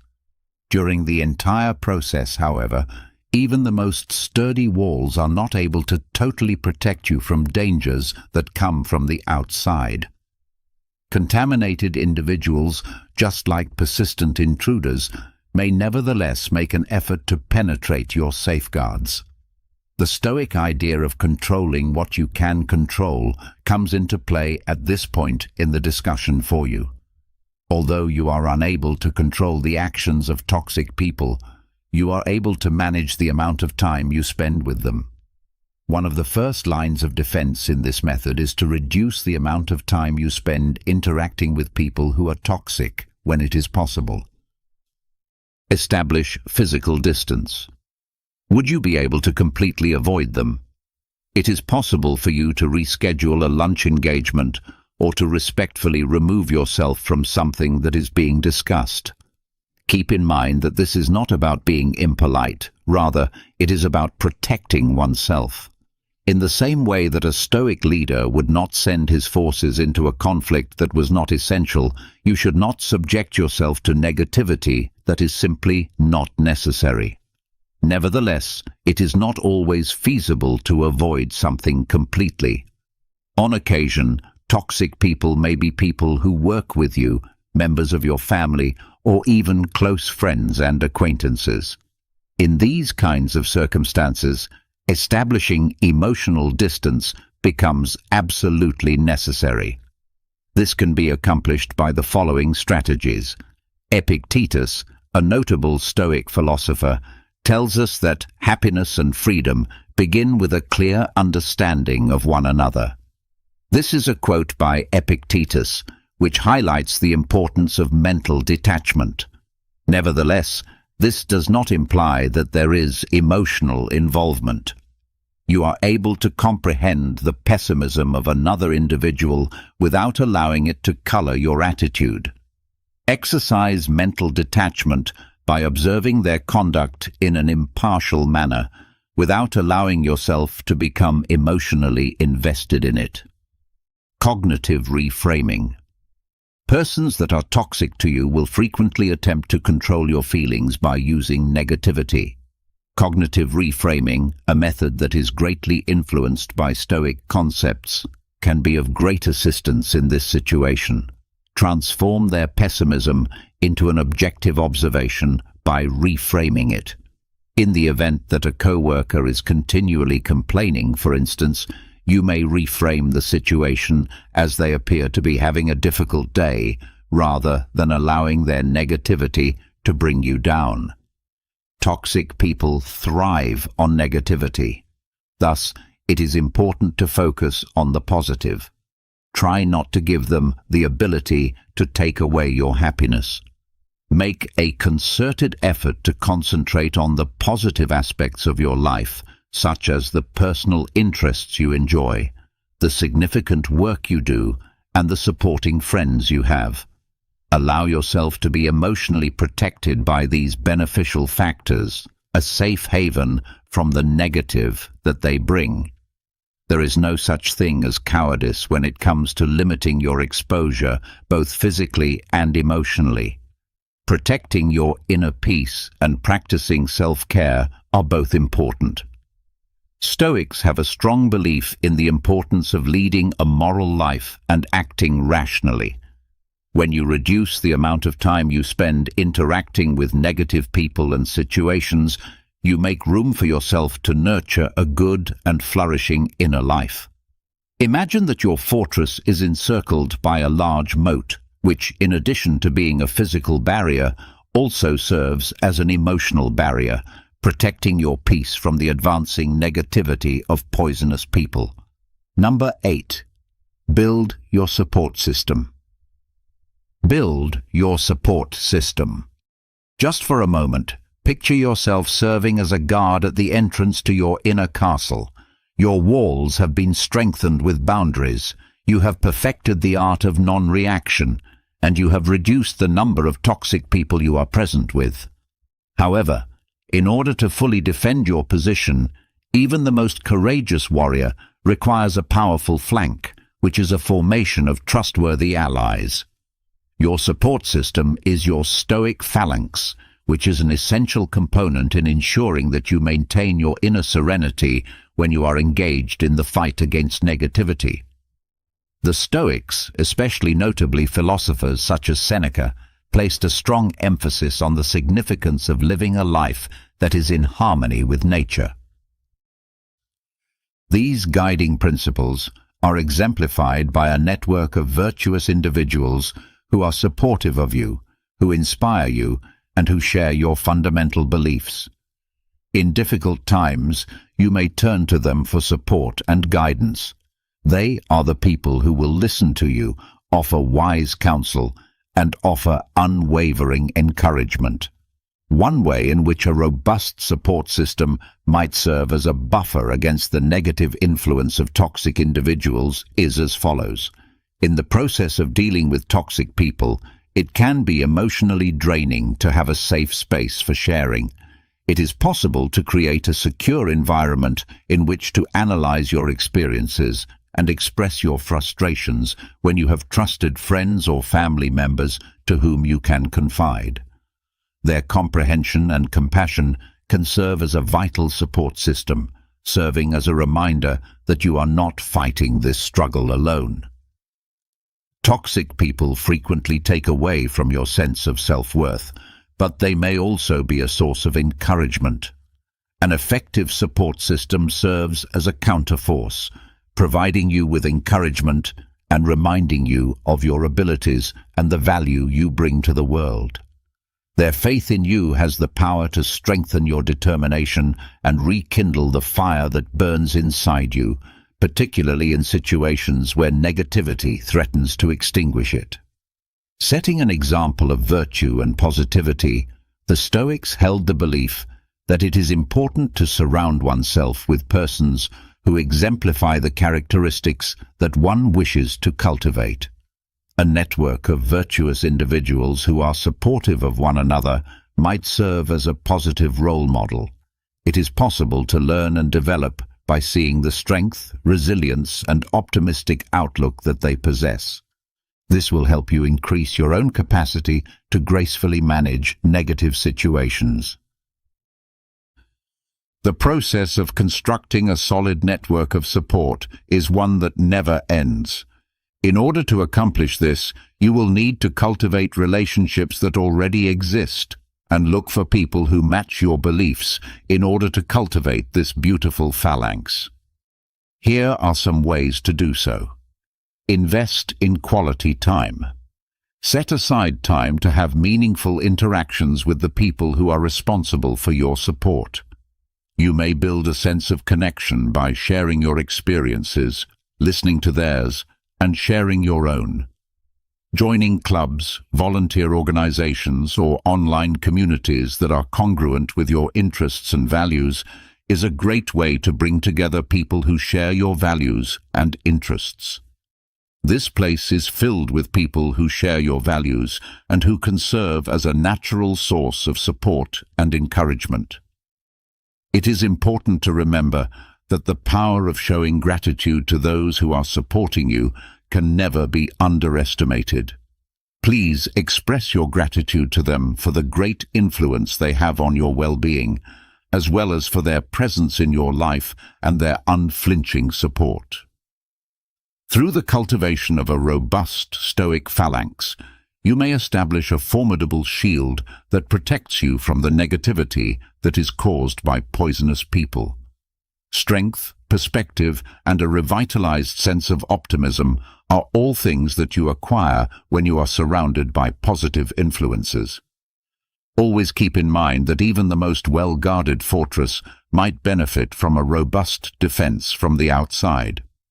Your support system, which consists of your trusty companions, transforms into your unyielding phalanx, guaranteeing that your inner serenity continues to possess a secure and protected sanctuary. Number 9. Prioritize self-care. Prioritize self-care. Making contact with toxic individuals is analogous to being confronted with an unrelenting assault in combat. The emotional energy that you have is depleted, and you may end up feeling exhausted as a result. When it comes to protecting yourself against negativity, self-care becomes an essential component. Much as a Stoic warrior would make it a priority to tend to their wounds and sharpen their blade after a battle, your Stoic style of living should include self-care as a fundamental component. Include it in your daily routine and think of it as an investment in your mental well-being. Make it a priority alongside other vital chores and schedule it into your schedule. Your emotional reserves can be replenished, and your resistance to negativity can be strengthened through the following approaches of self-care. Participate in activities that bring you joy. Determine the activities that bring you actual delight and can help you relax. Exercises that are physical in nature, such as running or yoga, as well as artistic activities such as painting or writing, could fall under this category. You are able to de-stress, recharge your emotional batteries, and return to the world with newfound energy and perspective when you participate in these activities and immerse yourself in them. The Stoics engaged in awareness practices that were analogous to meditation. These practices were also known as meditation. Through the practice of meditation, you are able to calm your mind, disengage from negative thoughts, and create inner peace. When you make meditation a regular part of your self-care regimen, you give yourself a great tool to manage stress and negativity, whether it comes from yourself or from other people who are poisonous to you. Seek solace in nature. The Stoics placed a strong emphasis on living in agreement with the natural world. The act of spending time in natural settings, whether it be a walk in a park or a hike through the woods, has a significant influence on our overall health and happiness. If you want to alleviate stress, enhance your mood, and gain a sense of perspective that can help you fight the negativity that you experience from toxic people, then you should try to immerse yourself in the natural world as a type of preventative maintenance for your emotional well-being. You might think of self-care as practicing self-care. A person who is well-rested and centered is in a far better position to deal with negative emotions. In the same way that a Stoic warrior would make sure their armor was sturdy and their sword was sharp, you may nurture your emotional resilience by engaging in self-care techniques. Listen to the signals your body sends you. Continuous communication is taking place between you and your body. Observe the symptoms of exhaustion, tension, or emotional depletion, and pay attention to them. To make self-care a priority, you shouldn't wait until you are utterly exhausted before doing so. Incorporate healthy eating, make sure you get enough sleep, and take breaks throughout the day.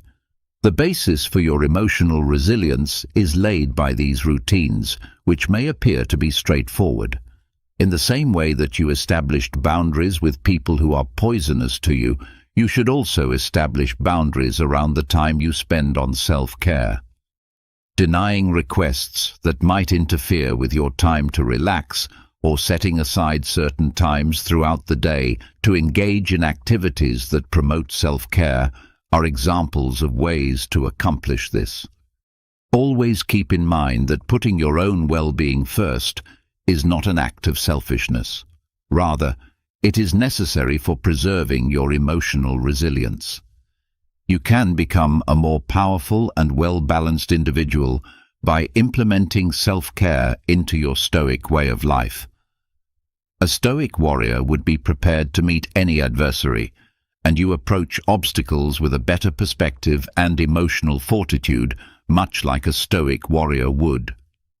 It is important to keep in mind that having a full emotional battery enables you to more effectively deflect negativity and radiate positivity, so establishing a formidable shield against the toxic people in your circle of existence. Number 10. Remember, it's not about you. Remember, it's not about you. Picture yourself with a dark cloud looming over you, spewing out negativity and obscuring your view of the outside world. When you're working with toxic people, you will frequently encounter situations like this. They create a poisonous environment by projecting their own worries, insecurities, and issues onto those around them, which results in people being affected negatively.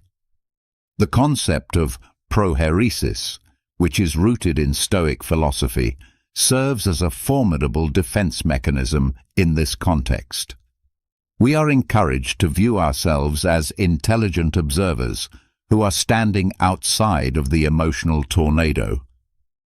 Through the use of the phrase prohairesis, which is utilized by Stoic philosophers, we become impartial analyzers of the issue, separating ourselves from the negative aspects of the scenario and concentrating on the rational aspects. When interacting with toxic people, it is essential to maintain this level of detachment because the insults and negativity they express are rarely directed at the individual. Rather, they are reflections of the individual's own inner issues. You can navigate the toxicity of toxic people by utilizing Stoic detachment in the following ways. In order to divert attention away from their own inadequacies, toxic people frequently resort to blaming others, criticizing others, and being negative. You are able to discern this projection for what it is by applying the prohairesis. Distancing yourself from the emotional undercurrent will allow you to observe their conduct in an impartial manner, much like a scientist would while investigating a phenomenon. You are able to comprehend that their negativity is a product of their own internal landscape and not a reflection of you or your worth. When you have the ability to detach yourself from the situation for a moment, their behavior is not a reflection of your character. Rather, it is a symptom of themselves and the problems they are experiencing. Take, for example, the dark cloud. Although it may throw a shadow, it has nothing to do with the ground that it momentarily obscures. The sky above still has the sun blazing brightly. Epictetus, a major Stoic philosopher, tells us that it is not that we have a short time to live, but that we waste a lot of it. This highlights the need of focusing on your Stoic path. The length of our lives is sufficient, and a considerable quantity has been bestowed upon us for the most important reasons, provided that we are able to make the most of it correctly. If you want to avoid wasting your valuable time and energy, you should avoid getting involved with the negative energy of toxic people. Maintain your emotional distance, make it a priority to look after your own health, and keep moving forward on the Stoic path that will lead you to a life filled with virtue and calm. It is not the same thing as apathy to be detached. While it is possible to show compassion for their troubles, it is not necessary for you to become a victim of the emotional storms that they are experiencing. You can protect your inner calm and emotional well-being by practicing Stoic detachment, which requires you to change yourself from a passive target into a centered observer. It is important to keep in mind that the sun is still shining brilliantly above the mountains of clouds. Number 11. Don't try to fix them. Don't try to fix them.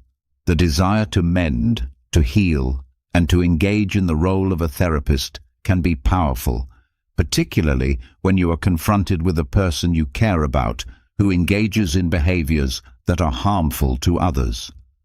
On the other hand, in the sphere of Stoicism, this road frequently results in frustration and a depletion of one's own emotional reserves. When it comes to cultivating transformation, toxic individuals, like plants that are suffocated by weeds, require their own willpower and work. This transition cannot be compelled by any means, for the following reasons. Stoicism places a greater emphasis on concentrating on what you are able to control, which is your own reactions and interactions, rather than making an effort to change a toxic person. The onus of accountability for the actions of a toxic person is entirely on the individual himself or herself. It is necessary for them to make the deliberate decision to address their negative emotions and look for a way to achieve virtue. Trying to take on this responsibility for them will only result in an unhealthy dynamic and will hinder them from taking responsibility for the problems they are experiencing. One of the fundamental principles of Stoicism is the acceptance of things that are beyond one's ability to control. This includes things like the actions of other people, the circumstances of the outer world, and the ever-changing conditions of existence. The negativity that is exhibited by a poisonous person is a perfect example of this category. Because you have come to terms with this fact, you have liberated yourself from the fruitless effort to alter them. Imagine that your inner tranquility is a blooming garden. This is the focus of your Stoic garden. The toxic people in your life, with their negative attitude, are like weeds that threaten to suffocate the growth that you have painstakingly cultivated. You are wasting your time and effort by attempting to uproot them in the garden of another person. Put your attention on things that are important to you, such as establishing positive connections, tending to your virtues, and engaging in self-care practices. The Stoic philosophy, on the other hand, places a high importance on assisting others in achieving virtue. If you feel compelled, there are ways to encourage a toxic person to engage in self-reflection. However, it is important to keep in mind that you have limitations. Instead of trying to dictate the path that they should take to change, you should offer materials that could potentially stimulate their own introspection. Then, you would try to solve their problem. A book on good communication, a recommendation for a therapist, or even just a kind suggestion to evaluate the consequences of their actions could be included in this, depending on the circumstances. You can have the most significant influence on others by demonstrating Stoic principles in your own life. This is the most effective way to lead by example. You have the ability to act as a vibrant beacon, a monument to the transformational power of Stoic ideas. Through your calm attitude, measured responses, and unwavering emphasis on virtue, sometimes despite your best attempts, a toxic person will continue to be entrenched in their negativity. It is important to know when to get away from them. In circumstances like these, Stoicism recommends establishing boundaries and, if necessary, withdrawing from the situation in order to safeguard one's own well-being. Keep in mind that you are unable to influence their trip, but you have the ability to pick your own path.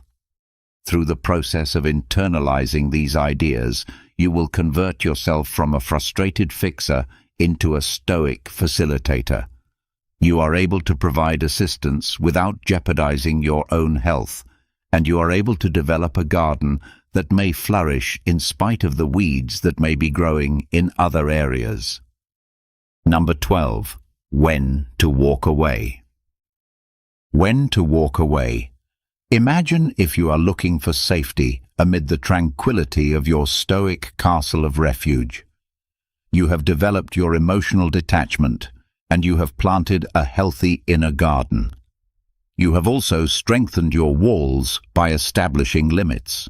Nevertheless, in spite of your best efforts, the negativity that comes from a toxic individual continues to remain, posing a threat to your defenses. The ability to recognize when it is appropriate to withdraw from a situation is a fundamental Stoic precept. Making the decision to leave a toxic relationship, particularly one that involves close family members or co-workers, can be a decision that is extremely difficult to make. Prioritizing your mental health, on the other hand, is of the utmost importance. Stoics have a strong belief in the importance of leading a moral life and acting rationally.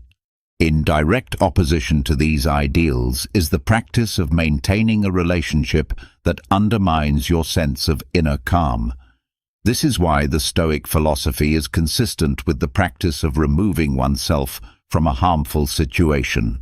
Keeping your Stoic sanctuary safe, your inner serenity is your sacred sanctuary, a place of refuge that you develop through self-care, mindfulness, and Stoic practices.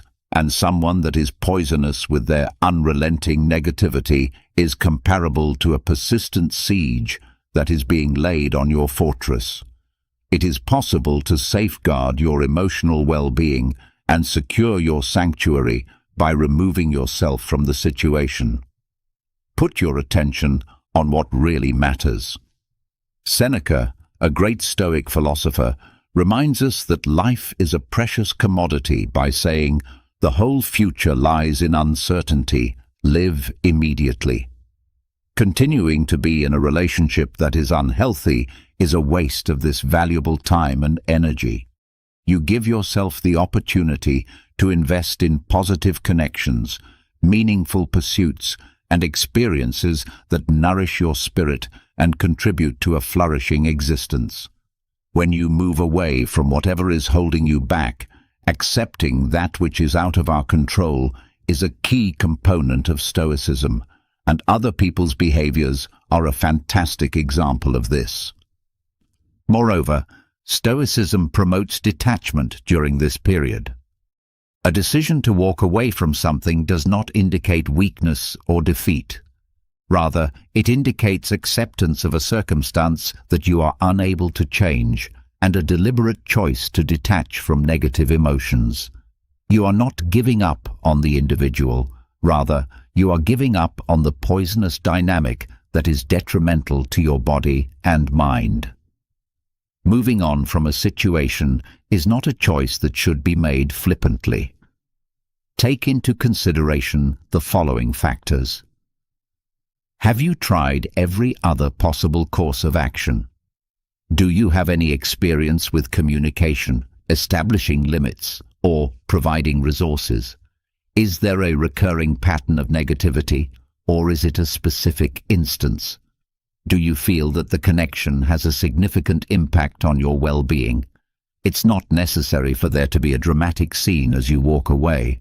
The gradual withdrawal of contact, politely declining invites, or simply limiting communication are all techniques that have the potential to be beneficial. Keep in mind that removing yourself from a situation is a Stoic act of protecting your inner calm and a type of self-care. You can live a life that is led by reason, virtue, and peace if you make your well-being a priority. This will allow you to create room for positive relationships and experiences to develop. Number 13.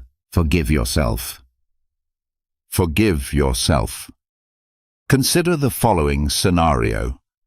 You are about to embark on a lengthy journey, and you are carrying a hefty bag that is full of hatred and fury toward a poisonous individual. The weight of this responsibility slows you down, preventing you from making progress and draining your energy. Within the Stoic framework, forgiveness is defined as the process of releasing one's emotional baggage, not for the sake of the other person, but for one's own sake. The Stoics placed a strong emphasis on the significance of accepting things that are beyond our ability to control, with the actions of other people serving as a notable example. The act of harboring hate and resentment toward a person who creates a toxic environment falls clearly inside this category. Remaining steadfast in these unfavorable feelings will only cause you harm, contaminating your present and casting doubt on your future. Stoic principles equip you with the ability to forgive yourself and free yourself from the load of negativity in the following ways. Concentrate on your inner landscape. The Stoics held the belief that the actual source of power is the ability to govern one's own ideas and actions rather than the acts of others or the events that occur in the outside world.